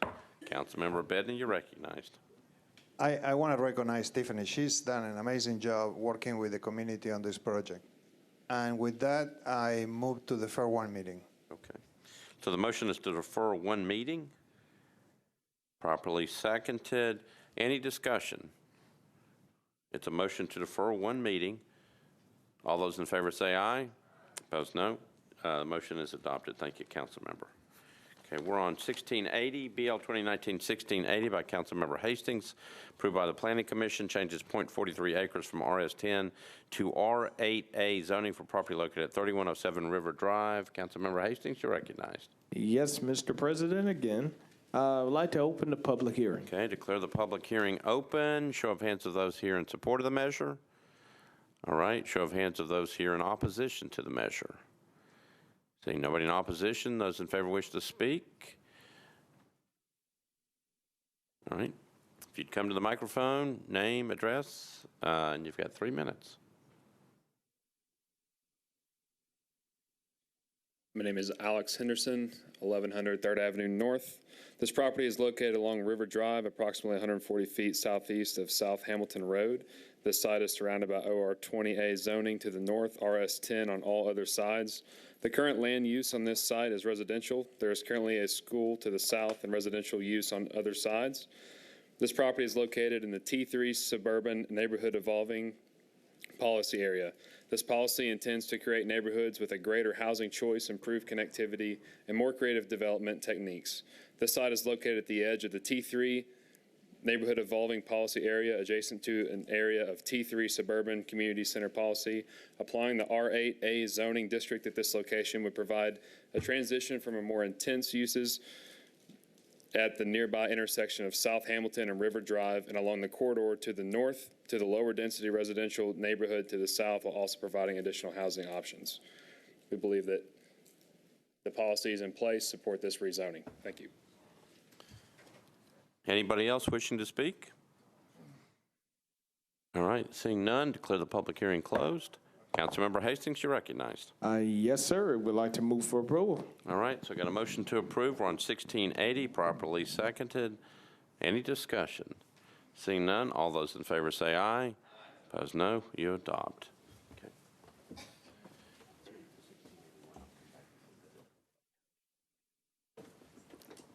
Next, we're on BL 2019-1681, sponsors O'Connell. This is an ordinance to amend Title 17 of the Metro Code of Laws, the zoning ordinance of the Metro Government of Davidson County by changing from IR to MULA zoning for property located at 804 14th Avenue North at the southeast corner of 14th Avenue North and Herman Street.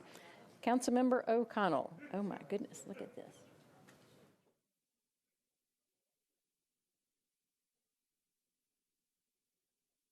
All right. There we go. Thank you, Madam President. I'd like to open the public hearing, please. Would all those in favor please raise your hand? Thank you. Any opposed, please raise your hand. Seeing no one in opposition, would those in favor wish to speak? Seeing no one wishing to speak, I will declare the public hearing open. Councilmember O'Connell. I'm assuming you mean closed, Madam President. I do. Closed. Thank you. In which case, I will move approval. All right. It's been moved and seconded. Any discussion? Seeing none, all those in favor? Any opposed? Bill is recommended. Next is BL 2019-1682. Sponsor is Hastings. This is an ordinance to amend Title 17 of the Metro Code of Law by changing from R8 to RM20A zoning for properties located at 1012 and 1014 West Trinity Lane, approximately 350 feet west of Old Buena Vista Road. Councilmember Hastings, and this is acting funny, so give me a minute. Yes, Madam Chair. I would like to open the public hearing. All right. I declare the public hearing open. Would all those in favor please raise your hand? Would all those in opposition please raise your hand? Seeing no one raising hands on either side, I will declare the public hearing closed. Councilmember Hastings. Would like to move for approval. Been moved and seconded. Seeing no discussion, all those in favor? Any opposed? Bill is recommended. Next is BL 2019-1683. Sponsor is Roberts. This is an ordinance to amend Title 17 of the Metro Code of Law by changing from R8 to SP zoning for properties located at 649 Vernon Avenue and Vernon Avenue unnumbered, approximately 275 feet north of Nashville Avenue, to permit 50 multifamily residential units. Councilmember Roberts.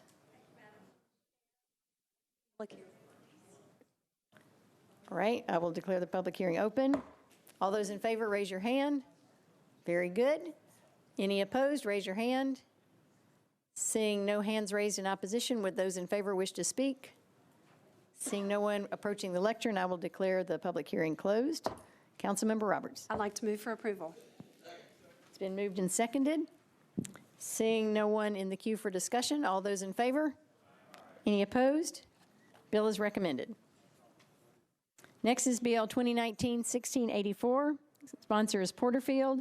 This is an ordinance to amend Title 17 of the Code by changing from R20 to IWD zoning on a portion of property located at 2737 Couchville Pike, approximately 820 feet west of the intersection of Bell Road and Couchville Pike.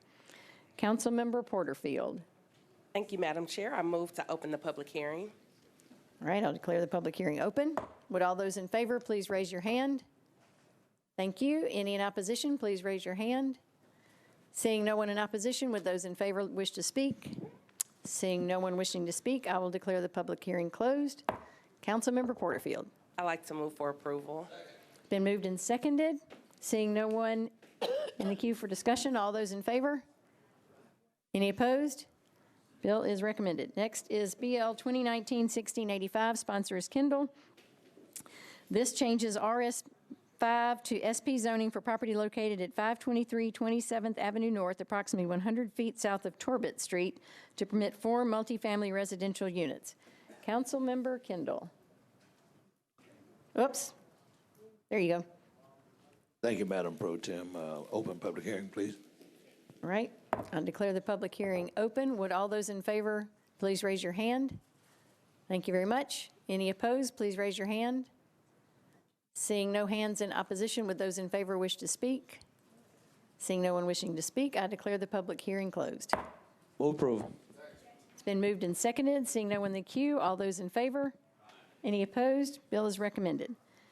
Next is BL 2019-1686, sponsors O'Connell. This is an ordinance to amend Title 17 of the Metro Code by changing from IR to MULA zoning for property located at 806 16th Avenue North, approximately 280 feet northwest of Clinton Street. Councilmember O'Connell. Is it working? It is now. There you go. Thank you, Madam President. I'd like to open the public hearing. Declare the public hearing open. All those in favor, please raise your hand. Thank you. Any in opposition, please raise your hand. Seeing no hands in opposition, would those in favor wish to speak? Seeing no, I will declare the public hearing closed. Councilmember O'Connell. Thank you, Madam President. I'd like to move approval. Been moved and seconded. Seeing no one in the queue, all those in favor? Any opposed? Bill is recommended. Next is BL 2019-1687, sponsor is Hastings. This is an ordinance to amend Title 17 of the Metro Code by changing from OR 20 to SP zoning, property located at 1505 Lock Road, approximately 770 feet southeast of Seminary Street, to permit a mixed-use development. Councilmember Hastings. Thank you, Madam Chair. We'd like to open the public hearing. I declare the public hearing open. Would those in favor please raise your hand? Thank you. Any opposed, please raise your hand. Seeing no one in opposition, would those in favor wish to speak? Seeing no, I will declare the public hearing closed. Councilmember Hastings. Yes, Madam Chair, we'd like to move for approval. It's been moved and seconded. Seeing no one in the queue, all those in favor? Any opposed? Bill is recommended. Next is BL 2019-1688, sponsor is Vircher. This is an ordinance to amend Title 17 of the Code to amend a planned unit development located at 343 and 347 Harding Place and 309 South Perimeter Park Drive at the southeast corner of South Perimeter Park Drive and Metroplex Drive, Zone CS, to add parcel 165 and permit a mixed-use development. Councilmember Vircher. Thank you so much, Madam Speaker. I'd like to open the public hearing. All right, I'll declare the public hearing open. Would all those in favor please raise your hand? All those opposed, please raise your hand. Seeing none on either side, I will declare the public hearing closed. Councilmember Vircher. Thank you, Madam Speaker. I'd like to move for approval. It's been moved and seconded. Seeing no one in the queue, all those in favor? Any opposed? Bill is recommended. Next is BL 2019-1689. Sponsor is Vircher. This is an ordinance to amend Title 17 of the Metro Code by canceling a portion of a planned unit development located at 351 Harding Place at the southwest corner of South Perimeter Park Drive and Harding Place, Zone CS. Councilmember Vircher. Thank you, Madam Speaker. I'd like to open the public hearing. All right. I declare the public hearing open. All those in favor, please raise your hand. Any opposed, please raise your hand. Seeing no one in opposition, would those in favor wish to speak? Seeing none, I will declare the public hearing closed. Councilmember Vircher. I move for approval. Been moved and seconded. All those in favor? Any opposed? Bill is recommended. Next is BL 2019-1690. Sponsor is Bedney. This is an ordinance to amend Title 17 of the Metro Code by changing from AR 2A to SP zoning, property located at Tusculum Road, unnumbered, at the southeast corner of Benzing Road and Tusculum Road, to permit 196 multifamily residential units. Councilmember Bedney. I'm trying. It's laughing at me. All right. I declare the public hearing open. All those in favor, please raise your hand. Any in opposition, please raise your hand.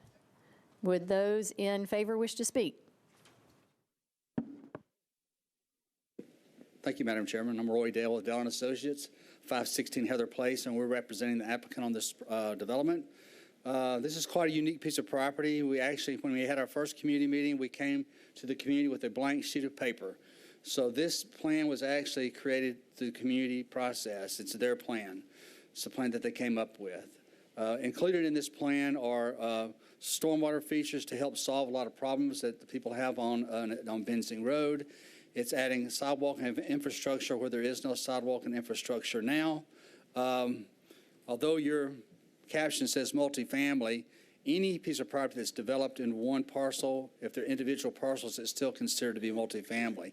So there's a large portion of this development that's actually detached single-family houses, but it's captioned as multifamily, and I hope you understand or realize that as well.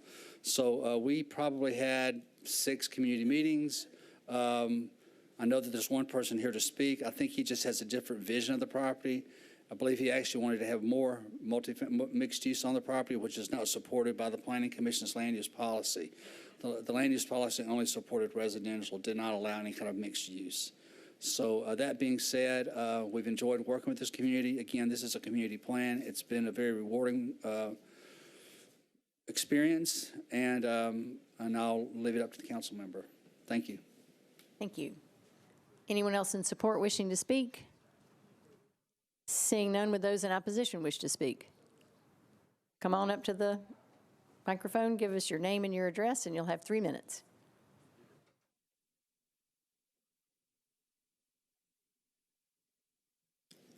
Okay, first of all, my name is Danny McSphone. I'm a resident at 124 Benzing Road, where I've been a resident for the past 25 years, along with my family and all my neighbors too. So first of all, can I start off in a prayer, whether your God is Allah or Buddha or whatever, just so that way I could be. As long as you can fit it in your 3 minutes. Yes, sir. Yes, all right.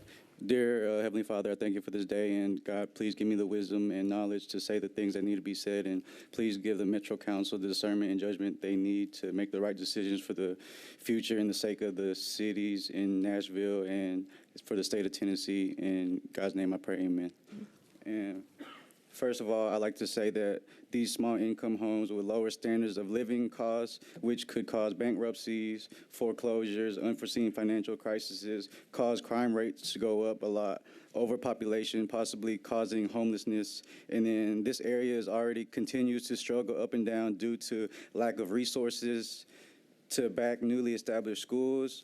And this is a once country rural area, is no longer country, and needs to take proper and exact and right steps to move forward as a rural growing city due to new age technology, and we need to capitalize instead of backtracking.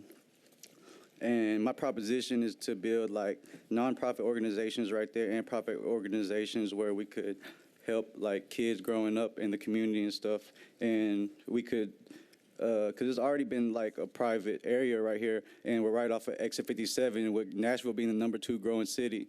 And with like putting these small houses right here, I believe it could, like these subsidized housings, it could possibly make the crime rate go up, because this area already trickles like a lot of crime from the downtown Nashville. Like it doesn't happen from the residents. So I feel like if we just keep populating it without putting actual money into it, without like helping the economy fluctuate and flourish, it could possibly downgrade our economy with Nashville #2 growing city. And then like with the plan I have too, with Nashville growing so big and this being so close, it could also be an asset to our city at the same time. Because with the plan I have too, I have a plan to like possibly like use our technology to help kids like use YouTube and entertainment stuff to monetize money to the state, and also help them like create trust funds when they turn 18 and whatnot. I mean, it's a lot. I know it's a lot to explain over 3 minutes. I'm just trying my best. Appreciate that. Thank you. Thank you. Anyone else in opposition wishing to speak? Seeing none, I'll declare the public hearing closed. Councilmember Bedney. Yes, thank you. So like Mr. Dale was saying, I challenge, because that site had seen different iterations of efforts to try to do something with it. When he first came to me, I said, don't go to the community with a project, just go and listen to them and do a charrette and see what people want. So he did go through a series of meetings. Obviously, I don't have a meeting without advertising it. I use a bigger radius than the planning department uses, and Rosie helps me send the letters to people. We also put it on my email list and Facebook. So the meetings provide a lot of feedback that Mr. Dale used to put his project together. And towards the end, they endorse what you see in front of you. I have to say that some people call me that never came to the meetings, and after I explained the process, they were supportive. There was one family that didn't like it, in addition to him. But what people want on that hill is to deal with the stormwater problem. That has been the biggest problem that has been coming down on Benson and washing down on those houses. And also the fact that people use that empty property for shooting target. And so there is a lot of stuff happening up on that hill.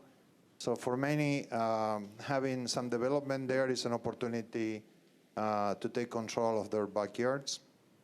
Having said that, I did talk to the person who spoke against this, and I offered to help him achieve his vision for what he has in mind. So I already made myself available to him to see if we can work with Metro to make it happen. And I renew my commitment to help him. I think it's great when we have young people in the city that want to make it better. So I applaud what he's trying to do. But as far as this rezoning, I want to ask you for your support and passing this thing on second reading. Thank you. So is that a motion? Yes, ma'am. All right. I have a motion. Is there a second? It's been moved and seconded. Councilmember Blaylock. Need to be shown as abstaining, please. Madam Clerk. All right. I think we can still do that with a voice vote, right? Second reading, we need to go on the boards. Good luck with that. We're on the boards, maybe. No, we're not. Let's have a show of hands. All those in favor, raise your hand high. Thank you very much. Okay. We'll let Mr. Jameson count. Okay, all those opposed? Any abstaining? Councilmember Blaylock, thank you. Thanks for your flexibility. Next is BL 2019-1691, sponsor is Hastings. This is an ordinance to amend Title 17 of the Metro Code by changing from R8 to IWD zoning for properties located at Haney Avenue unnumbered, approximately 535 feet west of Brick Church Pike. Councilmember Hastings. Thank you, Madam Chair. We'd like to open the public hearing. I'll declare the public hearing open. All those in favor, please raise your hand. All those in opposition, please raise your hand. Seeing none on either side, I will declare the public hearing closed. Councilmember Hastings. Yes, Madam Chair, we'd like to move for approval. Is there a second? All right. You can't second your own bill. All right, it's been moved and somewhat seconded. All those in favor? Oh. Councilmember Blaylock, you're left over from the last bill. Is that correct? Okay. I'll turn that off. Okay, all those in favor? Any opposed? Bill is recommended. Next is BL 2019-1692, sponsor is Glover. This is an ordinance to amend Title 17 of the Metro Code by changing from RS-15 to SP zoning for property located at 4307 Central Pike, 6157 North New Hope Road, and Central Pike unnumbered, approximately 1,370 feet east of North New Hope Road, to permit a mixed-use development, all of which is described herein. Councilmember Glover. Thank you, Madam Pro Tem. Open the public hearing, please. I declare the public hearing open. Good move. Show of hands of those who are here in favor of the bill. All right, thank you. Show of hands of those who are here in opposition to the bill.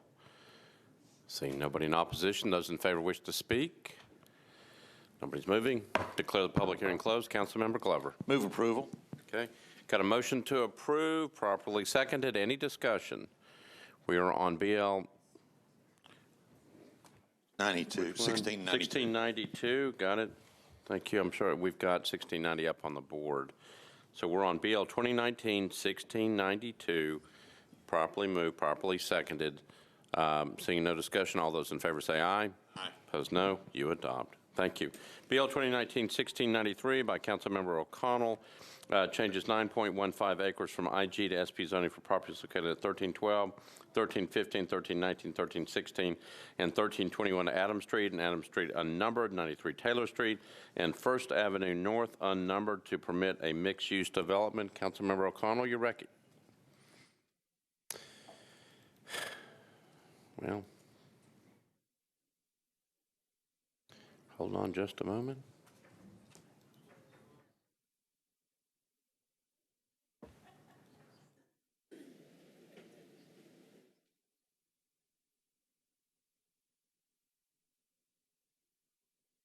Excuse me, what did you call me, Mr. President? You know, it's so interesting because it shows that your microphone is not on. Well, listen to me. Okay. All right. Now it's on. All right, proceed ahead.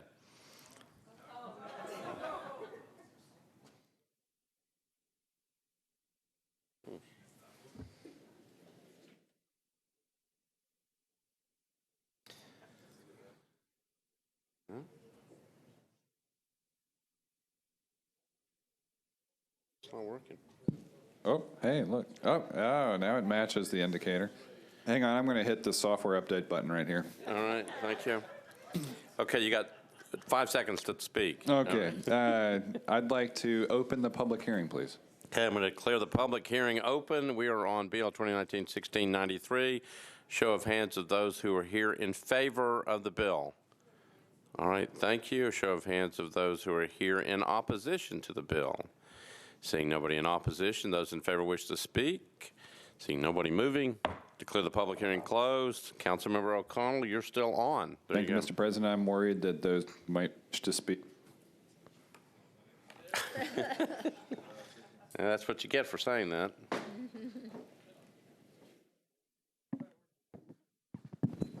Oh. There you go. Okay. Yep. Okay. I'm going to try this. I'd like to move approval. Okay. So I get a motion to approve, properly seconded. Any discussion? Seeing none, all those in favor say aye.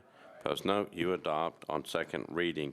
Bill 2019-1694 by Councilmember Blaylock changes 277.09 acres from R10 to RS10 zoning for various properties located north of Old Hickory Boulevard and between Nolensville Pike and Edmondson Pike. Councilmember Blaylock, oh, you're on. There you go. Open the public hearing, please. Okay. Declare the public hearing open. Show of hands of those who are here in support of the measure. Show of hands of those in opposition to the measure. Seeing nobody on either side, declare the public hearing closed. Councilmember Blaylock. Move for approval, please. Okay, got a motion to approve, properly seconded. Any discussion? Seeing none, all those in favor say aye. Opposed, no. You adopt. Thank you, Councilmember. Bill 2019-1695 by Councilmember Allen amends 0.2 acres of a specific plan for property located at 2411 Blakemore Avenue to permit office use. Councilmember Allen, you're recognized. Thank you, Mr. Vice Mayor. I would like to open the public hearing. Okay, declare the public hearing open. Show of hands of those here in favor of the bill. Show of hands of those here in opposition to the bill. Seeing nobody on either side, declare the public hearing closed. Councilmember Allen, you're recognized. Thank you, Mr. Vice Mayor. I have an amendment I would like to move. All right. There's a motion to move the amendment, properly seconded. Back to you for an explanation of the amendment. Yes, briefly, this is an event venue that sits actually on the property next to a school and the Dragon Park in my district, and parking is a very big issue, so this amendment would simply add some very specific parking language with regard to having a shared parking agreement. Okay, for an explanation of the amendment, any questions? Any discussion? Seeing none, all those in favor of the amendment say aye. Aye. Opposed, no. Amendment is adopted. You're back on your bill as amended. Thank you, Mr. Vice Mayor. I'd like to move the bill as amended. Okay, I have a motion on the bill as amended, properly seconded. Any other discussion? Seeing none, all those in favor say aye. Aye. Opposed, no. The motion is adopted. BL 2019-1696 by Councilmember Hastings changes .27 acres from IWD to MUNA zoning for property located at 1301 Baptist Rural Center Drive. Councilmember Hastings, you're recognized. Thank you, Mr. President. I would like to open the public hearing. Declare the public hearing open. Show of hands of those here in support of the measure. All right, thank you. Show of hands of those in opposition to the measure. Seeing nobody in opposition, those in favor wish to speak. Nobody's moving. Declare the public hearing closed. Councilmember Hastings, you're recognized. Thank you again, Mr. President. Would like to move for approval. Okay, got a motion to approve. We're on 1696, properly seconded. Any discussion? Seeing none, all those in favor say aye. Opposed, no. You adopt 1696 on second reading. We are on Substitute Bill 2019-1697 by Councilmember Vercher. Applies 147.4 acres of a corridor design overlay district to various properties along Antioch Pike from Harding Place to Blue Hole Road. Councilmember Vercher, you're recognized. Thank you so much, Vice Mayor. I'd like to open the public hearing. Okay, declare the public hearing open. Show of hands of those in support of the measure. Seeing no one. Show of hands of those in opposition to the measure.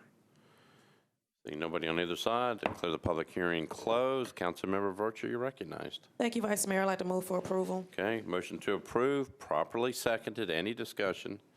Seeing none, all those in favor say aye. Opposed, no. You adopt 1697 on second reading. Substitute Bill 2019-1698, Porterfield, Bedney, and Dow applies 211.17 acres of a corridor design overlay district to various properties along Bell Road from Old Hickory Boulevard to Couchville Pike. Councilmember Porterfield, you're recognized. Thank you, Mr. Vice Mayor. I move to open the public hearing. Okay, declare the public hearing open. Show of hands of those in support of this measure. Show of hands of those in opposition to this measure. Seeing nobody on either side, declare the public hearing closed. Back to you, Councilmember Porterfield. Thank you. I'd like to move for approval with a brief explanation. All right, got a motion to approve, properly seconded. Back to you for your explanation.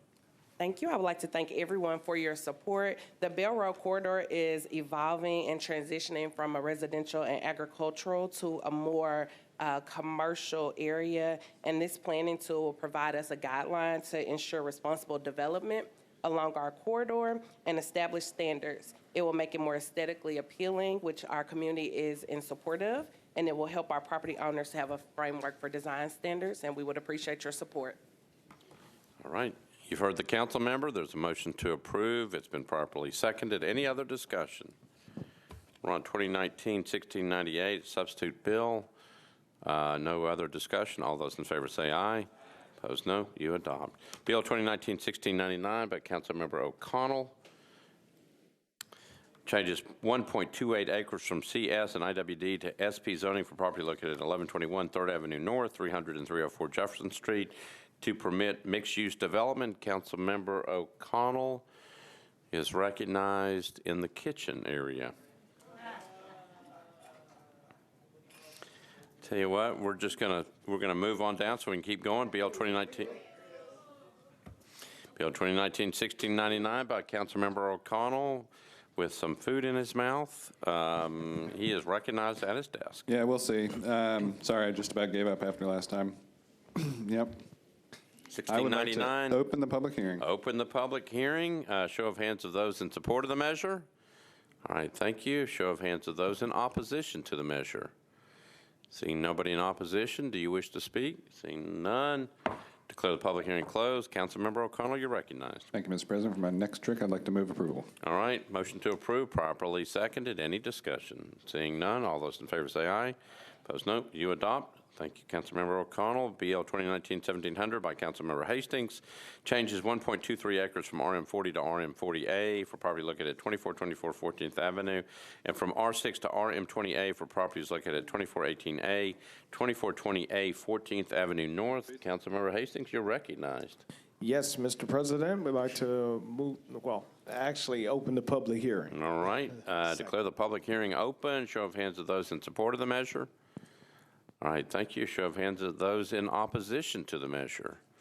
Okay, we got people on both sides. Those in favor wish to speak? Okay, those in opposition wish to speak. Come on up. I need your name and address, and we're going to give you 3 minutes to speak. There you go. My name is Wanda Lewis. I live at 2417 18th Avenue North Court. And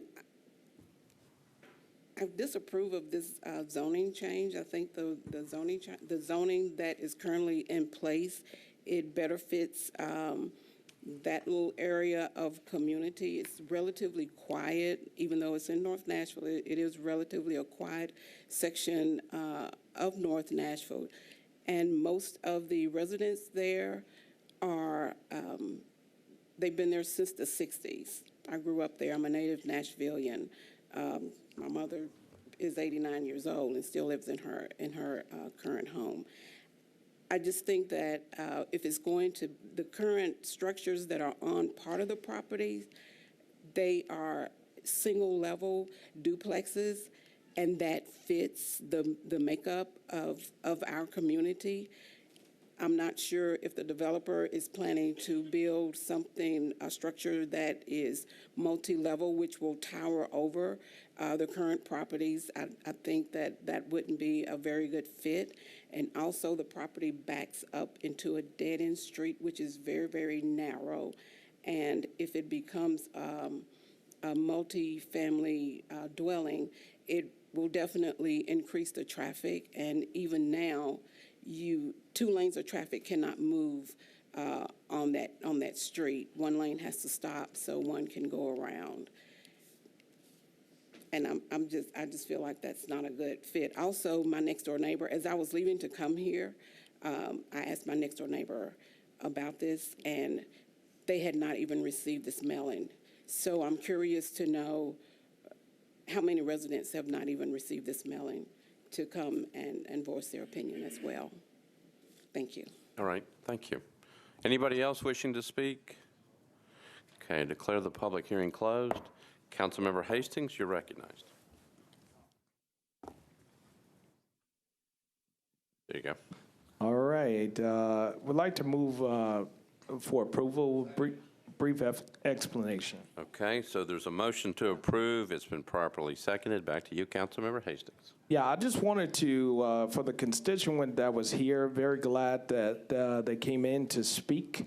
The planning department does a 600 feet barrier, and they sent out notifications for all of the people that are around the 600 feet barrier.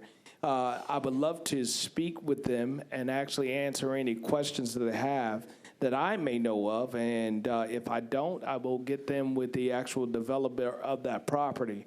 As I know, I live right there at where this property is.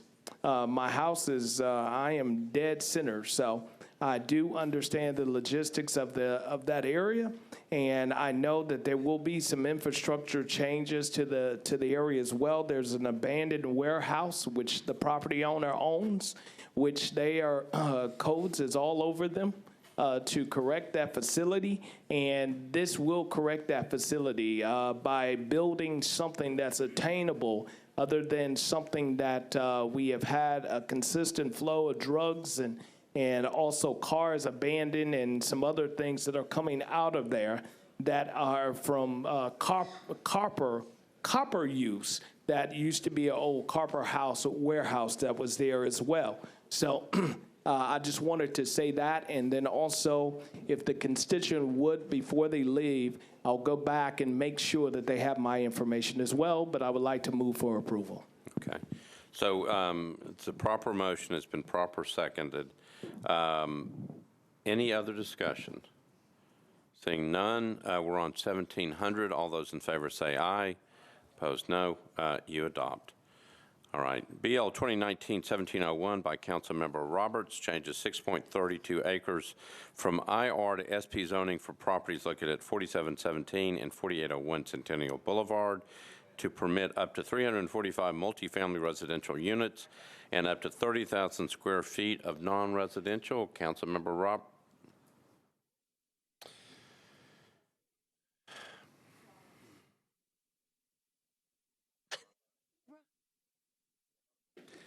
It's Councilmember Roberts. There we go. You on? Can't say. Yep. You're on. Okay. I'd like to open the public hearing, please. Okay, declare the public hearing open. Show of hands of those here in support of the measure. All right. Show of hands of those in opposition to the measure. Seeing nobody in opposition, those in favor wish to speak. No one's moving. Declare the public hearing closed. Councilmember Roberts, you're recognized. You know, what's interesting is that I didn't do anything to your button and it turned itself off. Do you know why? Oh. Okay.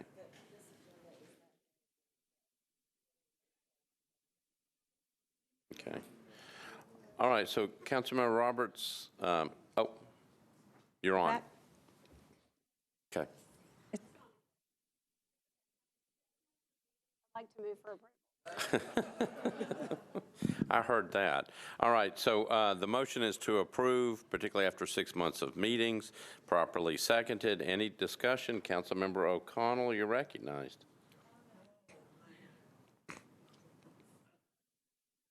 I'd just like to rise in support of Councilmember Roberts. Thank you. That was awfully thoughtful. Thank you.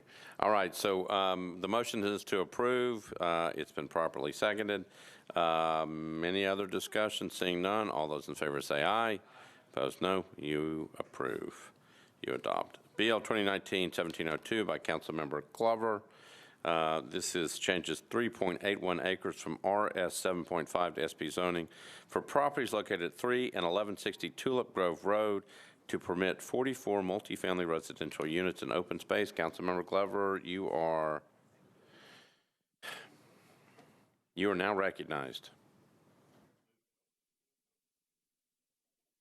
Move to open the public hearing. Okay, thank you. Declare the public hearing open. Show of hands of those in favor of this bill.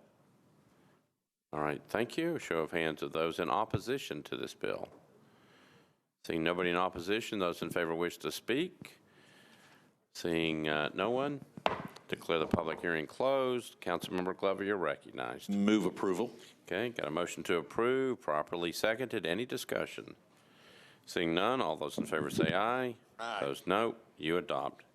BL 2019-1703 by Councilmember O'Connell changes .09 acres from CS to MUNA zoning for property at 510 Fisk Street.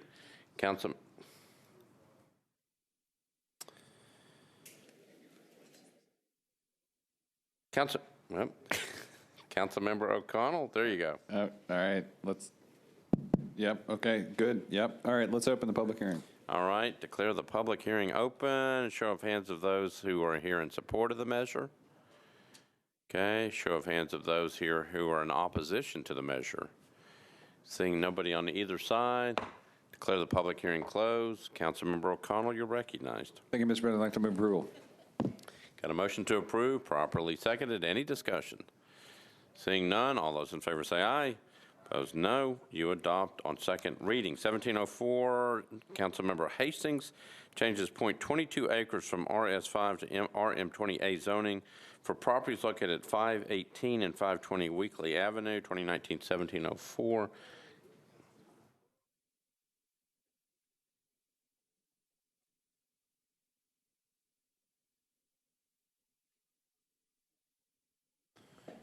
Councilmember Hastings did a lot of work, and he wasn't even there. Okay, so he may be back in the back. So we're going to roll this to the hill of the. We're almost at the hill. So we're going to roll it all the way behind the bill on third reading, and then we'll go get him. So we're on BL 2019-1705 by Councilmember Swope. Changes 5.07 acres from AR2A to CS zoning for property located at 5833 Nolensville Pike. Councilmember Swope, hold on just a moment. Are you on? Yeah. Move to open the public hearing, please. All right, so declare the public hearing open. Show of hands of those here in support of the measure. All right, thank you. Show of hands of those in opposition to the measure. Seeing nobody in opposition, those in favor wish to speak. Declare the public hearing closed. Councilmember Swope. In the name of brevity, move approval. Okay, motion to approve, properly seconded. Any discussion? Seeing none, all those in favor say aye. Opposed, no. You adopt. 1705 is adopted on second reading. We're now on bills on third reading. These are bills on public hearing. I got a substitute bill, BL 2019-1651, by Councilmember Kendall and Roberts. Changes 0.18 acres from RS5 to SP zoning for property located at 2713 Torbett Street to permit up to 4 residential units. Councilmember Kendall, you're recognized. Yes, Vice Mayor. I believe this is the one I'm going to have to defer for notice purposes since it's being changed from. Yeah, so the motion, proper motion would be to defer to August the 6th. Right. All right, so the motion is to move to the first meeting in August. Properly seconded. Any discussion? I've got Councilmember Swope and Councilmember Vercher. Do you want to be recognized, Councilmember Vercher, on this bill? Hold on.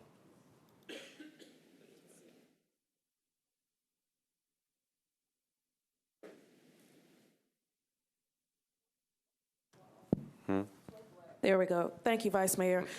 Actually trying to get recognition before we had moved on to third reading. I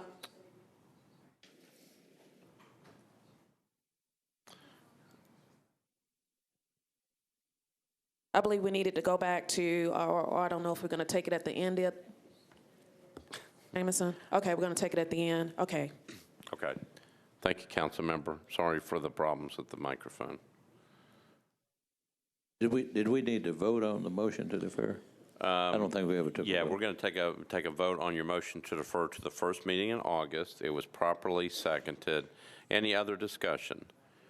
Seeing none, all those in favor say aye.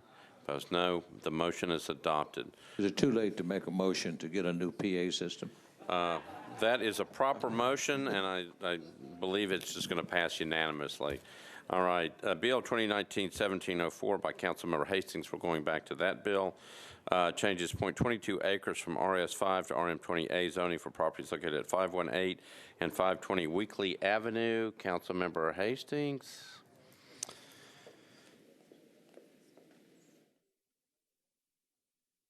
I'm coming to you in just a minute. Okay, you're on now. All right, thank you, Mr. President. Would like to open up public hearing. All right, declare the public hearing open. Show of hands of those in support of the measure. All right, thank you. Show of hands of those here in opposition to the measure. Seeing nobody in opposition, those in favor wish to speak. Declare the public hearing closed. Councilmember Hastings, you're recognized. Yes, sir. Would like to move for approval. Got a motion to approve, properly seconded. We're on 1704. All those in favor say aye. Opposed, no. You adopt 1704 on second reading. Ladies and gentlemen, that completes the public hearing calendar.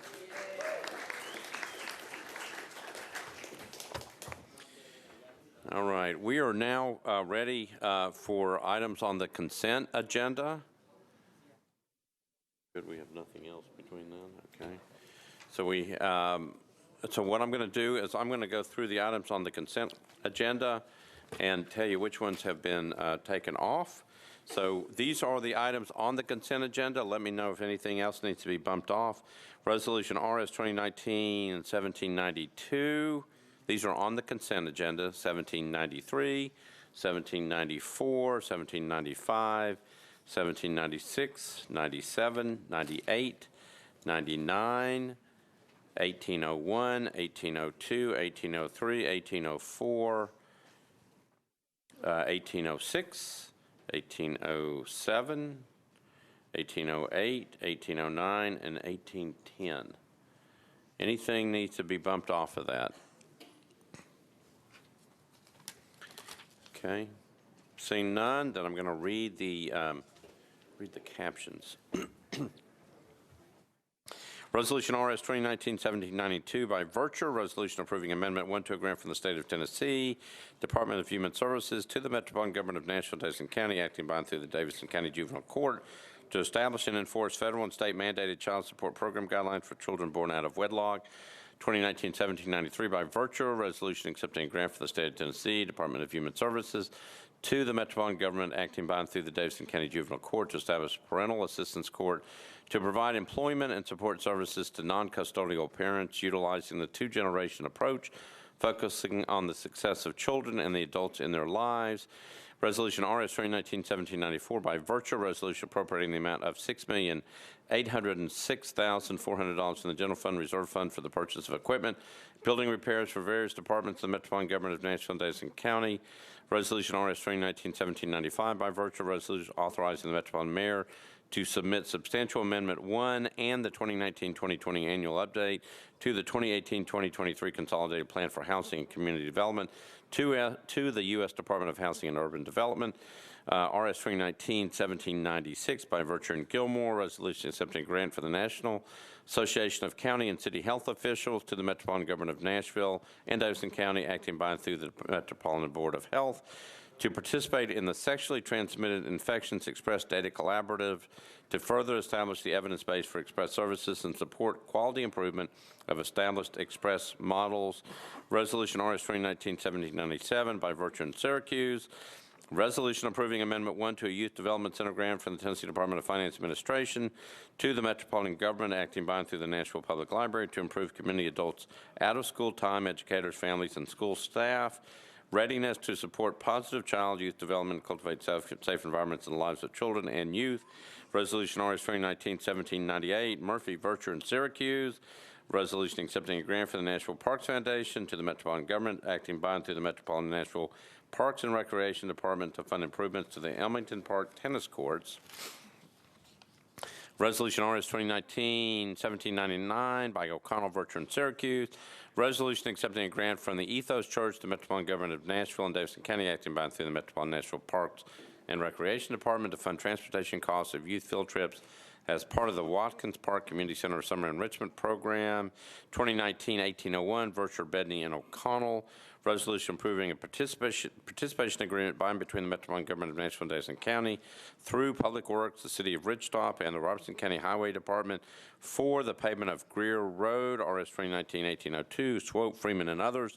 Resolution authorizing the acquisition and removal of 45 flood-prone properties in the 7 Mile Creek watershed, 2019-1803, Swope, Freeman, and others. Resolution approving an agreement between the U.S. Department of the Army and Metro Government acting by and through the Department of Water and Sewer Services to provide relocation assistance for the 7 Mile Creek Flood and Risk Management Project in Davidson County, Tennessee. RS 2019-1804, Van Reese, Virtue, and others. Resolution authorizing the Director of Public Property or designee to exercise option agreements for the purchase of various flood-prone properties for Metro Water Services. Resolution RS 2019-1806, Mendez, a resolution setting a public hearing for proposed amendments number 6 to the Art Center redevelopment plan, amendment number 1 to the Bordeaux redevelopment plan, amendment number 1 to the Casey Plan redevelopment plan, amendment number 1 to the Central State redevelopment plan, amendment 2 to the Jefferson Street redevelopment plan, amendment number 6 to the Phillips Jackson redevelopment plan, amendment 8 to the Rutledge Hill redevelopment plan, amendment number 1 to the Skyline redevelopment plan. Resolution RS 2019-1807 by Elrod and Bedney. A resolution honoring the work and legacy of Frida Kahlo on the 112th anniversary of her birth. Resolution RS 2019-1808 by Councilmember Bedney. A resolution recognizing and commending the creation of the Committee for Identification Preservation within Cane Ridge, as well as the many groups that work towards improving the District 31 community, including the Cane Ridge Community Club, Friends of Mill Creek Greenway, and Keep Southeast Nashville Healthy. Resolution RS 2019-1809 by Van Reese, Hurt, and others. Resolution recognizing the 50th anniversary of the Dove Awards and celebrating the unveiling of the Belmont Church, Koinonia Coffee House, and Contemporary Christian Music Historic Marker. Resolution RS 2019-1810 by Councilmember Lee. Resolution approving the election of certain notary publics for Davidson County. Did I miss something or read something that shouldn't have been on there? Doesn't look like it, so I'm going to go to committee reports. Let's hope the microphone works. Councilmember Virtue, Budget and Finance. Thank you, Vice Mayor. On RS 2019-7092, 93, 94, 95, 96, 97, 98, 99. Oh, I can't do it that way. Fine. I got ahead of myself, Vice Mayor. That's all right. On RS 2019-1792 and 1793, Budget and Finance recommended approval, 8-4-0 against. On RS 2019-1794 and 95, Budget and Finance recommended approval, 9-4-0 against. On RS 2019-1796 through 1799, Budget and Finance recommended approval, 11-4-0 against. And on RS 2019-1801 through 1804, Budget and Finance recommended approval, 11-4-0 against. Okay, thank you. Health Hospitals, Councilmember Gilmore, you're recognized. We're on 2019-1796. You may have to come back to me. I can't find I'm with you, Okay. our committee sheet. All right, take a look for it. See if you can find it. Councilmember Syracuse, you're recognized for Parks and Library. Thank you, Vice Mayor. Parks, Library, and Arts considered RS 2019-1797, 98, and 99, all recommended approval, 5-4-0 against. And with Resolution 2019-1800, we recommended approval without amendment, 5-4-0 against. Okay, thank you. All right, Planning and Zoning, Councilmember Bedney, you're recognized. The committee recommended approval of 1801, 1802, and 1804. 7 in favor, 0 against. All right, thank you. Councilmember O'Connell, you're recognized. Public Works. Thank you, Mr. President. We considered RS 2019-1801, voted 7 in favor, 0 against. RS 2019-1802, 9 in favor, 0 against. RS 2019-1803, 9 in favor, 0 against. RS 2019-1804, 9 in favor, 0 against. RS 2019-1808, 10 in favor, 0 against. All right, thank you. Councilmember Gilmore, I'm coming back to you. Thank you, Vice Mayor. And I have some of the best committee members. They were coming to bring me the information. But I located the sheet, so I want to tell them thank you. Resolution 2019-1796 from the Health, Hospital, and Social Services was 5-4 with 0 against and 0 not voting, and it was recommended to the full body for approval. No, that's the resolution. And then BL 2019-1706 was 5-4-0 against, 0 not voting, recommended to the full body for approval. Okay. Thank you, Councilmember. Councilmember Lee, rules. Thank you, Mr. Chair. Resolution 1806, 1807, 1809, and 1810 were all approved by the Rules Committee, 16-0. And, sir, are all the committee reports in? That's it. With the exception of 1786, 1800, and 1805, I would like to move the consent agenda. All right, you've heard the motion, properly seconded. Any discussion on the motion? Seeing none, all those in favor say aye. Opposed, no. The motion is adopted. Consent agenda resolutions are passed. Okay, so then we go back to RS 2019-1786. Councilmember Sledge, Anthony Davis, and others. Resolution appropriating to certain accounts for the benefit of the Metropolitan Transit Authority, Historical Commission, Public Library, and Nashville Fire Department, NECAT, in the amount of $10,500,000. Councilmember Sledge, you're recognized. Thank you, Vice Mayor. Committee report. Okay, Budget and Finance, Councilmember Vercher. We're on RS 2019-1786. Thank you so much, Vice Mayor. At the request of the sponsor, this was withdrawn. Okay, Councilmember Sledge, back to you. Thank you, Mr. Vice Mayor. It's withdrawn. Okay, bill's withdrawn. Okay, we are on Resolution RS 2019-1800 by Council Members Vercher, Syracuse, and Bedney. Resolution approving an option to purchase a parcel of real property in Bells Bend for use in the Metropolitan Government's Park and Greenway system. Councilmember Vercher, you're recognized. Thank you so much. Vice Mayor. Budget and Finance recommended a one-meeting deferral, 11-4-0 against. There was extensive conversation as it related to this option to purchase a parcel, as it related to the language of the deal and the time frame for the option. Also today, I don't know if council members have had an opportunity, but you should have received an email from Mr. Jameson at 6:06 p.m. Regarding the sod farm appraisal. So Budget and Finance recommended a one-meeting deferral, 11-4-0 against. All I believe right. that the councilman is the lead sponsor on this, Vice Mayor. Who's the lead sponsor? On my Councilmember agenda, it Hall. has Councilman Hall. Okay. All right. So, Councilmember Hall, do you want me to come to you? Okay. Councilmember Hall? Yes, we did recommend for one meeting deferral. That information, as she spoke before on the side farm, had just come in. And so that, for clarity's sake, is the only piece that's involved in this particular legislation. All right. Let me get the other committee reports. Parks and Library, Councilmember Syracuse. Apologies, Vice Mayor, I gave it during the. That's okay. Yeah, 1800. Parks did recommend approval without amendment, 5-4-0 against. All right, thank you. Councilmember Bedney, you're recognized for Planning and Zoning. Thank you, Vice Mayor. At the request of the Councilmember Hall, the committee voted for a one-meeting deferral, 10-4-0 against, and I think we didn't review the amendment by Councilmember Mendez. He said he's going to bring that up at the following time, at a future time. All right, so Councilmember Hall, back to you, but this is automatically deferred by rule, so it's deferred one meeting. All right?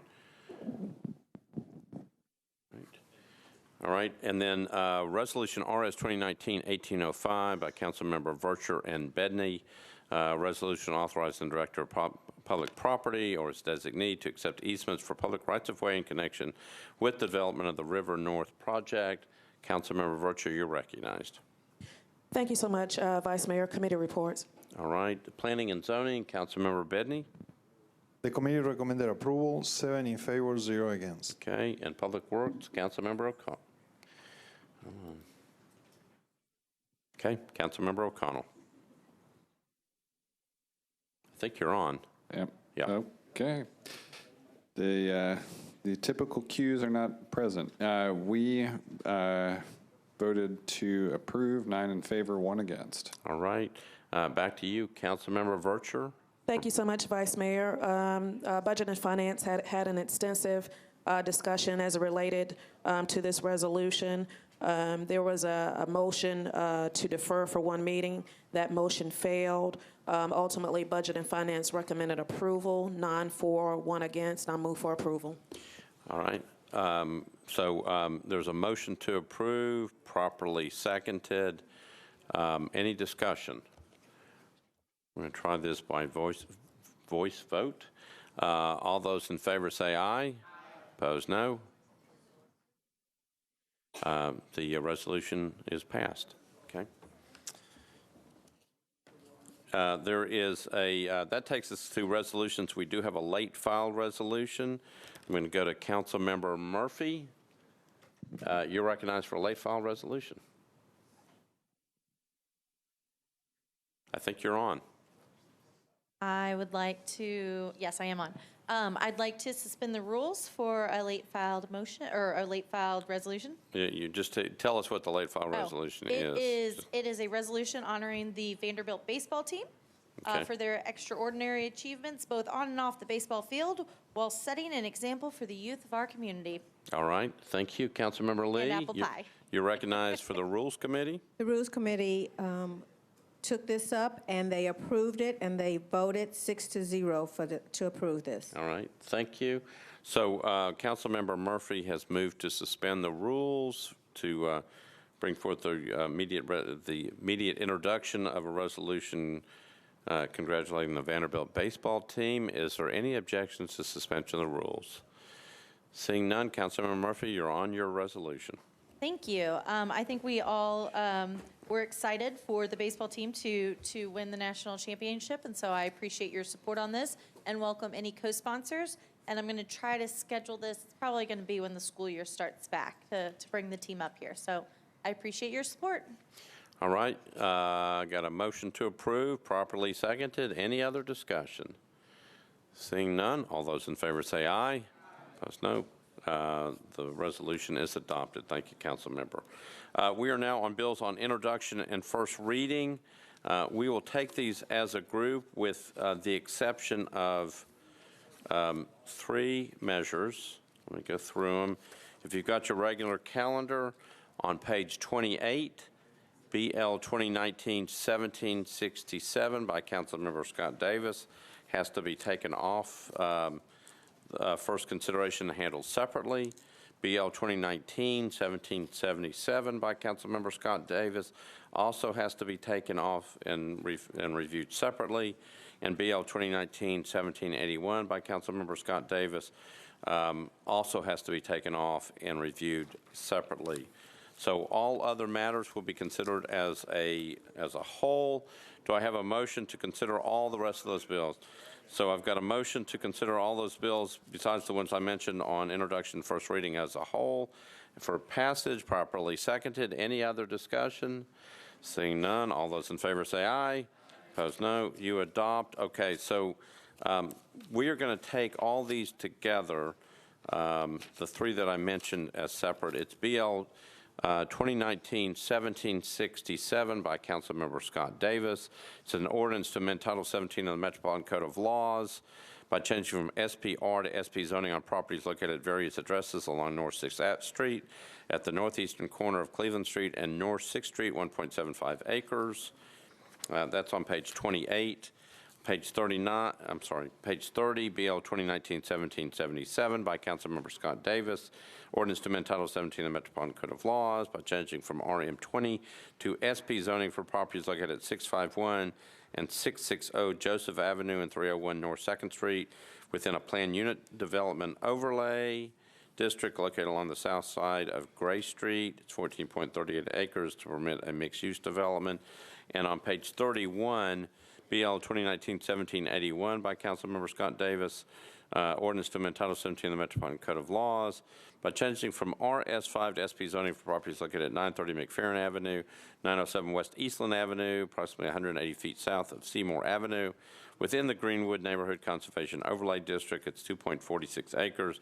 Permit a mixed-use development. So, Mr. Jameson, if you would, before I go to Councilmember Scott Davis, if you would explain why we have to take these things separately. Each of these is a zone change to an SP zoning district. Under Rule 21, we have to have a Planning Commission recommendation before introduction. Because we don't have that on these 3, it'll require a suspension of the rules. Okay, so Councilmember Scott Davis, you are recognized on those 3 measures. I think we can handle those 3 together. Okay. Thank you, Vice Mayor, colleagues, and Mr. Jameson. We're substituting this on first reading because we're taking out some of it. We're taking out, particularly the STRP requirements. With these larger developments, and so for the one on Cleveland Street, I know, and I'd like to ask for a suspension of the rules, please. Okay, so there's a motion to suspend the rules. Councilmember Lee. This was not brought before the committee. All right. Thank you, Councilmember. So the request would be for suspension of the rules and for suspension because you didn't go in front of the Rules Committee, so you'd have 2 suspensions.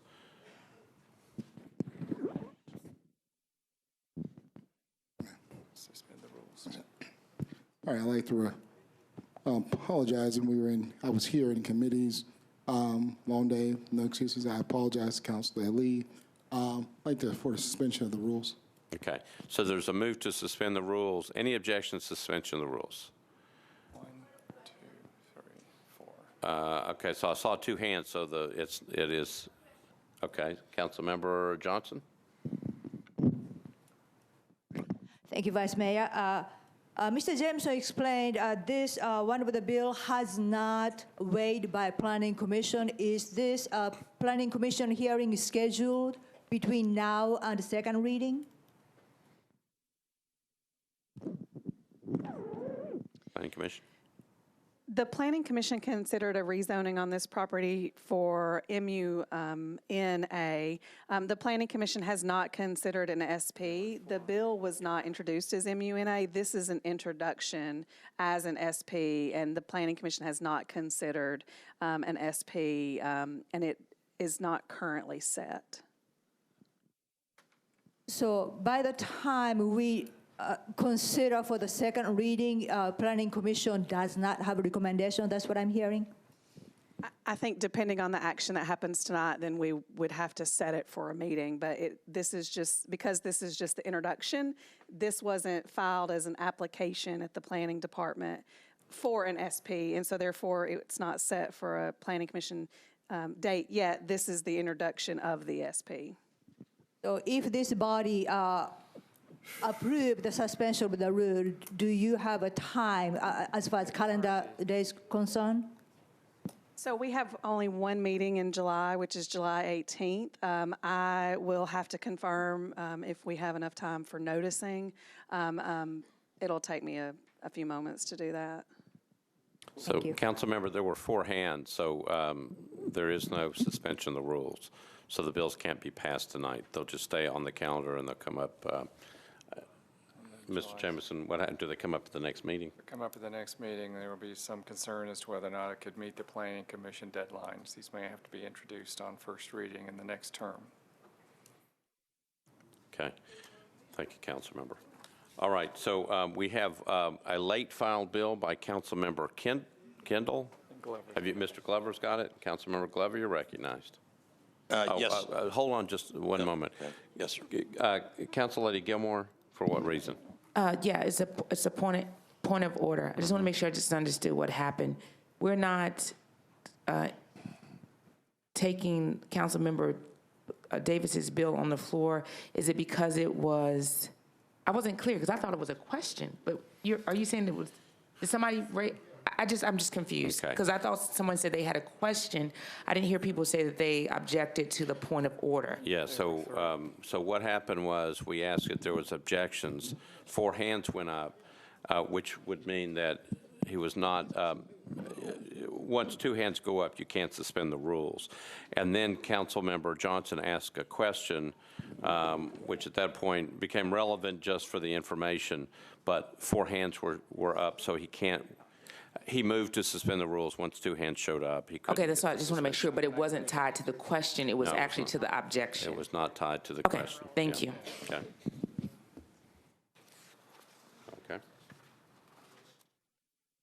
Okay. Planning Department? I wanted to clarify my question a bit. I mean, my answer just a bit. The BL 2000, the 3 bills were taken, there were 3 bills that were seeking a rule suspension. BL 2019-1767 was not submitted to the Planning Commission as an SP. Therefore, that application has not been entered into our system, is not in process or set for a date. The 2 other bills were submitted and have been in process, but have not yet received a recommendation from the Planning Commission. And because they are SPs, they still need to have the rule suspension to be introduced without a recommendation. Right. Those 2 have been set for the July 18th Planning Commission, but they don't have a recommendation at this time, so they do require the rule suspension. Okay. So again, the request was for a suspension of the rules. There were 4 hands that were raised, so you can't suspend the rules. The rules were not suspended. Councilmember Gilmore? Okay, I just wanted to follow up. I don't know what's and I'm being very transparent, I guess because it's late at night, but it's several times. I don't know what's going on with Councilmember Davis's bill and the Planning Commission, but I know one time something wasn't sent out, and it was supposed to be sent out. Then we were just told that it was not filed when 2 of them were in fact filed. Did we just roll all the bills together and deny him a suspension of the rules, or all 3? So we tried to do it all at the same time. We can take them up separately if you want. I think that would be fair because we were presented with incorrect information. And this is maybe like the 3rd time that this has happened. I mean, I don't know what's going on. I think it's just as a council member, I don't know. It's the strangest thing, and I've been on the council for 12 years now. I think that would be proper. have to be introduced at the planning. We can't introduce SPs without a planning commission recommendation. That's the nature of the suspension. Yeah, so let me get Mr. James to explain what happened. There's nothing sinister going on. What simply happened is these are all SPs, and they have to be submitted to the Planning Commission, get a recommendation. And so that hasn't been done yet. They've been filed, but there's no recommendation from the Planning Commission. Mr. Jameson, correct me if I'm wrong, but that's why you have to suspend the rules, because they're not supposed to be filed here first. They have to get the recommendation from the Planning Commission first, and they don't have that.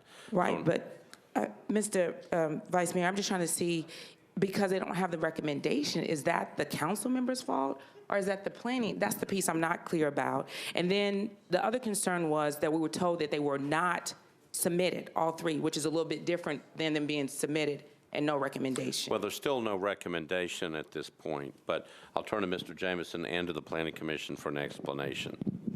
So the council members can file zoning bills that have not yet gone to the Planning Commission for a straight rezone.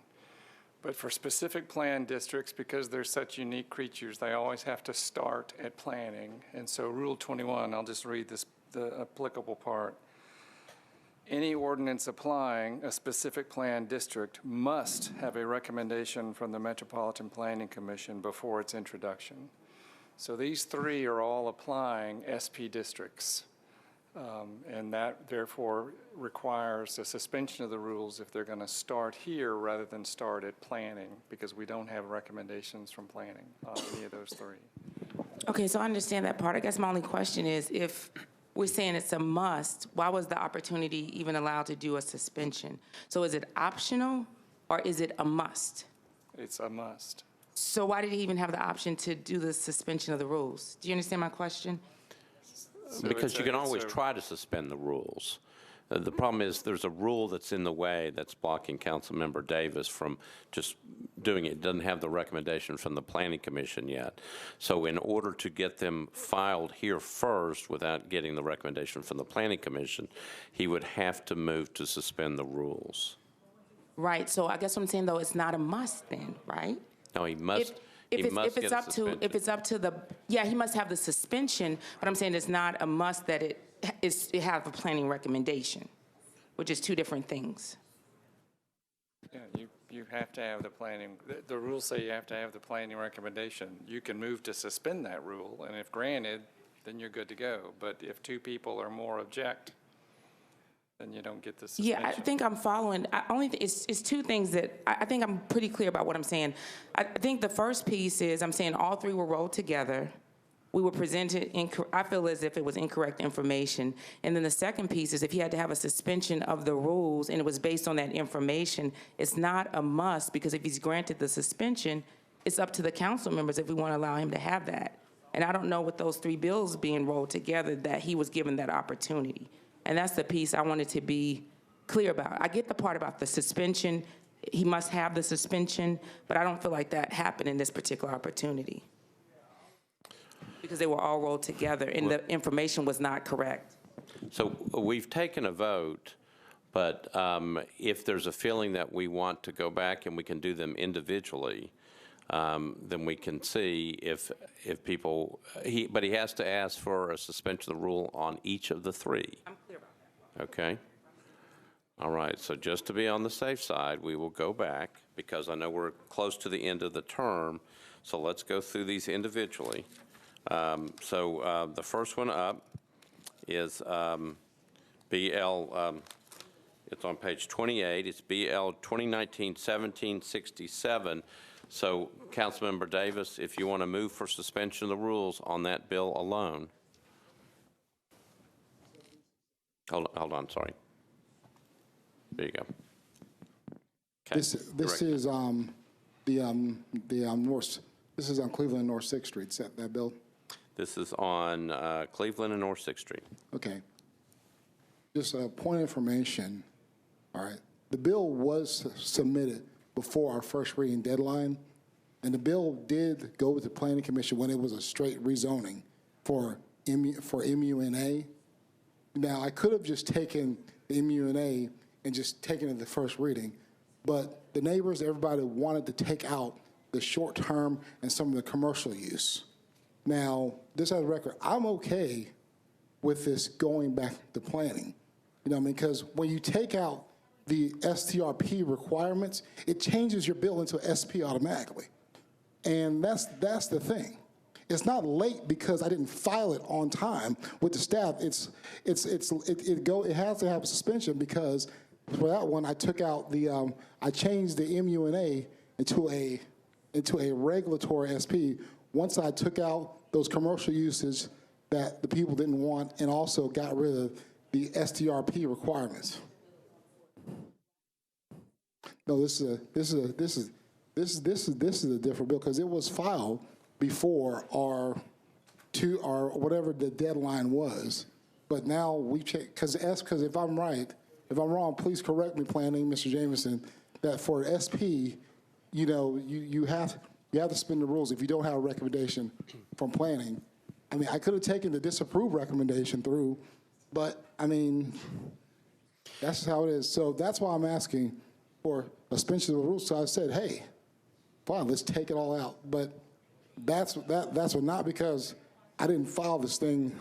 I did not file a bill before our deadline for first reading bills for this meeting. But in order to get it through on first reading tonight, you have to ask for suspension of the rules because the rules say you can't do it the way you've done it.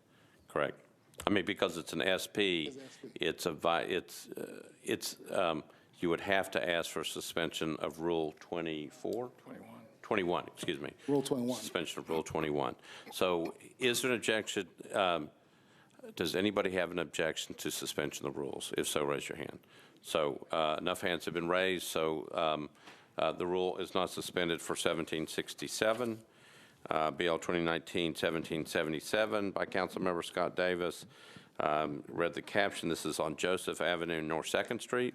Same rule. It's Rule 21. That's so you would need to move for suspension of that rule as well. All right, move for suspension of the rule. Is there an objection to the suspension? Okay, there is objection to suspension, so we're now on BL 2019-1781 by Councilmember Scott Davis. This is McFerrin Avenue and West Eastland Avenue. Move for suspension. Yeah, let's move first. Move for suspension. Is there an objection?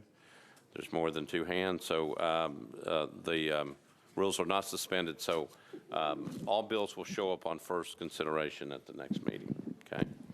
So we're, Councilmember Hart?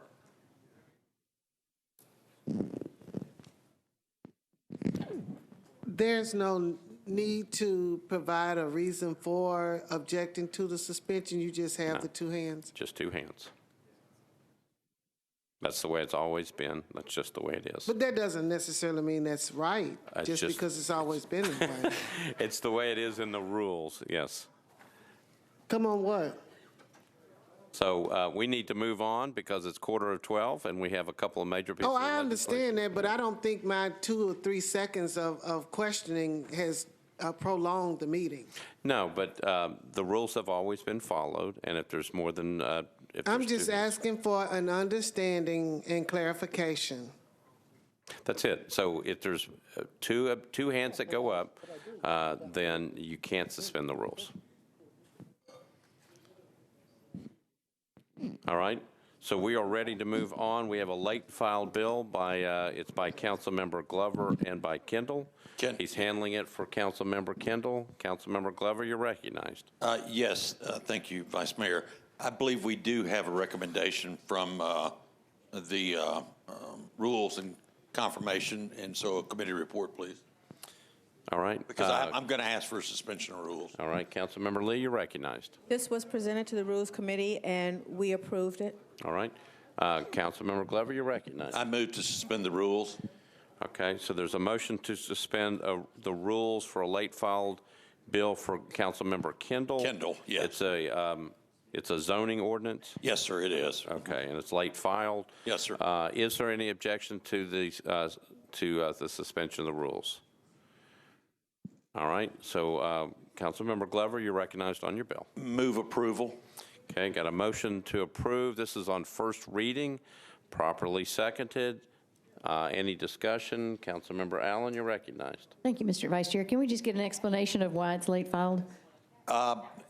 He just wrote me a note, and he had to leave, and so he asked me if I would just sign on and carry it. I wished I could give you the answer, but he should be able to answer next time. I just don't know. I don't know.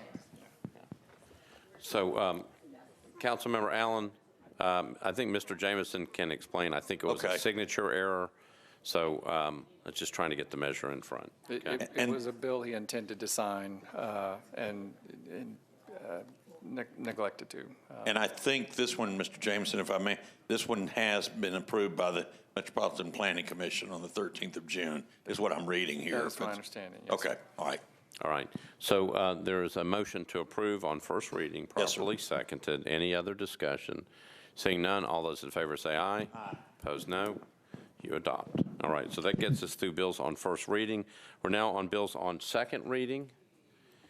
BL 2018-1320 by Councilmember Mendez, an ordinance approving amendment number 8 to the Rutledge Hill redevelopment plan. Councilmember Mendez, you're recognized. Committee report, please. Okay, Budget and Finance, Councilmember Vercher. Thank you, Vice Mayor. At the request of the sponsor, Budget and Finance recommended a one meeting deferral, 11 for, 1 against. All right, back to you, Councilmember Mendez. Due to the mailing snafu I mentioned earlier, move to defer this one meeting. Okay, motion is to defer one meeting, properly seconded. Any discussion? Seeing none, all those in favor say aye. Opposed, no. Motion is adopted. BL 2018-1328, Council Members Mendez and Cooper, ordinance amending chapters 5.06 of the Metropolitan Code of Laws regarding tax increment financing development and redevelopment plans. Councilmember Mendez, you recognize. Committee report, please. Councilmember Vercher, Budget and Finance. Thank you, Vice Mayor. At the request of the sponsor, Budget and Finance recommended a one meeting deferral, 11 for, 1 against. Councilmember Mendez, you're recognized. Same as deal as the last one, move to defer one meeting to July 16. All right, so there's a motion to defer one meeting, properly seconded. Any discussion? Seeing none, all those in favor say aye. Opposed, no. You adopt. BL 2018-1363 by Wazo and Glover, ordinance to amend Title 17 of the Metropolitan Code of Laws by changing from RS10 to SP zoning on properties located at 940, 944 Curry Road and Curry Road unnumbered, approximately 530 feet northwest of Vincent Drive, 5.15 acres to permit 24 multifamily residential units.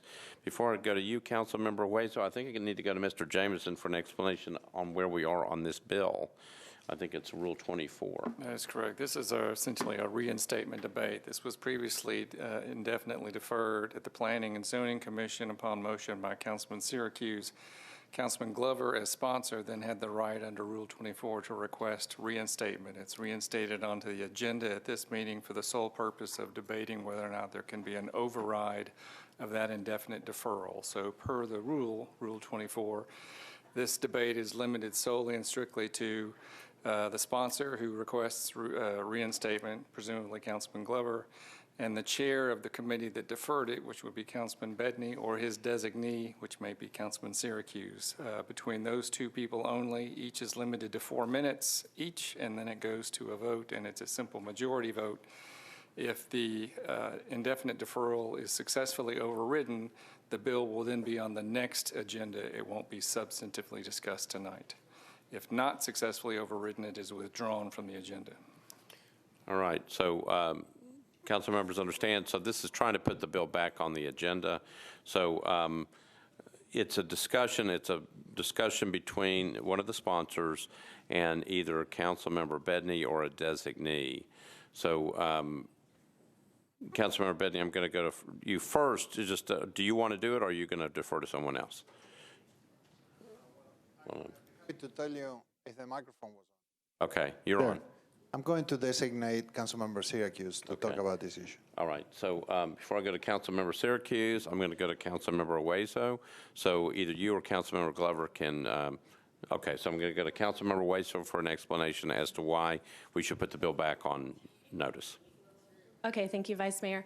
So we had a community meeting on this, and the community's biggest problem where they were afraid that it was going to be duplexes and that it was going to be wasn't going to be an HOA. And that the properties were going to become run down. So once we had the community meeting, the neighborhood was in support of this. The homes are all going to be single family. They're going to fit very nicely with the neighborhood. They are going to be within a HOA, and all their questions and concerns had been addressed. I do realize that one neighbor since then has reached out to a fellow council member and has some more concerns and questions regarding this. And so we'll be happy to have another community meeting to address anybody's questions and concerns that have come up since then. But after that one community meeting we had, they were all in support of this. Okay. All right. Thank you. I'm going to go to Councilmember Syracuse. You're recognized on the other side. Thank you, Vice Mayor. It is a highly inappropriate action for the councilman from the District 12 to invoke Rule 24 in a zoning bill that's not even in his district. The problem here is that the information, respectfully, that Council Lady Huezo just gave you is not necessarily the indication. I will be blunt. Over the past 4 years, I have dealt with so many constituent issues over in District 13 because the phone calls would not be returned. This is the case over here. Over the past 4 years, there has been zoning issues in District 13 that have not been addressed. Councilman Mendez had to handle one of those for her. This is a relatively complex project of multiple parcels owned by a number of family members that goes back to about the 1840s. There is one historic property here that Metro Historic agrees that should not be torn down, that is part of this plan. There is a road that goes to nowhere that ends in Mr. David Curry's property that is not a completed road that just assumes that he's going to be selling his property in order for the development to continue. The bottom line is that the constituents of the 13th District have not really been heard completely. This is a kind of a complex development, and unfortunately, the developer is also a friend of the councilman from District 12. So it's not appropriate that the constituents of District 13 do not have appropriate representation here, and we voted last time to indefinitely defer this until the election could happen and a new council member for the 13th District could kind of start this over. And that is what we decided last time, and that is what needs to happen this time. Thank you. Okay. All right. So, Mr. Jameson, if you would explain again, so we are on a motion. So this is the sponsor's motion to override. So if your preference is that this be reinstated onto the next meeting's agenda, you would vote yes. You would be voting essentially in favor of Council Lady Huezo and Councilman Glover's motion to override. If you prefer that it be withdrawn from the agenda, if you're voting in favor of Councilman Syracuse, you would be voting no. Okay, everybody clear? Councilmember Gilmore, questions? Do you want us to repeat it? Yeah. Okay. This is a motion to override the indefinite deferral. So if you vote yes, you're putting it back onto the agenda at the next council meeting. If you vote no, you're keeping the indefinite deferral in place and it'll be removed from the agenda. Any questions before we're on the board? Councilmember Withers, you're recognized. I realize it's late. Councilmember Syracuse raised a question. I wanted to maybe seek verification or clarification from legal counsel about the propriety of the District 12 council member invoking the rule.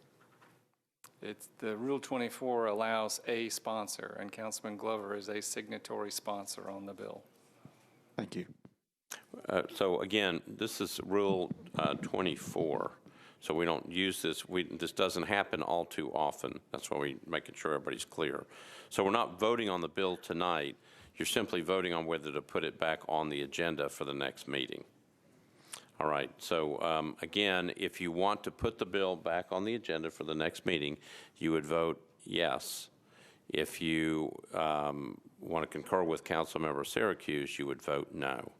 Mr. Jameson, did I say that correct? That's correct. Okay, anybody, Councilmember Hart, you're recognized. Here you go. Thank you, Mr. Vice Mayor. When was the bill deferred? Mr. Jameson, do you remember? I believe at the June 4th council meeting. June 4th? And then reinstated for the reinstatement request at the following meeting. I think that's right. Could the sponsor indicate why they are asking for reinstatement after it was deferred indefinitely? So the rules say you had 4 minutes to speak, and I think they tried to explain why they were putting it back on.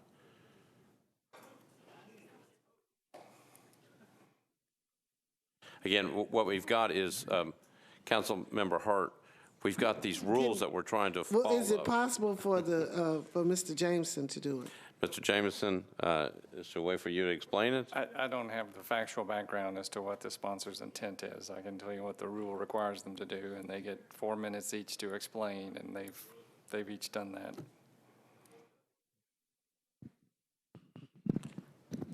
So I think, Councilmember Hurt, if you want to ask for suspension of the rules, we could open it up for one last question.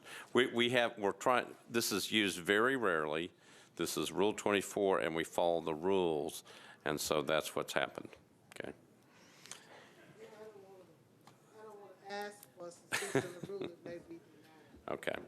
All right. So we are now voting on this measure. I know it's late. Just hang with us. All right. So what we're doing is we're going to open up the board. If you want to put we can't open up the board. All right, this is good. So we're Rule 24. We're on BL 2018-1363. If you concur with Councilmember Wazo and you want to put it back on the agenda for the next meeting, you would vote aye. If you concur with Councilmember Syracuse, you would vote no. Okay, we're going to do it by show of hands. And if you want to abstain, you can do that as well. Okay? All those in favor of putting the measure back on the agenda for the next meeting, please indicate by raising your hand. 1, 2, 3, 4, 5. Can you tell them to raise their hands high? Raise them really high. 9, 10, 11, 12, 13, 14. That's even better. 15, 1, 2. 16, 17, 18, 19. I've got 19. 13. How many did you get? I had 19. Okay. If you're not in favor of putting the measure back on the agenda, please indicate by raising your hand. 1, 2, 3, 4, 5, 6, 7, 8. I count 8. Okay. So it's overridden the motion. Okay. So the motion prevails. Correct. So it will be put on the agenda for the next meeting. Okay. All right. So we are now on BL 2018-1388 by Councilmember Murphy, Bedney, and O'Connell. Ordinance authorizing the Metropolitan Government of Nashville and Davidson County to abandon an existing sanitary sewer main and easement, to accept new sanitary sewer main, sanitary sewer manholes, and easements for property located at 3964 Woodlawn Drive. Councilmember Murphy, you're recognized on some sewer easements. It shows you're on. Thank you. I would like to re-refer this back to the Planning Committee. Okay, do you want to get some committee? Oh, so they're all approved, but you want to re-refer this back to the Yes. Planning Committee? Yes, Okay, and then what else do you want to do with it? that's it. I think you have to move it a meeting or something. Just defer it. Just, so I'd like to defer it and refer it back to planning. You want to defer one meeting? Sure. Okay, defer one meeting with a re-referral back to Planning Committee. Properly seconded. Any discussion? Seeing none, all those in favor say aye. Opposed, no. The motion is adopted. BL 2019-1516 by Councilmember Scott Davis. Ordinance to amend Title 17 of the Metropolitan Code of Laws by changing from RS5 to SP zoning for property located at 725 Hart Avenue, southeast corner of the intersection of Cleveland Avenue and Hart Avenue, 0.18 acres, to permit up to 3 residential units, all of which described in the measure. Councilmember Scott Davis, you're recognized on 1516. Thank you. I'd like to defer by rule with a brief explanation. Okay, so the motion is, well, you want to defer one meeting? Yes, I'd like to defer one meeting. It was deferred indefinitely, and I have a substitute I want to bring later. Okay, so you just want to defer one meeting to get in front of everybody at the next meeting? Yeah, I was told we had to defer because I have to renotice it for the August for the August public hearing. Not by me. She may have been told that by planning, but It's past planning. It's approved.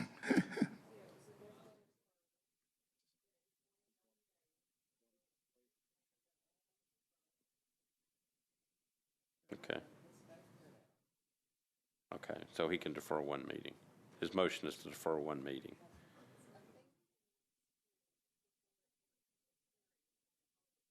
Okay. So you're deferring it to the public hearing, to the August 6th public hearing? Okay, so it's on second reading. So has this bill had a public hearing? Yeah, but it was advertised, but I closed it.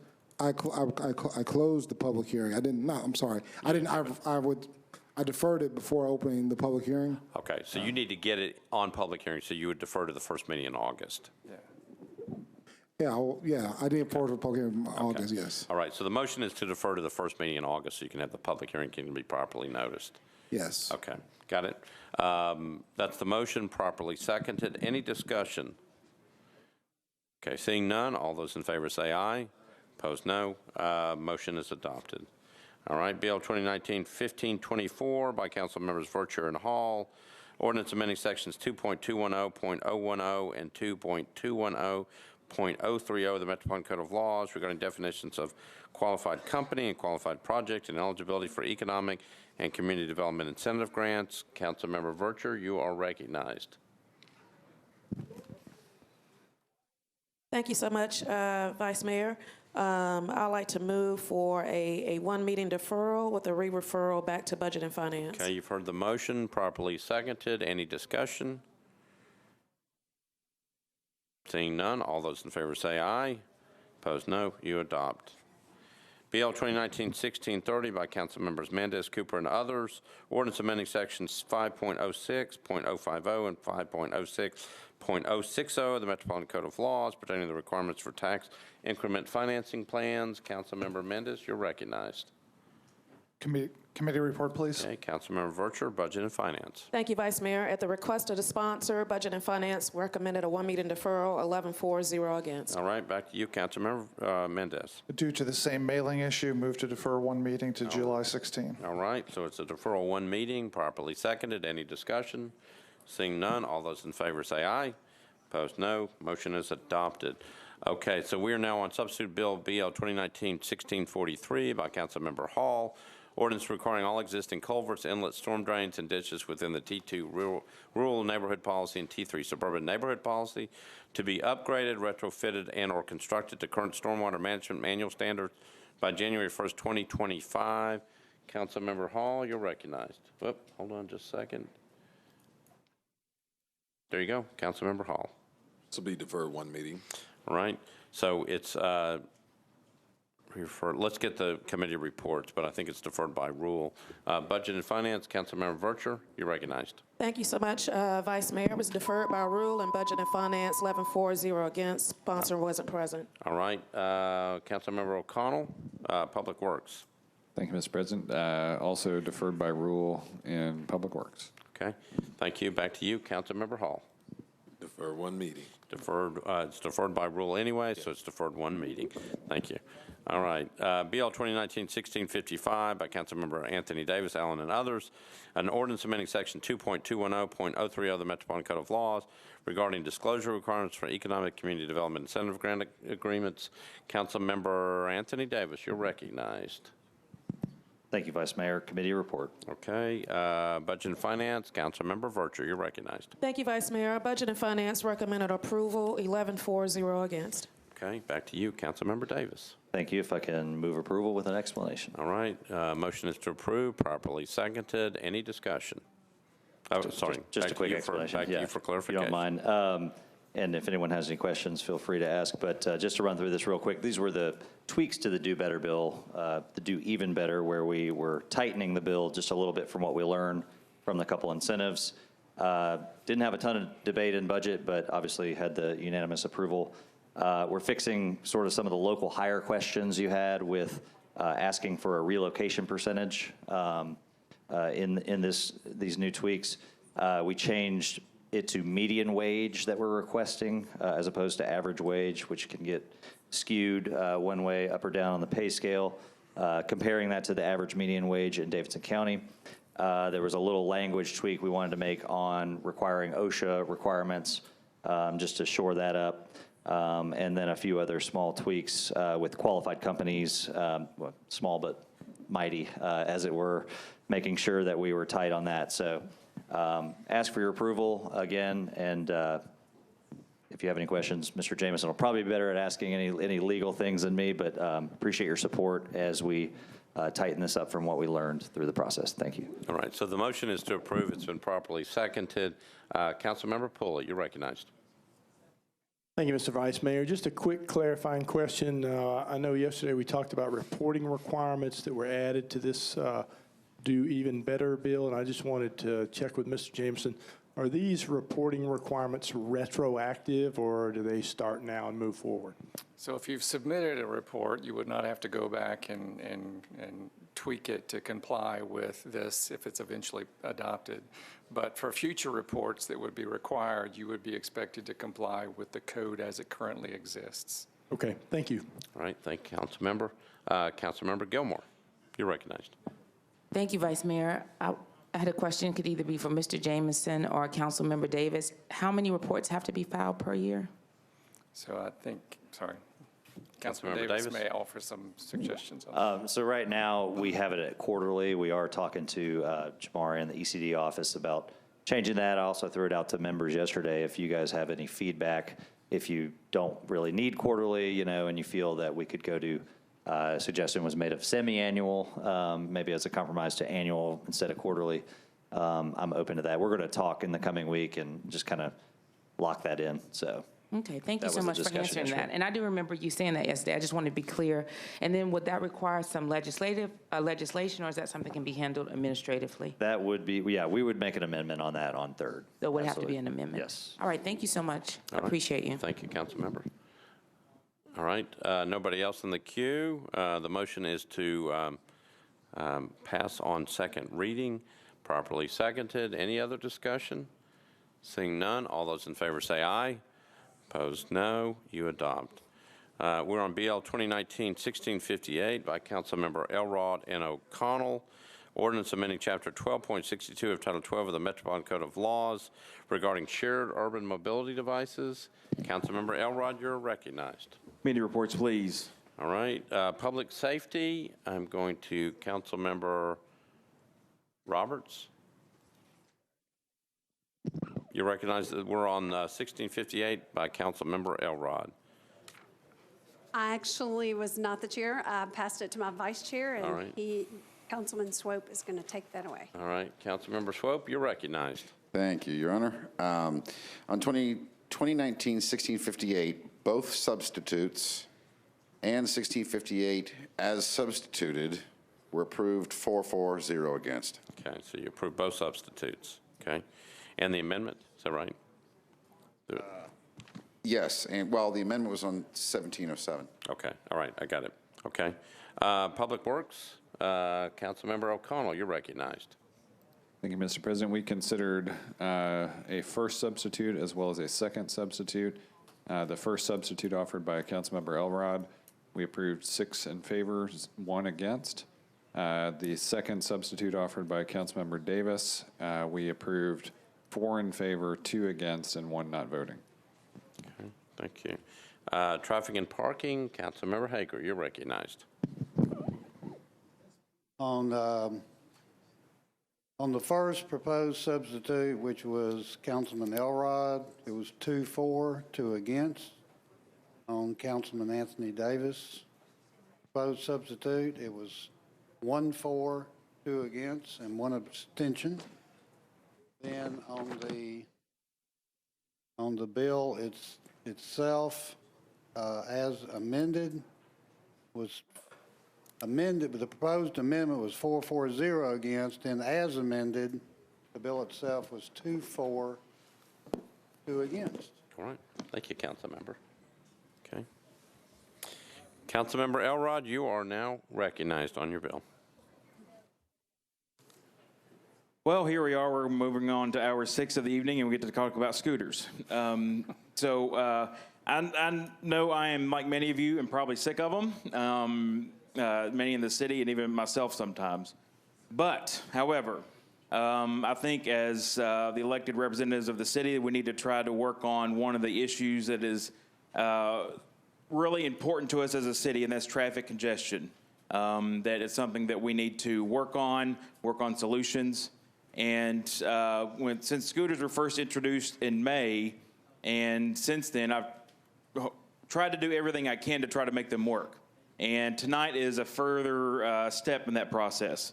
Our current pilot project is not working, I think is evident by anyone that has walked on a street in downtown in the past several weeks. There are too many scooters, not enough enforcement, and the riding is not following the law. So what is the next step?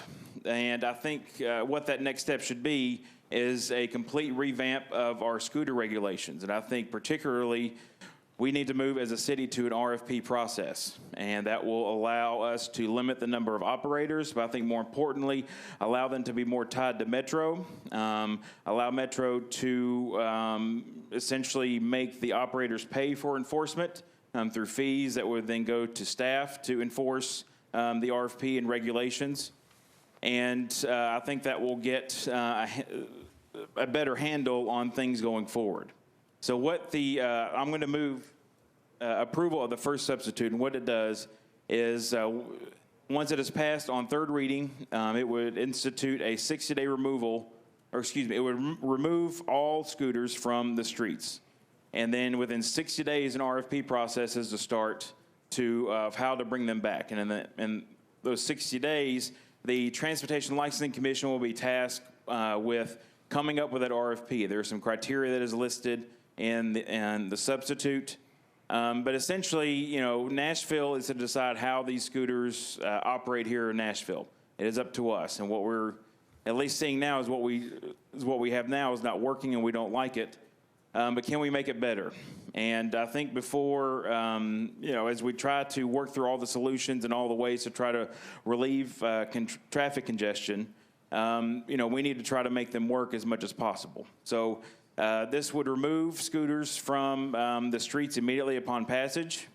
It would start an RFP process within 60 days, and it would choose up to 3 operators. Currently, we have 7. And collectively, they have 4,000 scooters on the street. I know many in the city are upset about them, and I think everyone in this room is upset about the way that they're being handled right now. However, they are removing cars from downtown streets. They are removing cars from other parts of our city. People are riding a scooter instead of taking their personal vehicle or taking an Uber or a Lyft. And if we can reduce traffic congestion and make them work and have them ridden on the streets, have them parked correctly, then I think that's something we should strive for and try to make work. So with that, Mr. President, I would move, is it approval of the first substitute or? Yeah, so you're moving the first substitute? Yes, sir. Okay, so there's a motion to approve the first substitute, properly seconded. We have people in the queue. Councilmember Gilmore, you're recognized. Thank you, Vice Mayor. I wanted to hear there was a drastic difference in the numbers that had gone before the committee, and I just wanted to see if they could explain that between the 2 bills that were offered up between Elrod and Davis. There was an extreme difference, and I just wanted to know if the committee could offer that up. One was like 6-4, and then the other one was like 2-4. I just couldn't figure out what was going on. Do you want an explanation of the differences in the substitutes or just in the numbers of the votes? I just wanted to know why the committee had such a difference in the numbers of votes. If they could just explain, So we'd have to go back to the chairs of the committee. Councilmember Elrod? Well, I think it's in both, and I don't want to speak for Councilman Davis and his substitute. Essentially, both in a little bit different ways get to an RFP process. They begin to end, and my substitute end the current pilot project, and immediately remove the scooters, and then go to an RFP process. Councilman Davis's cuts the fleets in half and creates some emergency rules, and then also transfers or transitions to an RFP process. I'll let him speak to the particulars of his substitute, but essentially both of them get us as a city, as a metro government, instead of regulating the way we are now, and an unlimited number of companies, and you know, with 4,000 scooters on the street, moving to an RFP process where they're able to partner a lot better with I believe the companies and trying to make them work, and collecting fees that would help pay for enforcement and infrastructure, and I think see a lot better activity and things on the street from the companies and from the riders, which I think is the direction we need to move toward. So I'm going to go back to Councilmember Gilmore. So I can also, if there's no objection, I can go to Councilmember Anthony Davis and let him explain the difference on his. Yeah, that wasn't the question. So if your question is just for the chairman to try to determine the votes, No, I think there was a difference for a reason. That's what I was trying to get at. There was a drastic difference, and I just wanted to know, why was there such a difference in the votes? I think that would be, and I just wanted that from the chairs, if I could have that. Well, and then they could talk about the difference in the... so let me go to Councilmember Davis. Councilmember Davis, you're recognized. And then I'm happy to let y'all keep talking about that. I just wanted to know, are you doing sort of the thing like in budget where you allowed both substitutes to be discussed, or are we taking this one and then voting and then taking the next one? How are you planning to do this? So I've got Councilmember Vercher in 2 spots, and she's on the substitute, the second substitute. So I thought that's where there would be an explanation of the differences of the two. And just to be clear, I wanted an explanation, but I didn't know if persons had left the room, if that was such a difference, or was it really a difference in the vote because there were differences in the bill? That's what I was trying to get at. There was an extreme difference.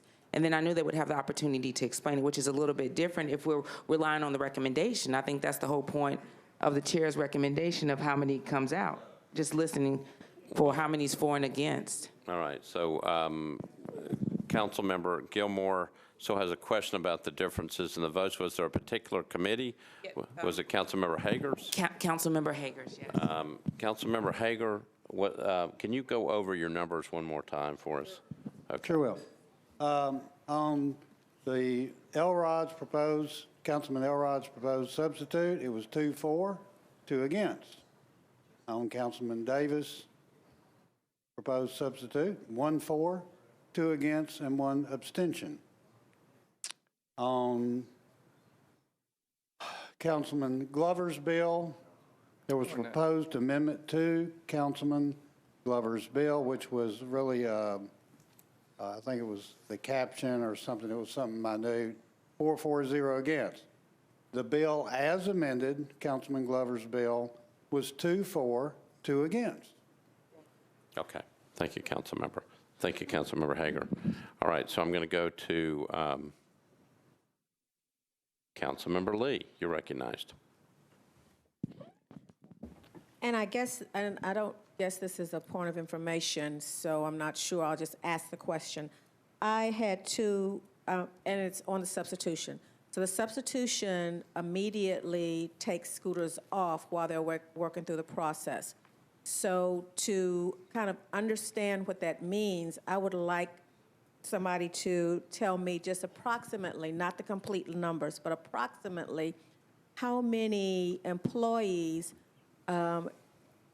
are doing this job locally. How many local employees would be impacted, I guess, by this immediate takeoff? All right, Councilmember Elrod, can you answer that? So I'm going to go to Councilmember Davis since I'd recognized him before. Councilmember Davis, I'll recognize you for an answer. Just what I've seen floating around is 250 employees. Okay. Councilmember Lee, does that answer your question?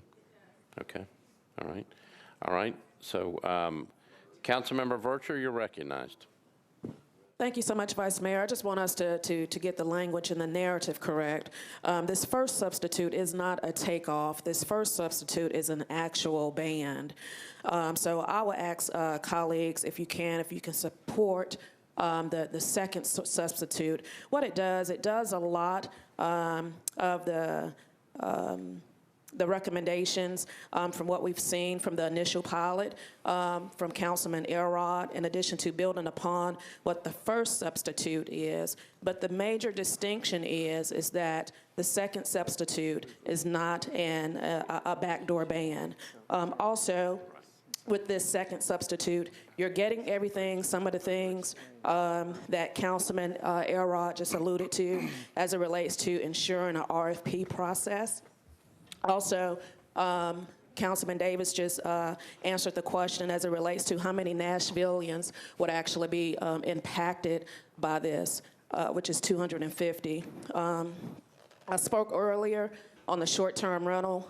Again, I think we need to start looking at policy with a different lens. We need to start looking at policy in a comprehensive manner.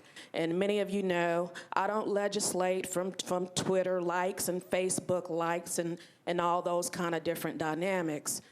I legislate from the data. And the data has shown that we have numerous citizens and tourists that's utilizing these devices as a transportation mode here in the city. Now, many of you may be asking, I'm a council member out in the suburbs. Why would I even care? Because ain't nobody on a scooter going down I-24 to come out to Antioch. I care because scooters ultimately take cars off the street. So when I'm on my hour and 15-minute commute from Antioch to come downtown, I'm hoping and I'm knowing that it's going to reduce the cars that I have to encounter every day on my daily commute. So that's my interest in the shared urban mobility devices. Bottom line is this: we have too many units, not enough regulation, and too many providers. This second substitute that I'm asking you to support will address all of that, okay? It gives us some time to look at this more comprehensively. We're not putting people out of work. In the budgetary process, there was many arguments articulated about the affordability and wages and displacement and so forth. So I would think in good conscience tonight, you would not vote knowing that an all outright ban would put people out of work. Councilman Elrod's pilot process worked. I was at a forum, and that pilot was actually framed as the council's pilot. But so we do know that it worked, but we still know we need some work to do as it relates to that pilot. We have that information now. This second substitute is an effort to address the information that we have as a result from the feedback from many constituents, many business owners, the providers, the greenways, and I can go on and on.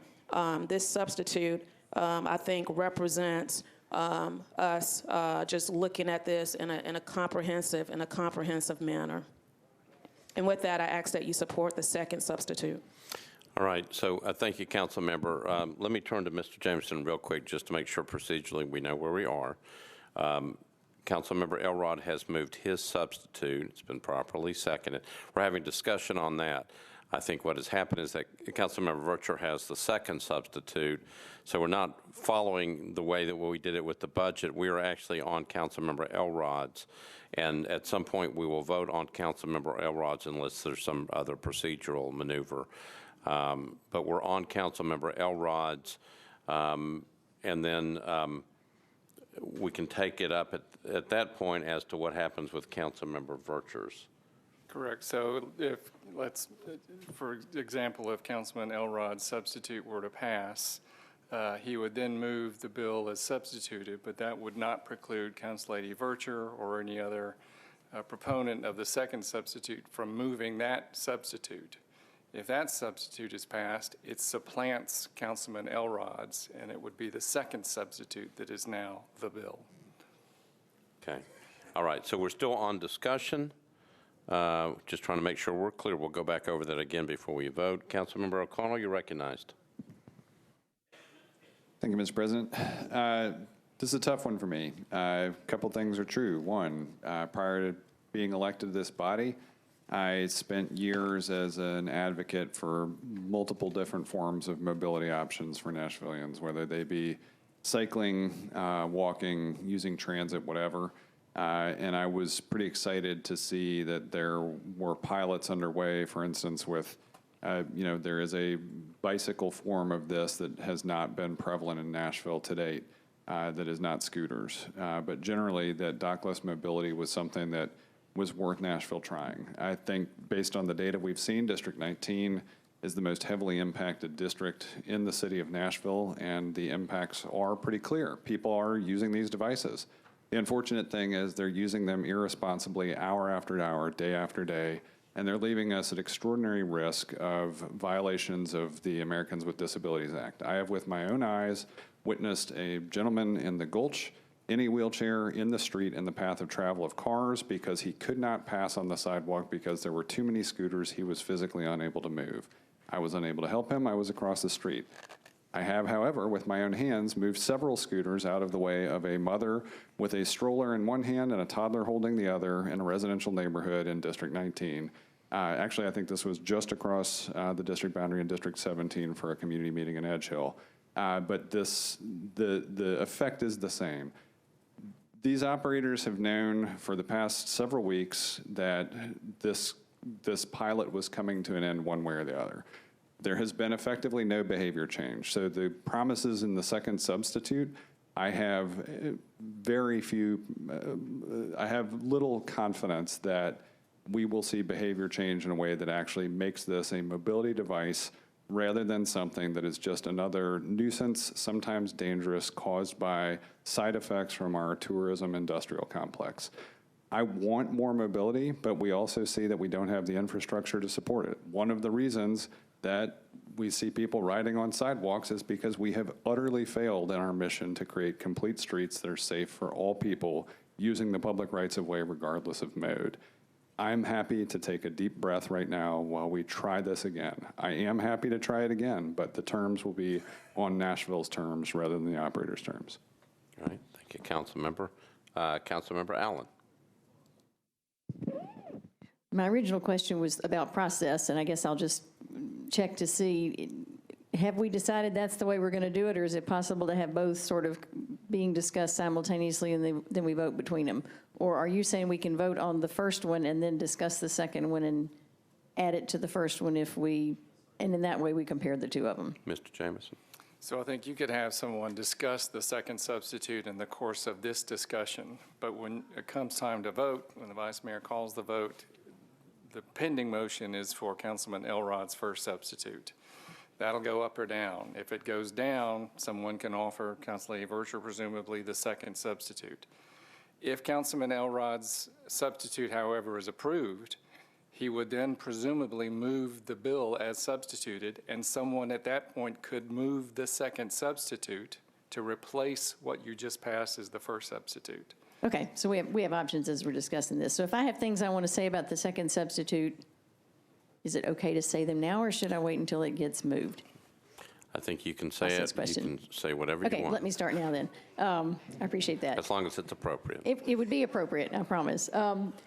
I appreciate all the work that everyone has done on this, and I can see the value of clearing the streets because you hear from people on a daily basis that they've tripped over these things or nearly been run over them, and clearly that's an issue. I feel very strongly that if we clear the streets or if we just cut the number in half as the second substitute would do, regardless, it's really important to make sure in this RFP that we write that enforcement has to be different from what we have now. I mean, that not only are we going to be controlling the number of scooters, but that something really fundamentally different is going to change. And perhaps the value of having some scooters still on the road is that we can have sort of a living demonstration of what they're saying they're going to be able to do while they're proposing to us all the great changes that they're going to make, because, seeing is believing. So that makes me glad that we've got some options to think about as we ponder these two options. Thank you. All right. Thank you, Councilmember. Councilmember Bedney. Thank you, Vice Mayor. And Mike Jameson answered my question about the way we're going to go about it. So at the Public Works meeting, I asked the Public Works Department how long will it take them to create all the bike lanes we need to make sure people can use these scooters safely. And they couldn't answer. I asked one of the staff person if she could actually paint the lanes herself, and she smiled at me. because there isn't really, we didn't increase the revenue recently at the budget, so we don't have the capacity to take care of things like this. We also don't have the capacity to do enforcement. So even if we do this extension today, it is very unlikely that Nashville will be able to do what people have been emailing us to do, which is you got to build more bike lanes, you got to put more enforcement out. So we are basically taking a chance, which I'm ready to take, to believe that the enterprises that are owning all these scooters are going to actually step up and self-regulate. Although I think that the city should have already, like Councilmember O'Connell said, we should have had the completing the streets idea and make it safe for people to navigate around the city in different modes of transportation. We are not there. And so extending and allowing scooters to happen longer, we're doing it, we're taking a leap of faith.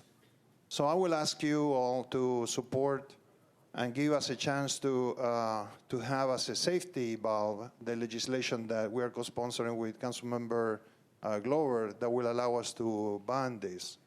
But at the same time, I'm going to take a leap of faith and give them, the companies, one last chance to show that they can self-regulate and deal with these issues themselves. So I think that's the only potential solution to this problem, because the city doesn't have the capacity to do it. It's just pie in the sky to think that we'll be able to paint all those bike lanes and have hire all these people by next week. It just won't happen. So, thanks. All right. Thank you, Councilmember. Councilmember Hager. Quick question of Mike Jameson.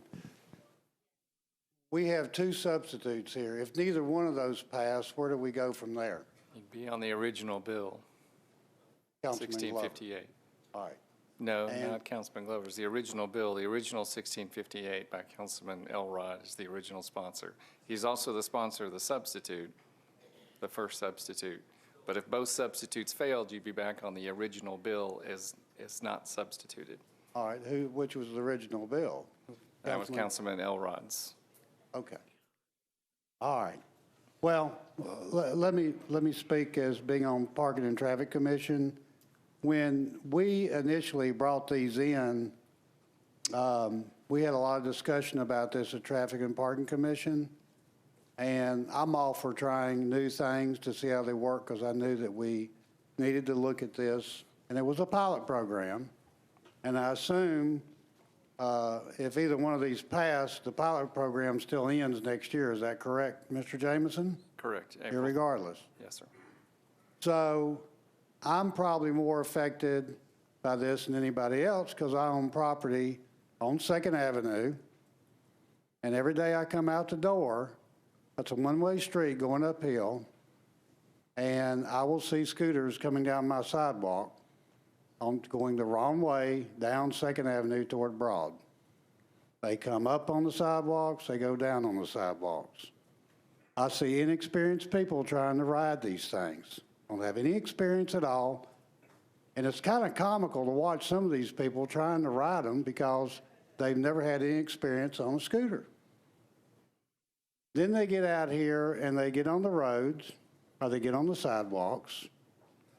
And yes, they're a lot of fun, I'm sure, for these people. And the tourists come here, and the tourists enjoy them as well. Now, I understand that there are some residents here that use them as a mode of transportation for the last mile or 2 miles. But, you know, these scooters can be bought fairly reasonable, between $200 and $300, if they really want to ride one. The other thing is, they leave them scattered all over the sidewalks on 2nd Avenue and everywhere else. If you look out the window right over here on James Robertson Parkway, there's one in the median over there and one on the sidewalk right across the street from this courthouse. That's tonight. You know, we've tried to work with them to get enforcement and do this right, but it hasn't worked.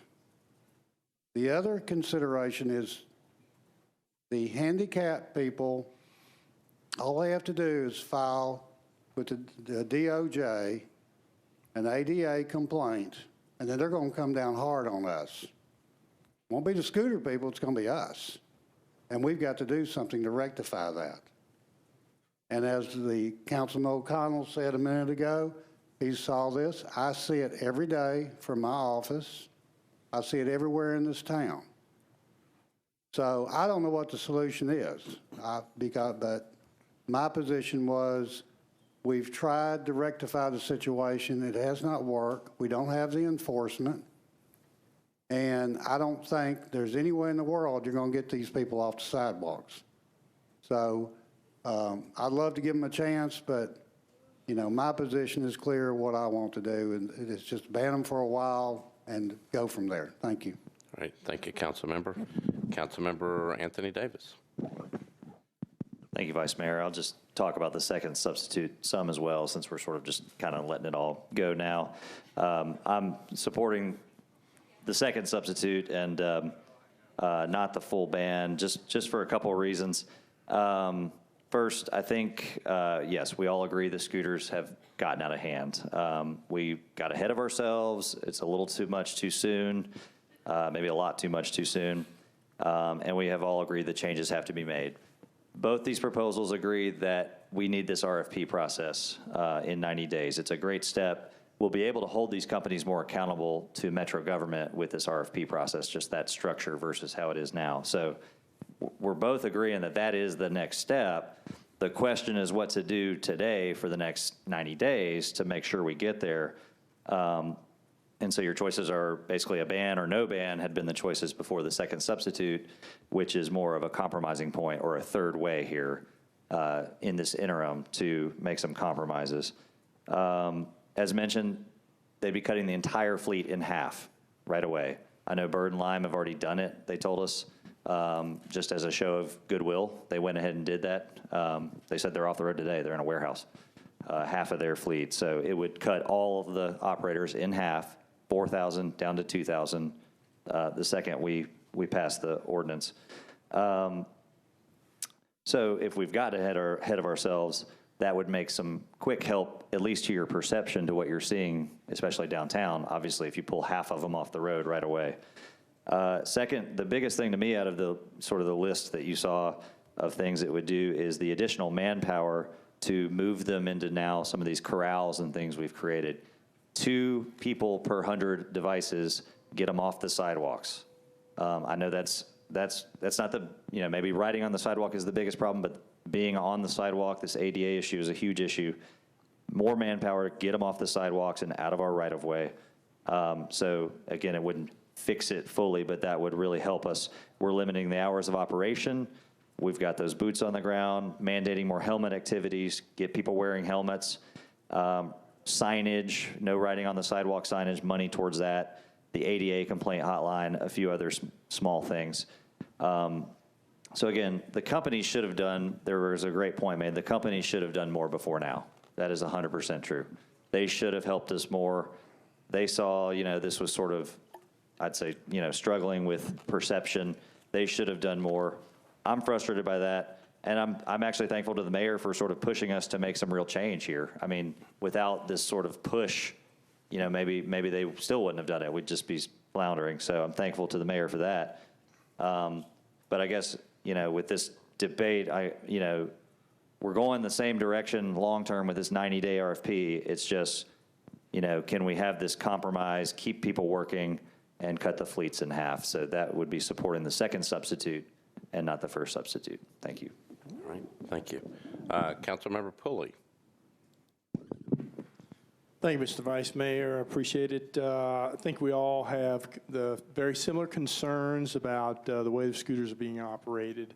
And to that end, I just want to share with you why I signed on to the second substitute and what it means to me. None of these have a ban attached to them.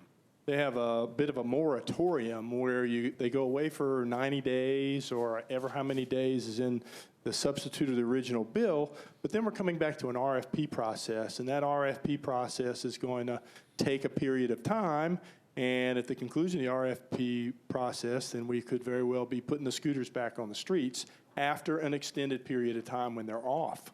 So I'm really concerned that that sends a mixed message to our community. So I read in the Green Hills News, the headline says, "Mayor bans scooters," and that's just simply not the case. Because you're sending the message to the community that they're banned, and then 6 months later, you're going to put them back out there on the street again. I think that's confusing and really doesn't send the right message to our community. We are going to go to an RFP process, so I like the fact that, number one, we're in a pilot, so let's continue that pilot, gather the data, and now we are tweaking the pilot as it's going on, with some pretty significant restrictions here. I'm not going to go over those restrictions to the extent that Councilman Davis already has. I do want to expand on a couple. To the issue of riding on the sidewalks, which is a very big concern of mine.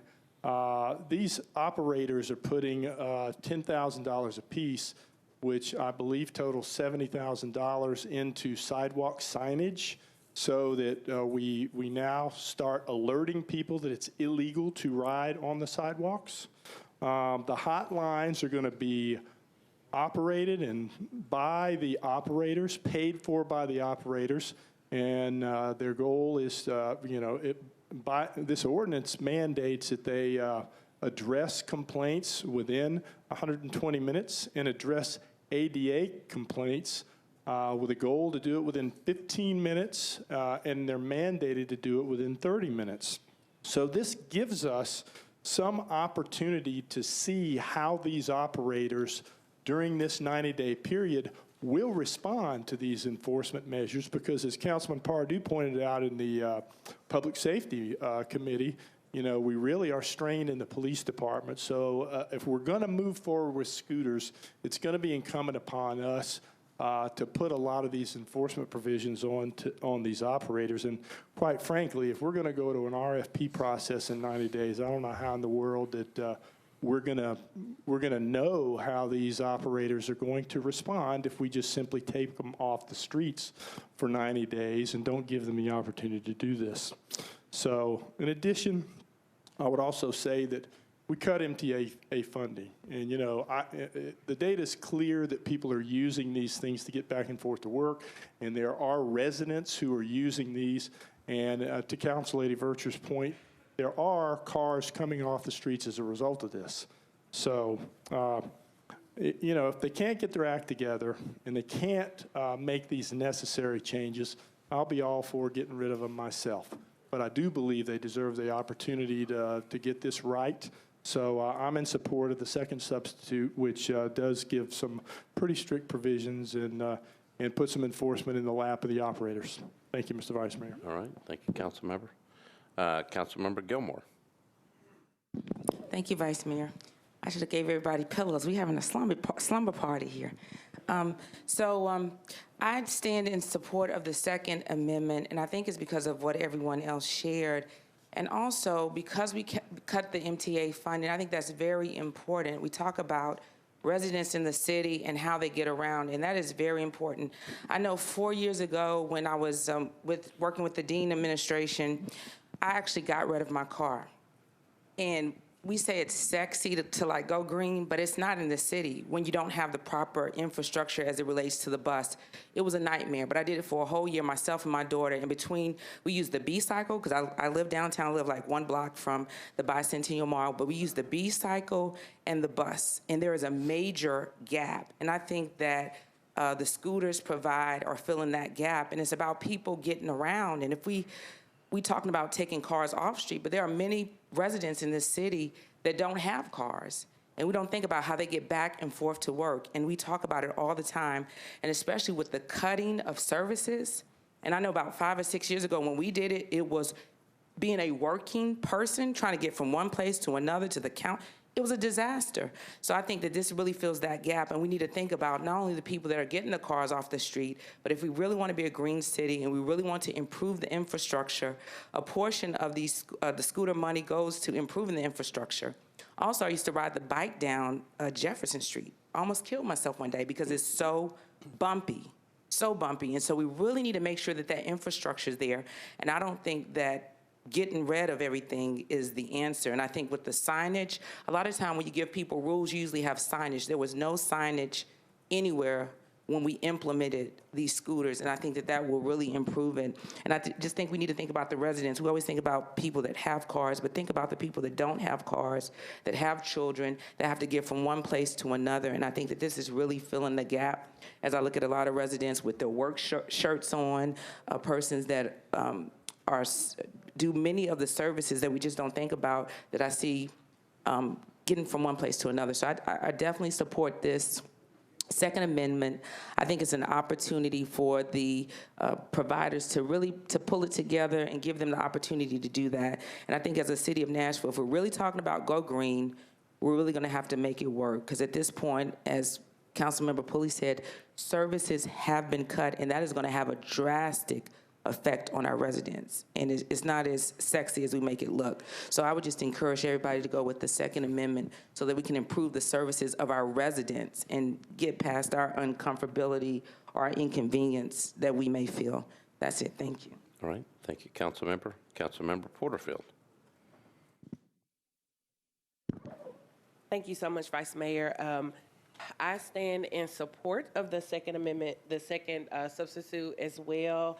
I agree with some of the things that we've previously heard, and for the sake of brevity, I won't rehash some of those things. But one thing that I will say, we talked about those 250 employees.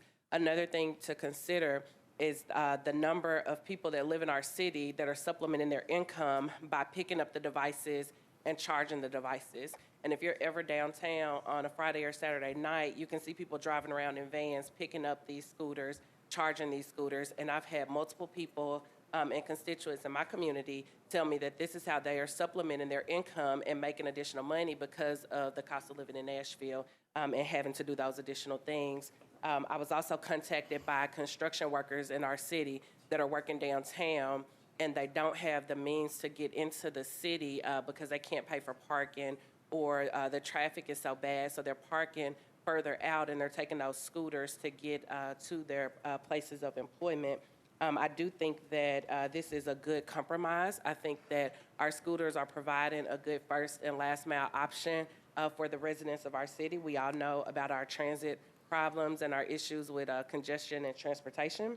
So the scooters are providing a great option to move people around the city. And I think that if we look at completely banning them, I believe that that's a little bit short-sighted. We do need to make sure that we're working with both the community as well as these businesses to make sure that we keep our citizens here of Nashville safe as possible. And again, I believe that this is a good compromise. We still have a long way to go. There are a lot of improvements that need to be made, but this is a good first step. And lastly, I wanted to bring to our attention, we all got these nice little books, and we had a lot of time tonight for some reading material. But one thing that Lime said is that last month, they started requiring late-night scooter riders to affirm that they're not impaired before starting a ride.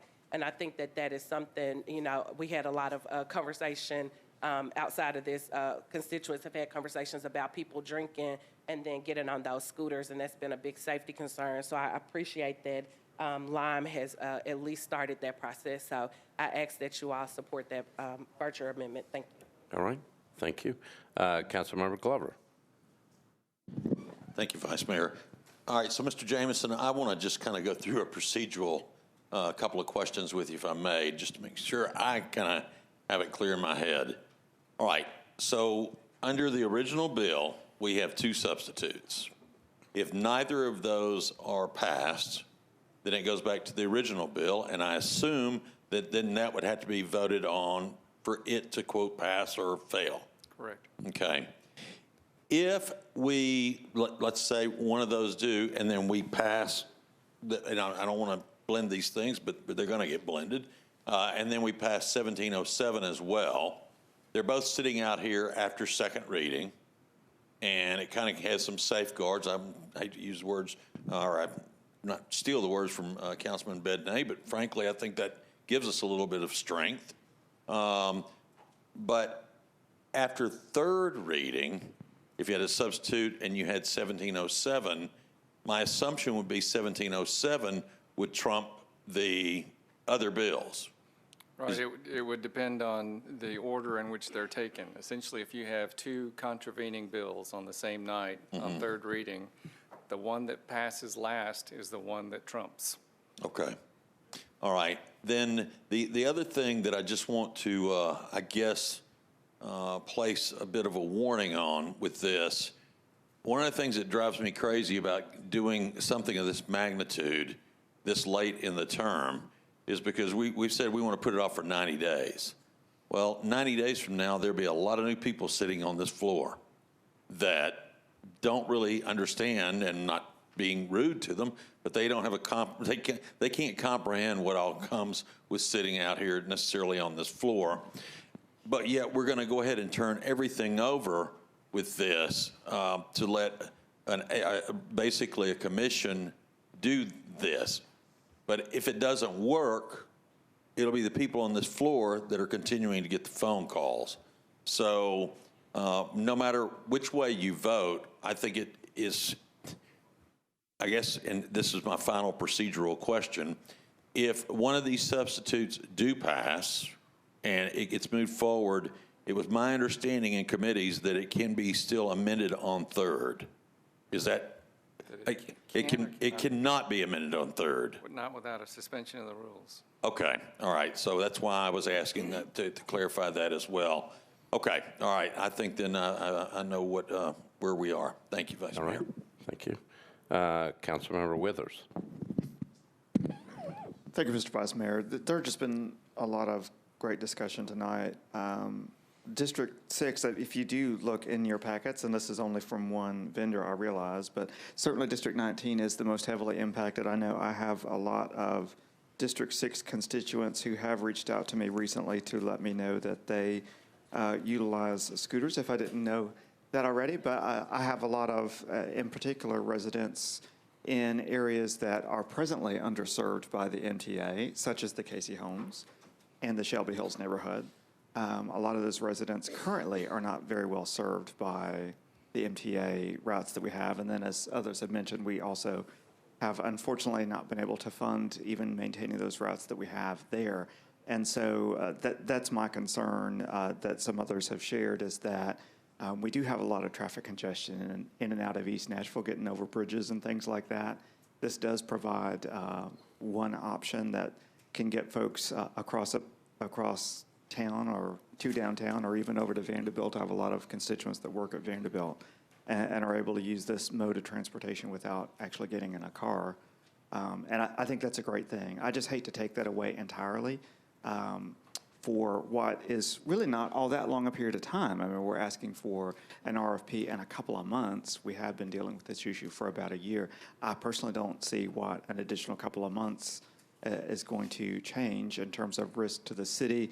And in particular, I am impressed by the activities that the scooter companies have endeavored to do so far to come into compliance and to solve problems. I personally believe that giving a little bit more time, I think that we'll see a lot better results, especially if they are competing potentially for one of those slots in the RFP process that we would still have happen in a couple of months. I appreciate Mayor Briley's bringing everyone to the table. I think that has been great at getting people to come up with solutions. I also support the RFP process. I just hate to take this mobility option away from a lot of District 6 constituents, and especially District 6 constituents who are not well served by transit and who are oftentimes lower income, not able to afford an Uber or Lyft. I just hate to take that away from them when we can come up with a third way, which I support, to keep this option available, at least in some capacity, for the surrounding neighborhoods while we can keep working it out. So I encourage my colleagues to join me in supporting the second substitute. Thank you. All right. Thank you, Council Member. Councilmember Swope. Thank you, Your Honor. I can say I'm personally completely torn in half on this decision. Having been heavily involved in the original decision to do this pilot program 9-10 months ago, I am, as you all well know, extremely in favor of alternative forms of transportation. I've introduced quite a few of them over the last 4 years, and I will continue to do so. But I've got 1,000 constituents that have reached out to me in the last 30 days and have said, if we see a scooter on Old Hickory Boulevard and I-65, we're not voting for you anymore. We don't want them. We don't like them. We want you to vote to ban them. I have yet to get one constituent in District 4 that has said, we like scooters, let's keep them. However, personally, I think they're an absolute, incredibly good way for last mile, first mile, to the extent that I personally know 50 or 60 people that live and work in East Nashville, Germantown, downtown, that ride them every day. And they're telling me, please don't ban scooters, we'll never vote for you. It's the same thing. I think we're all stuck in relatively the same positions, with the exception of the very few downtown core districts. All of us that are representing outlying districts, we don't have them. We don't have the problem with them, but our constituents have a problem every time they come into town. And that goes into an infrastructure problem, an ADA compliance problem, everything else that you've heard tonight. I'm not going to repeat what everybody said. Personally, I am all in favor of the second substitute. I think that Councilman Davis, Councilman Pulley, Council Lady Vercher have done a great job at addressing a plethora of issues that we as a city, we as a council, honestly didn't know to address 10 months ago. When we first started this, we looked at best practices around the country, and no one had any. I mean, we were all out there in virgin territory thinking, what do we do here? So as a consequence, I thought the pilot program originally was very well-intentioned, but it didn't go near far enough. I think the second substitute does. Again, I can't vote for it. I have to vote the way my constituents want me to vote. That's why they elected me. But I would suggest that if you do, or if you are in support of scooters, please don't ban them right now. I think Council Pulley was exactly right. If we take them off the road for 30 days and then issue an RFP and then bring them back, that sends a really bad message that this body doesn't really know what it's doing. And while I appreciate the pause factor in all that, I think that the second substitute actually addresses some of that in terms of reducing the number of scooters on the street by half instantly, putting corral legislation in place. There's also a hotline, a third-party hotline, third-party operated hotline that I really like in this, that takes the onus off of Public Works and off of the Metro Police Department, especially when it comes to ADA issues. With a 15-minute response time, kudos for coming up with that idea. Again, I can't vote for either one of these. I have to vote on 1707, but if you're torn between the first substitute and the second substitute, please vote for the second one. Thank you. Thank you, Councilmember. Councilmember Johnson.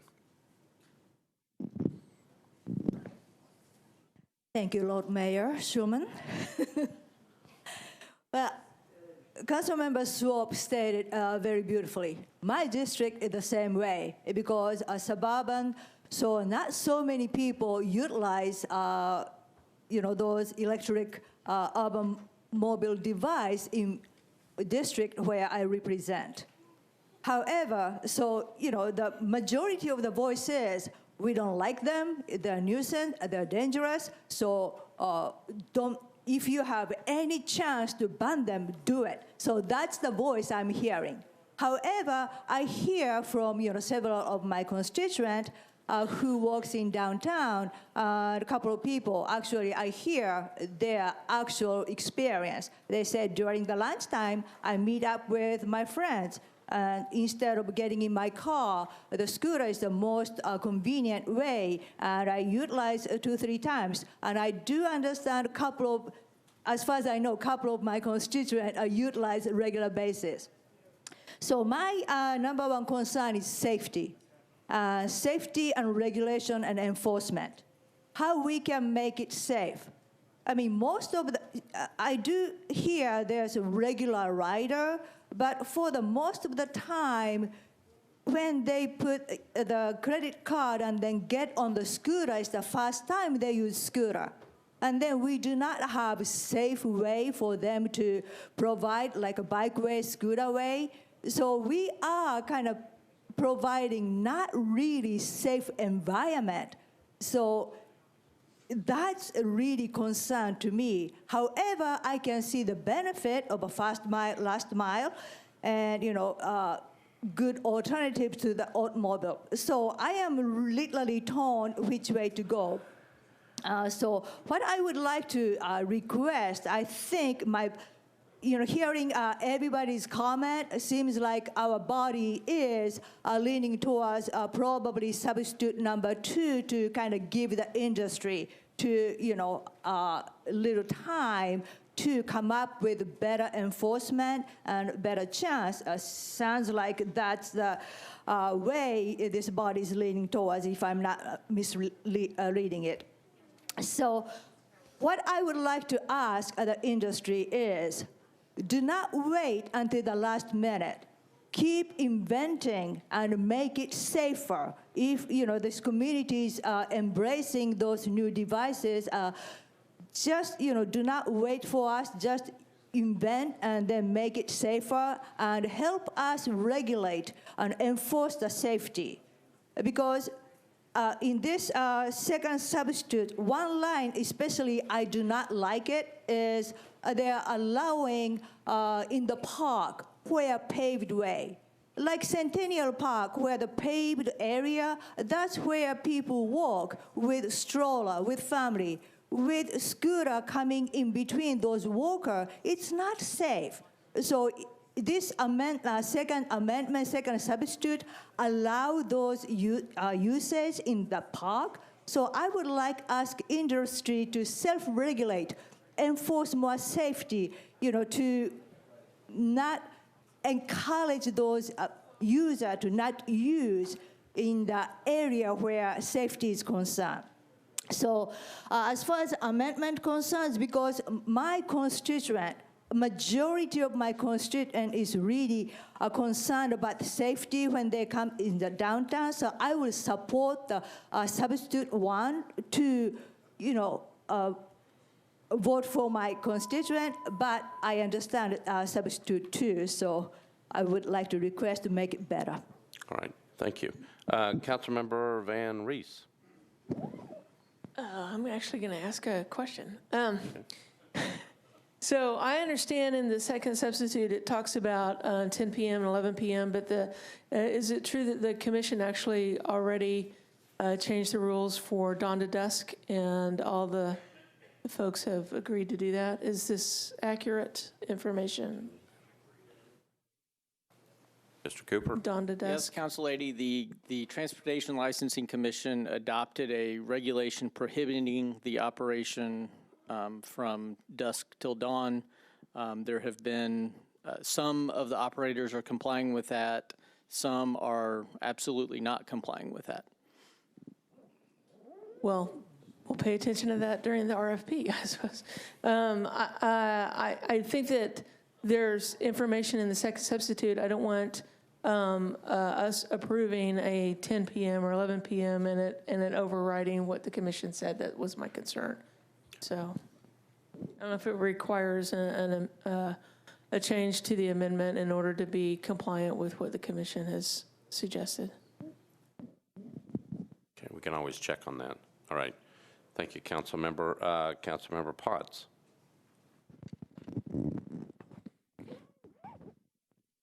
Thank you, Vice Mayor. Wow, it's late. 1 o'clock, right? I wasn't going to speak, but as many know, I work at the Hill and do a few legislation this year, started in January. And I saw a few things that'd be priority. I thought scooters would be a great thing to do statewide and get in our code for our Tennessee code. As anything, it's a work in progress, just like the pilot program was. And I think we need to give it a chance to work it out, give these companies a chance to make it safe for us. As of yesterday, I mean, with the legislation we passed at the state level, you can get a DUI on a scooter. That was something clearly that a lot of the legislators wanted at the state level to have that in there. So I think it will help tremendously with safety of those. So be respectful. Everybody said everything about what the benefits are with the second substitute. I would appreciate you supporting that and appreciate your time. All right. Thank you, Councilmember. Councilmember Pardue.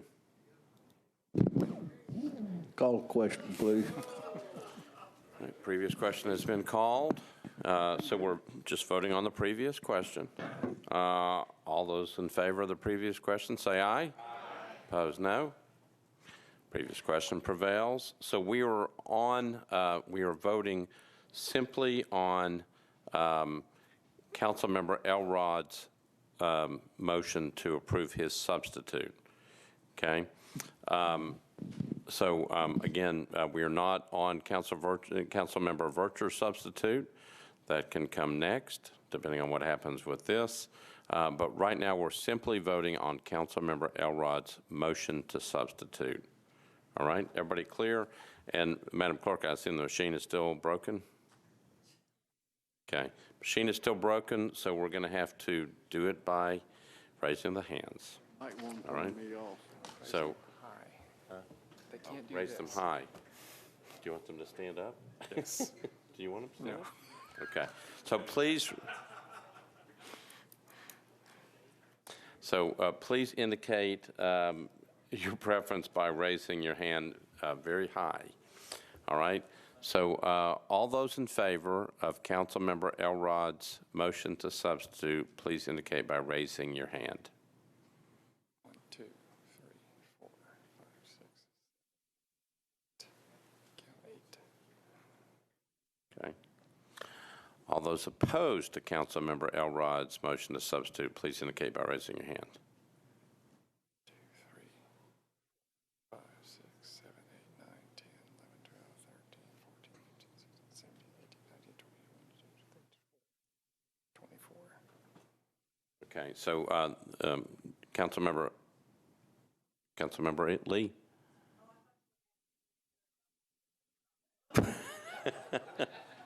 Anybody want to abstain? Okay, so we have one abstention. I don't think there's a fourth option. All right, so the Councilmember Elrod's motion fails. So now we're back on the bill. I'm going to go to Councilmember Vercher because she had the second substitute. Councilmember Vercher, you're recognized. Thank you so much, Vice Mayor. I believe I articulated everything earlier in my initial comment, so I just need to go ahead and move it for approval. Move the substitute. So I got a motion to approve Councilmember Vercher's substitute, properly seconded. I have people in the queue. I'm going to go through that and see if people want to talk about the second substitute. Councilmember O'Connell, you're recognized. No? Okay. Councilmember Roten, you're recognized. Thank you, Mr. Vice Mayor. I was going to ask either Mr. Jameson or Mr. Cooper. At some point in the past, we've been under an ADA consent decree in this city. Could someone speak to that and let me know where we are with that consent decree? Mr. Cooper. I think that we are still under the consent decree. I know that it went into effect shortly after I came here in 2001, somewhere around in that time period. I think it was in Purcell's first term. And I think that we're still under that consent decree, but we did make a number of changes to our facilities and our sidewalks to try and come into compliance. Yeah, I was going to ask what were some of the terms of that consent decree. And we had to do, we have to do self-reporting, and we agreed to make our facilities accessible, upgrading park facilities and sidewalk infrastructure. So we have made great strides. I think the consent decree is still in effect. It may not be, but I can check and get back. Yeah, I'd like to know before third reading if we're still under that consent decree, and also from a liability aspect, if we have scooters lying across the sidewalks or in sidewalk cuts, not allowing folks in wheelchairs or blind people to get across, would that be in violation of the consent decree? And I'd like to know that before we vote on third. Yes, sir. There was actually a suit filed in California, same situation regarding the scooters, which we would have potentially the same issue here. And do you know what our potential liability would be in that situation? Is it under the consent decree? I don't know. I think we did have to pay some money back then and agree to make all the improvements at the time. I don't know if there were any subsequent penalties And if you could you find out what we've had to pay out under that consent decree before the third reading? Yes, I'll get with Public Works, see what we can do. Thank you. All right. Thank you, Mr. Vice Mayor. Sure. Thank you, Councilmember. Councilmember Rosenberg. Previous question. Okay. There's been a call for the previous question. All those in favor of the previous question say aye. Opposed, no. Previous question prevails. We are on Councilmember Vercher's motion to approve her substitute. Okay. So again, we have to do this by raising of your hands. If you are in support of Councilmember Vercher's motion for her substitute, you will vote yes. If you're opposed, you would vote no. Okay, all those in favor of Councilmember Vercher's substitute motion indicate by raising your hands. Hold them high. 2, 3, 4, 5,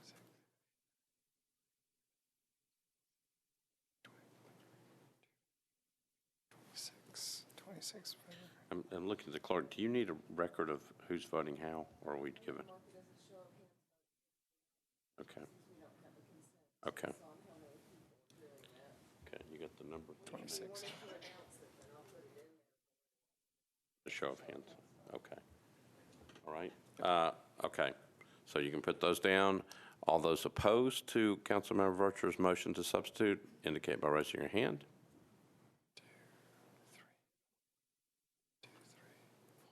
5. 26. I ask if anybody's abstaining. Any abstentions?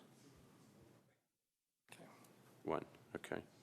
So Councilmember Vercher's motion prevails. So we are on Councilmember Vercher's substitute. Councilmember Vercher, you're recognized. I want to move the bill as substituted. Okay, now, she's not a sponsor, can she just do that? No, she should get.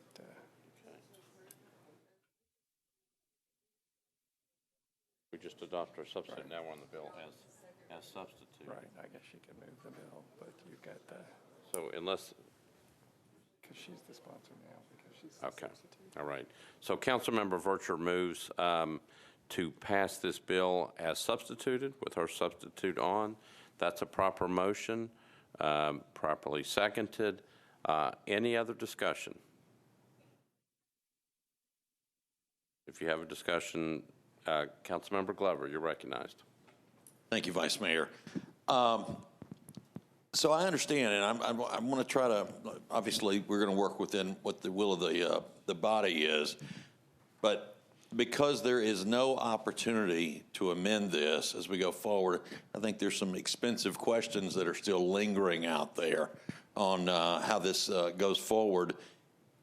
Is there a possibility, Mr. Jameson, and it may not be, if this is deferred now, then if there was an amendment that was brought back, it could come before, and then we still have enough time to, quote, pass it or not, and that may not be something that's realistic. I'm just trying to figure out if there's any other options in here, because it sounds like to me that if this passes tonight, that's it. There's no moving it, no changing it. That's where we land.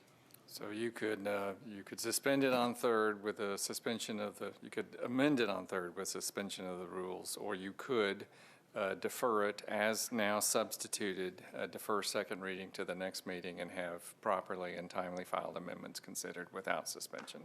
Okay. Well, I'm going to ask the sponsor if they'll consider that. I'm not going to make that motion myself, but if the sponsor would consider that, then I think it kind of gives us a little bit of time to look to determine and understand because obviously this is a complicated issue. There's a lot of moving parts in this, and so anyway, thank you, Vice Mayor. All right. Thank you, Councilmember Glover. Councilmember Vercher. Thank you, Vice Mayor, and I appreciate my colleagues' concern. No, I will not be entertaining a deferral. Simply, we've underfunded MTA. Fees have increased. We have the data, 1.8 million scooter trips.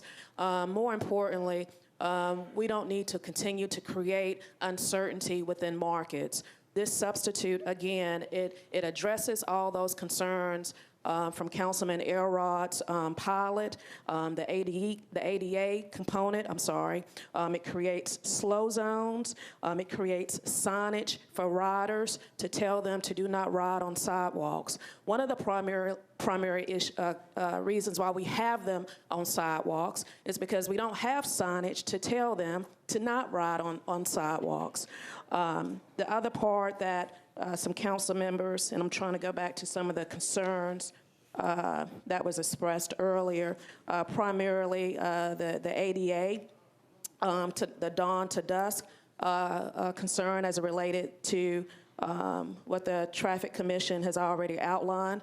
All those concerns will be addressed in the RFP process. I truly believe the RFP process will clean up a lot of things, but you know, this again is akin to short-term rentals. We don't need to keep creating, as a body, uncertainty in these markets. There was an announcement that scooters are banned. I was at a mayoral forum, and each neighbor was saying, I thought they were banned. So I think as a body, we need to send a clear message of what we're actually doing as it relates to these shared mobility devices. With that, I renew my motion. All right. Councilmember Bedney, you're recognized. Can we still talk about the request for a deferral? Sure. So if we defer this, it doesn't change the status quo. They can still use the scooters. It doesn't change anything. The companies have already offered voluntarily to do some of these things. There is no uncertainty on the market, but it's giving us the opportunity to do any adjustments at the next meeting. So it is beneficial to the city and to this body to give us that opportunity, deferring this for one meeting.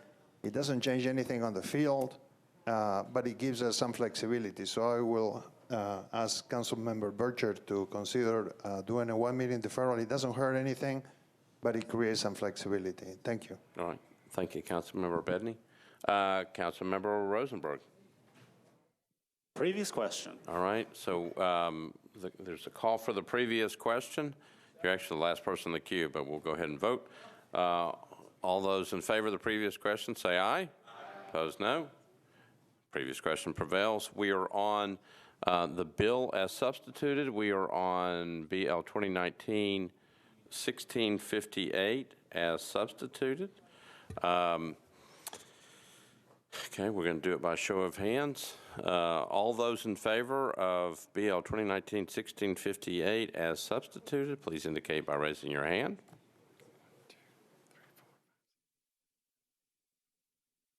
Keep them high. 26. Okay. All those opposed, indicate by raising your hand. Opposed. All those opposed, raise your hand. 4. Any abstentions? Oh, you can put those down. Any people abstaining? Okay. Approved 26 to 4. 26 to 4. 26 to 4. So the vote is 26 in favor, 4 against. The bill passes as substituted on second reading. Okay, we are now on BL 2019-1706 by Councilmember Murphy, Sledge, and others. An ordinance banning the use of action devices on Tennessee walking horses, racking horses, and spotted saddle horses. Councilmember Murphy, you are recognized. Thank you. Committee reports, please. Okay, public safety, who's got that? Councilmember Swope or Councilmember Roberts? Councilmember I Swope? did not go to public safety. I went to health hospitals. I'm sorry. I was looking at the wrong bill. Oh, you're fine. Sorry. But Councilmember Swope, you can sit back down. I'll go to Councilmember Gilmore. Thank you, Vice Mayor. Health and Hospitals voted 5-4, against, and 0 not voting. Recommended to the full body for approval. All right, thank you, Councilmember Murphy, you're recognized. Great, thank you. I'm going to request approval on this because everybody that I've talked to has been supportive of it, and we had a great discussion in committee. I did want to put on the record that the Health Department has requested that we just clear up that even though this legislation is going to be in the animal control section of our code, enforcement, inspection, things like that, that's done by the USDA. That is not done by the Metro Animal Control. So just wanted to go ahead and get that on the record. And I'm happy to answer any questions and look forward to your support. Thank you. All right. So the motion is to approve, properly seconded. Any discussion? Seeing none, all those in favor say aye. Opposed, no. You adopt. BL 2019-1707 by Council Members Glover, Bedney, and others. Ordinance amending Chapter 12.62 of the Metropolitan Code of Laws to prohibit powered or self-propelled scooters as shared urban mobility devices within the area of the Metropolitan Government of Nashville and Davidson County. Councilmember Glover, you're recognized. Thank you, Vice Mayor. Committee reports, please. Okay, public safety, that I've got Councilmember Swope. 1707 passed as amended, 4-0 against. All right, thank you. Traffic and parking, Councilmember Hager. 1707, as amended, was 2-4, 2 against. All right, thank you, Councilmember. Back to you, Councilmember Glover. All right, I think, Mr. Jameson, I probably need to go ahead and move the amendment because it cleans up just some language, but that's all it really did, correct? It's a minor housekeeping amendment that corrects a typo. Okay, then I would like to move the amendment, please. Okay, so Councilmember Glover moves a housekeeping amendment, properly seconded. Any discussion? Seeing none, all those in favor of the amendment say aye. Aye. Opposed, no.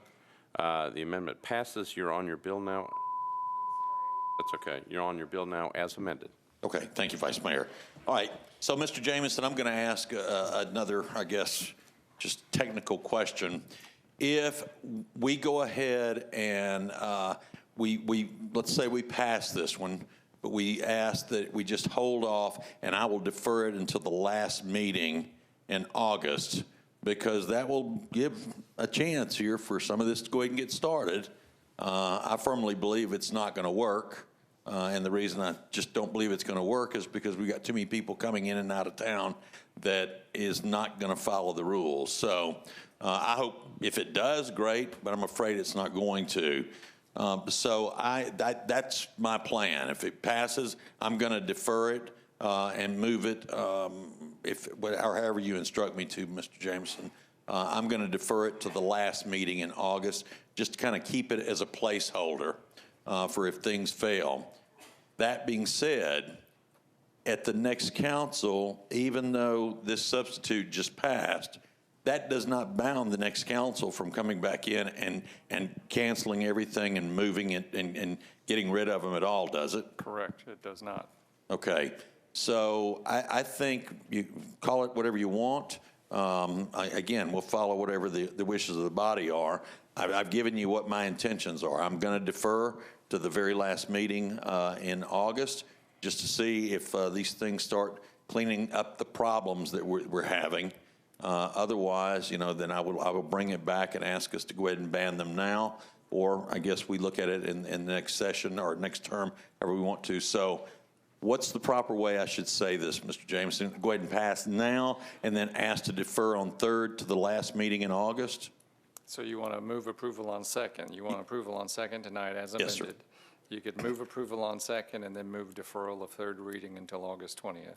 Okay, all right, so that is my motion, Vice Mayor, to approve on second and then automatically defer until August 20th, is that and then automatically defer to August 20th. So it sounds like it's two different motions. Okay, so your motion is to pass on second and then defer to the second meeting in August. Right. One motion. That's right. Okay, well, that's what is that correct? Okay, yes, right. That's my motion. Okay, so that's the motion, properly seconded. Discussion on the motion. Councilmember Bedney. Thank you, Vice Mayor. And I can't believe I'm co-sponsoring something with Councilmember Glover. We did it, Glover, at least once. Yeah. Hopefully, it's the beginning of a wonderful relationship. So please do a favor to yourselves and vote yes on this. Give yourselves the opportunity to, at the last meeting of the council, if you don't like it, vote no, but at least you have something there that you can fall back on. I am hoping that that the companies that are working on these scooters will actually do what they need to do to make sure this works.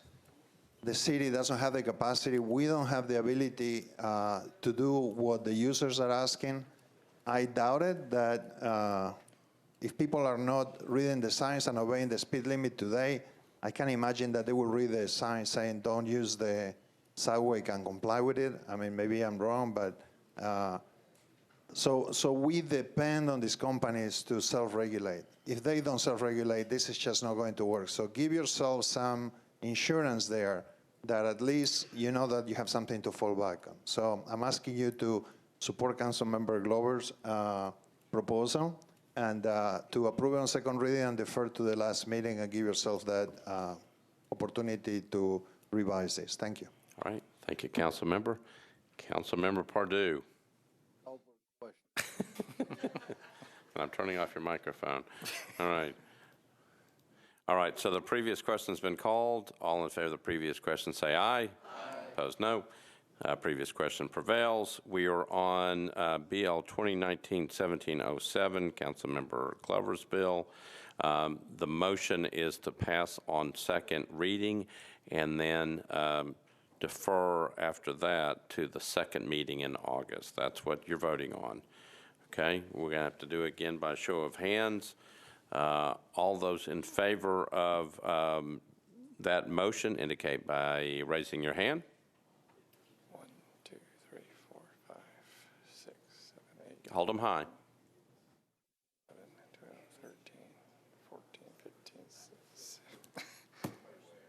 Can you hold your hands up, keep them up, and decide at the beginning of the vote how you're voting? Okay. Because they're coming up after I've counted. All right.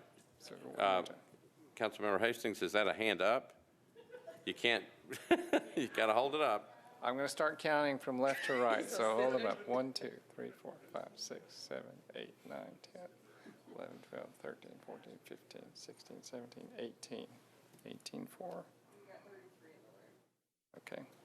All right, so if you're opposed to the motion, please indicate by raising your hand. Aye. 1, 2, 3, 4, 5, 6, 7, 8, 9, 10, 11. 11 against. Okay, so the motion prevails. All right, so passes on second, and the bill will show up on second reading in August. All right. I'm sorry, second meeting in August. Yeah, sorry, I'm getting tired. Okay, so the second meeting in August. BL 2019-1708 by Councilmembers Vercher, Bedney, and others. Ordinance granting a franchise to Zayo Group, LLC, to construct, operate, and maintain a telecommunications system within Metropolitan Nashville and Davidson County under the provisions of Metropolitan Code of Laws. Councilmember Vercher, you're recognized. Oh, hold on. This is great. The machine decides to break now.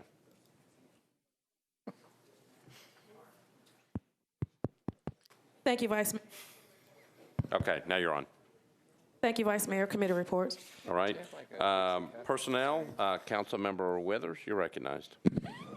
Thank you, Mr. Vice Mayor. The Personnel, Public Information, Human Relations, and Housing Committee met this afternoon and considered this ordinance. We recommended 3 in favor, 0 against. All right, thank you. Councilmember Bedney, Planning and Zoning. The committee recommended approval, 10-4, 0 against. All right, thank you. And Public Works, Councilmember O'Connell.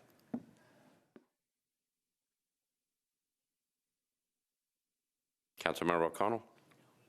There you go.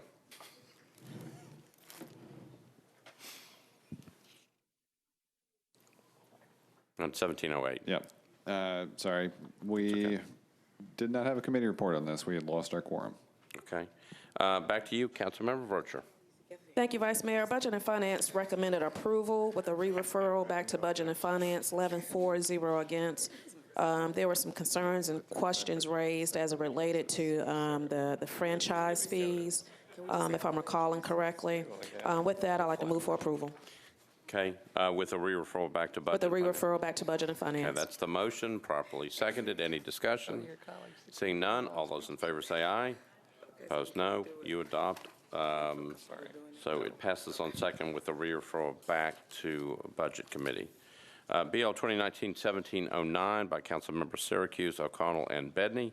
Ordinance to amend the geographic information system street and alley centerline layer for the Metropolitan Government of Nashville and Davidson County by abandoning a portion of Renee Drive right-of-way.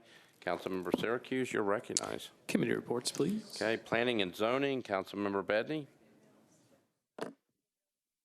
Yes. The committee recommended approval, 8 in favor, 0 against. Okay, thank you, Councilmember. Public Works, Councilmember O'Connell. Thank you, Mr. President. By this point, I had begun to doubt our committee's commitment to sparkle motion. We once again lacked a quorum. All right, thank you. Traffic and Parking, Councilmember Hager. Oh, Councilmember Elrod. 1709, is that correct? 1709. Traffic and Parking Committee recommended passage, 3 in favor, 0 against. All right, thank you. Back to you, Councilmember Syracuse. Move approval. Okay, got a motion to approve, properly seconded. Any discussion? Seeing none, all those in favor say aye. Opposed, no. 1709 is adopted on second reading. Bill 2019-1710 by Councilmember Sledge, O'Connell, and Bedney. Ordinance to amend the geographic information system street and alley centerline layer for the Metropolitan Government of Nashville and Davidson County by abandoning a portion of alley number 1838 right-of-way. Councilmember Sledge, you're recognized. Have you got it, Councilmember O'Connell? Okay, there you go. You thought I was Councilmember Sledge, but it turns didn't. out. At this point, I don't know who you are, but that's fine. I would like to request committee reports, please. All right. Planning and Zoning, Councilmember Bedney. Yeah, alley 1838 was an important discussion, and we decided to recommend approval, 8 in favor, 0 against. All right. Thank you. Traffic and Parking, Councilmember Elrod, you're recognized. Committee recommended approval, 3 in favor, 0 against. All right, thank you. Councilmember O'Connell, back to you for Public Works. Thank you, Mr. President. After the exciting discussion of scooters, we had lost interest and lacked a quorum. All right. So what do you want to do with this bill? I would like to move this bill. Okay, so the motion is to pass it on second reading, properly seconded. Any discussion? Seeing none, all those in favor say aye. Opposed, no. You adopt. BL 2019-1711 by Councilmember O'Connell and Bedney.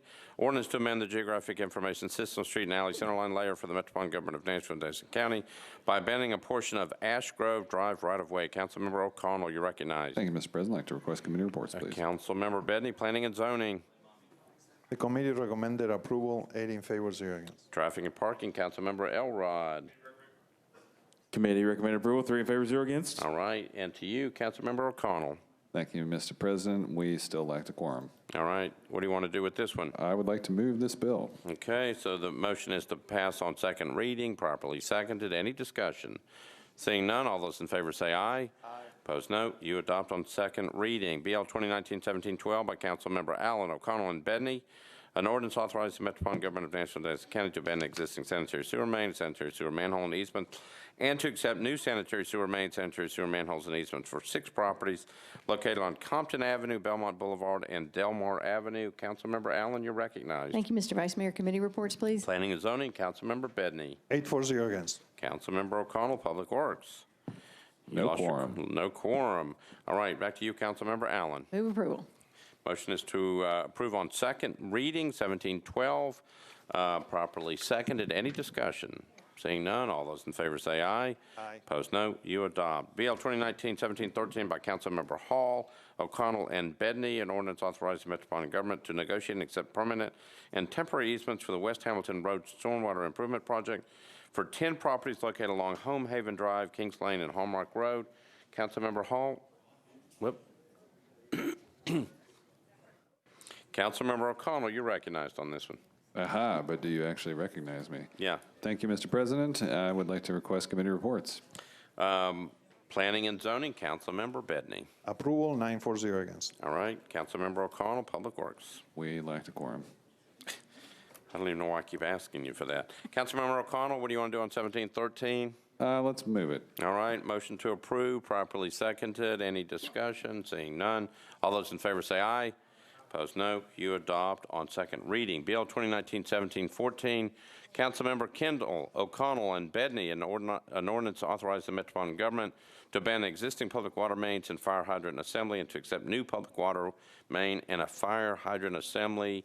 Property located at 2501 Clifton Avenue. Councilmember O'Connell, you're recognized. Thank you, Mr. President, for recognizing me as Kendall. I'm doing my very best impressions tonight. I'd like to request committee reports. All right, Councilmember Bedney, you're recognized for planning and zoning. Approval, 9-4-0 against. All right, Public Works. Someone needs to talk to the chair. We lost a quorum. Yeah, that's right. Okay, so Councilmember O'Connell, I assume you want to move this one? Let's move it.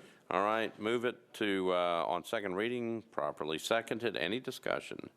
Seeing none, all those in favor say aye. Aye. Those opposed, no. The motion to approve on second reading is adopted. Bill 2019-17-15 by Councilmember Haywood, O'Connell, and Bedney.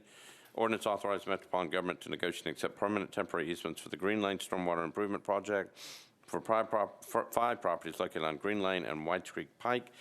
Councilmember Haywood, you are recognized.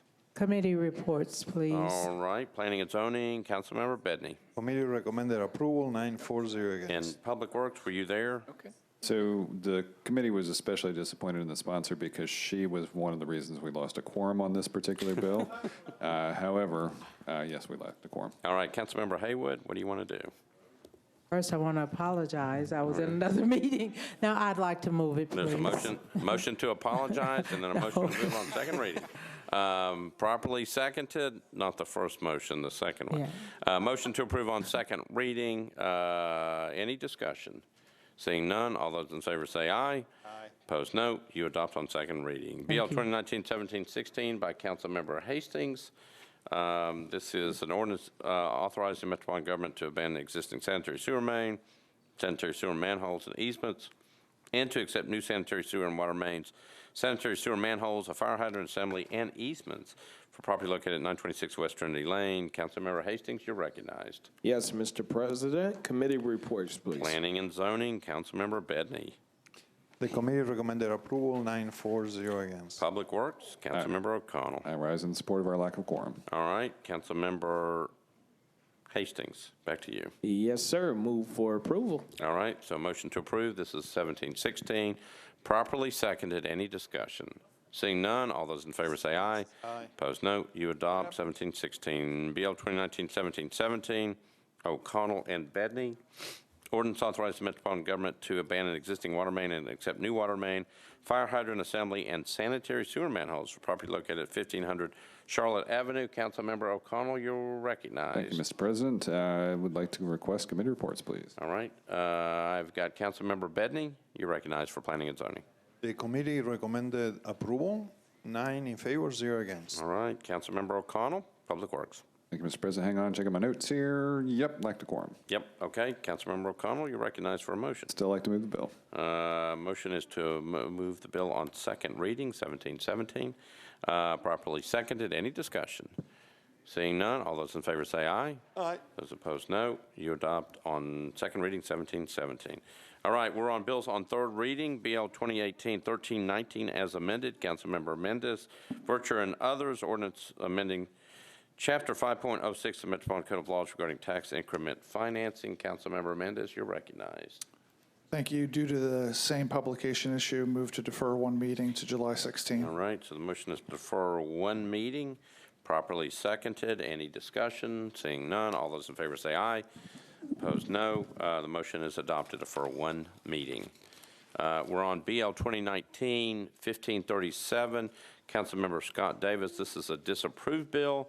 Ordinance to amend Title 17 of the Metropolitan Code of Laws by changing from RS5 to R6 zoning for property located at 327 Gatewood Avenue, approximately 436 feet west of Lishy Avenue, 0.18 acres. Councilmember Scott Davis.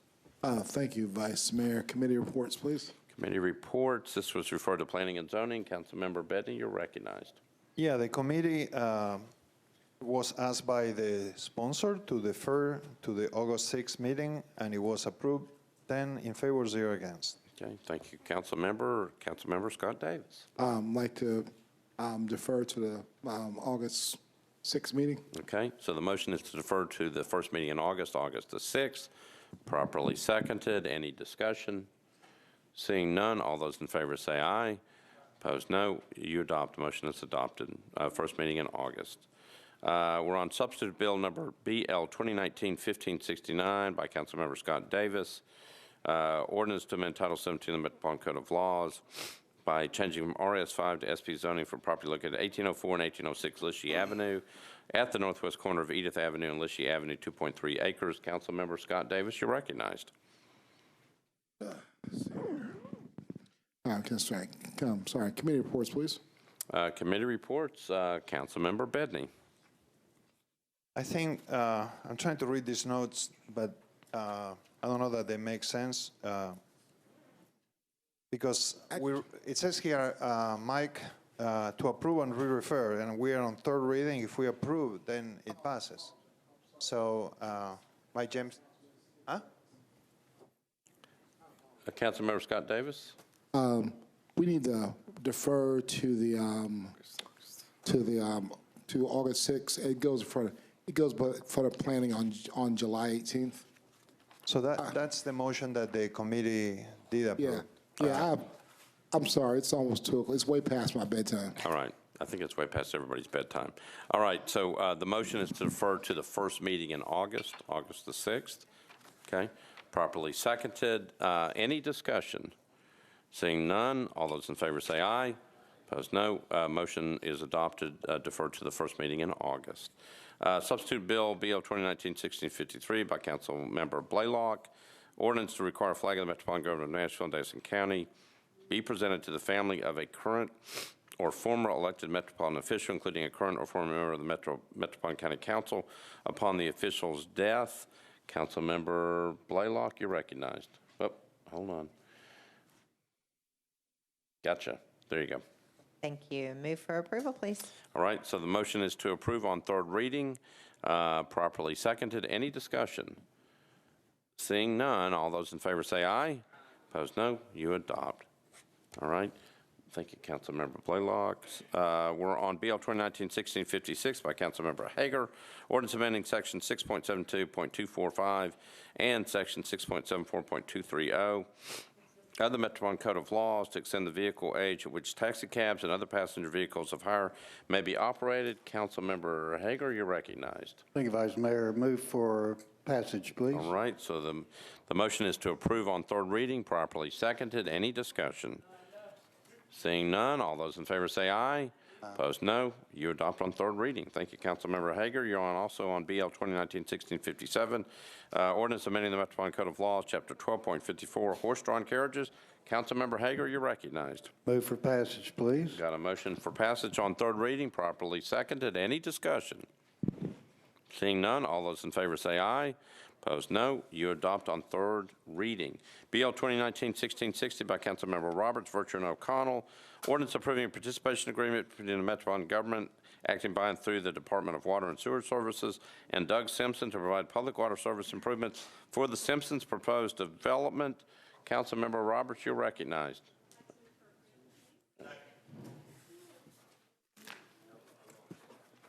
We are so close to being through and the machine is locked up.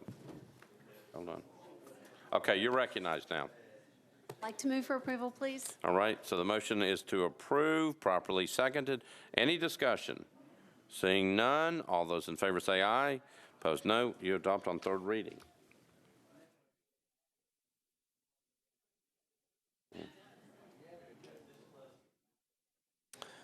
Bill 2019-1661 by Councilmember Henderson, Bedney, and others. Ordinance authorizing the granting of a permanent easement to Harpeth Valley Utilities District of Davidson-Williamson County on certain property owned by the Metropolitan Government of Nashville and Davidson County.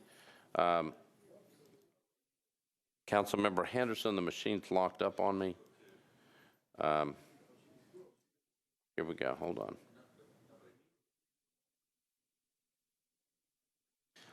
Stay with me for just a minute. All right, so machine's still locked up. Go ahead and just tell me what you want. All right, so there's a motion to approve by Councilmember Henderson, properly seconded. Any discussion? We're on 1661. Seeing none, all those in favor say aye. Opposed, no. You adopt. 1661 is passed on third reading. BL 2019-1662 by Councilmember Withers. Bedney and O'Connell, ordinance authorizing the Metropolitan Government to negotiate and accept permanent and temporary easements for the Creighton Avenue Stormwater Improvement Project for 7 properties located along Creighton Avenue and McKinney Avenue. Councilmember Withers, you are recognized. Your microphone's working. Thank you, Mr. Vice Mayor. With all committee reports in, I request approval. All right, so the motion is to approve on third reading, properly seconded. Any discussion? Seeing none, all those in favor say aye. Aye. Opposed, no. You adopt. BL 2019-1663 by Councilmember O'Connell and Bedney, ordinance authorizing the Metropolitan Government of Nashville and Davidson County to accept new sanitary sewer main and a sanitary sewer manhole for properties located at 203, 205, and 207 Wellworth Street. Councilmember O'Connell, you're recognized. You're on. My tablet doesn't think so. Now it does. Thank you, Mr. President. I'd like to move approval. Okay, I got a motion to approve, properly seconded. Any discussion? Seeing none, all those in favor say aye. Opposed, no. You adopt.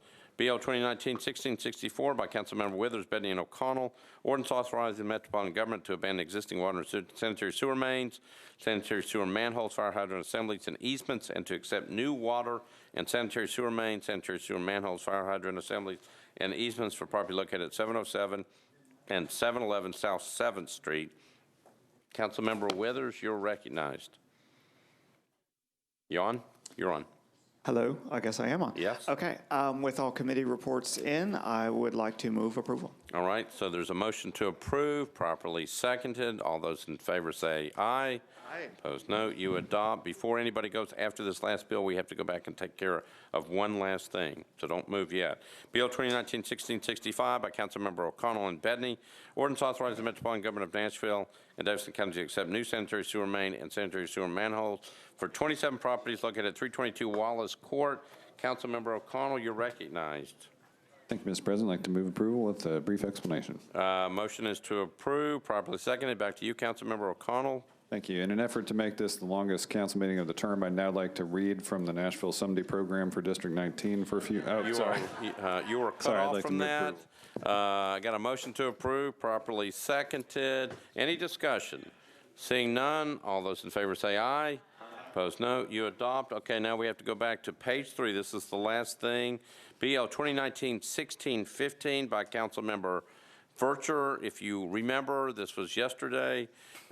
We had a bill regarding, well, I'll just read it real quick.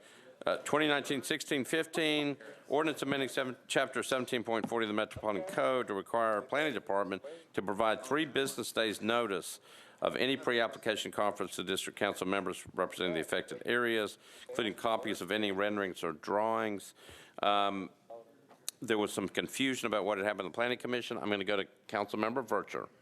Thank you so much, Vice Mayor. I believe I need to rescind.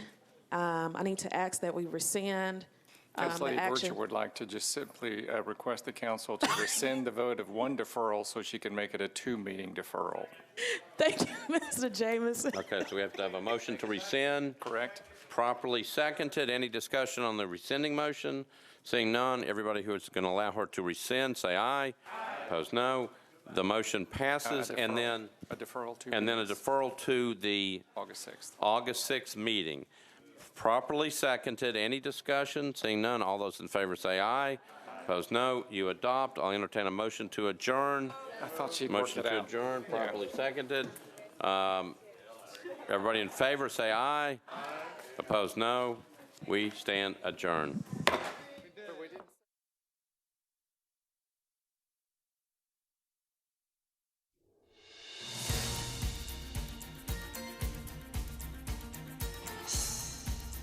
This has been a service of the Metro Nashville Network. If you would like to see this presentation again, or for more information about this and other programs, visit nashville.gov.